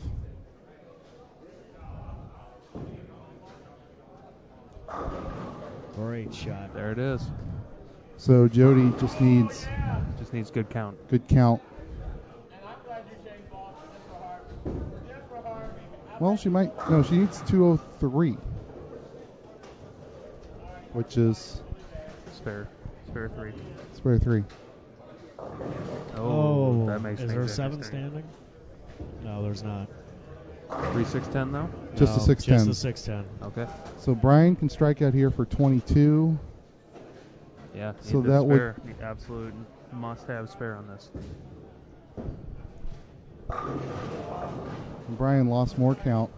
That's getting more, 8 getting count. more though. 8 count for Brian. Yeah. No, 7 count. It, 2, 4, 2, oh, 4, it 5. is the 4. I can't see it. All right. Jody for the spare. Oh, gets it. Covers it. Like a champion. All right, so what is that? 218 for Himmler? That's what it said. It doesn't. I'm not sure if it scored it right or not. All right, so Jody will be at 210. 211 with a spare. So she needs like 7.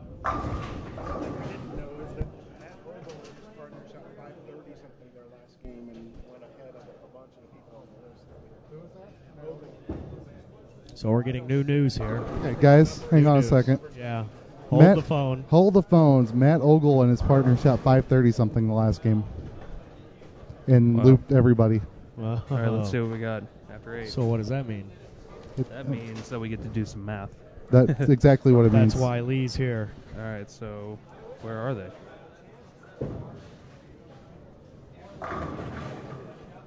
Oh, they're way up. Oh, they were already in 4th. They're already Oh wait, but this is just This the is squad. through 8th. That's through 8 games. Yeah, but this is just the C squad that we have right here in the. Oh. So we need it combined. Here, I got it. Let's see what we got. Hold, please. Oh, we don't have all 3 squads No, combined. go ahead, scroll down. All right. So, plus. No. There he is.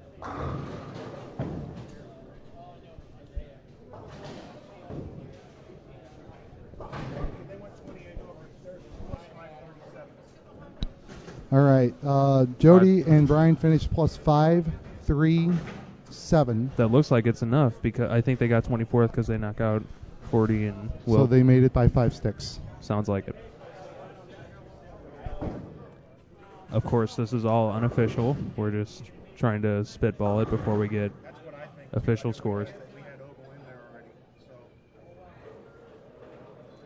And there's a 531 standing over here watching what all is going on. So the Eric and John unfortunately didn't strike a couple frames, so they won't be able to sneak into that cash spot. If you want to switch it back just to the left, we already got it there. Attaboy, Matt Turek. That's why he is the man. Tom Schukart will, and his partner will throw the last shots of qualifying. Trying to do it in style with a little trip. Yeah, the old guys like it.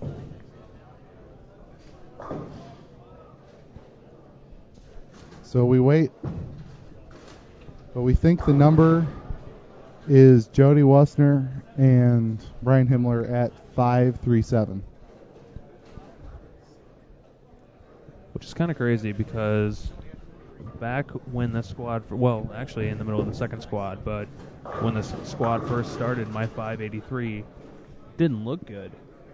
Looked like it was going to be knocked out, but 50 pins over the mark is a little crazy. Did anyone come close on that?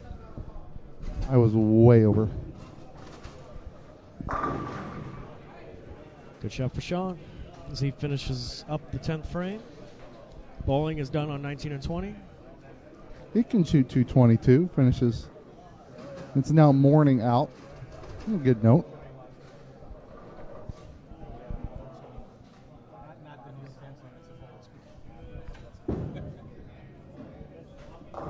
Hold on. Ricky saw something. Nothing? Okay. I was just seeing, I saw Father John in the chat, and it sounds like they made it for tomorrow. So They were at what, 550 something? they are at Oh, they're 555. So they yeah. should be fine. Yeah, sounds good. Cut number that we have. Oh, 537, same as last year. Wow. That's crazy. But that's unofficial. That is unofficial. So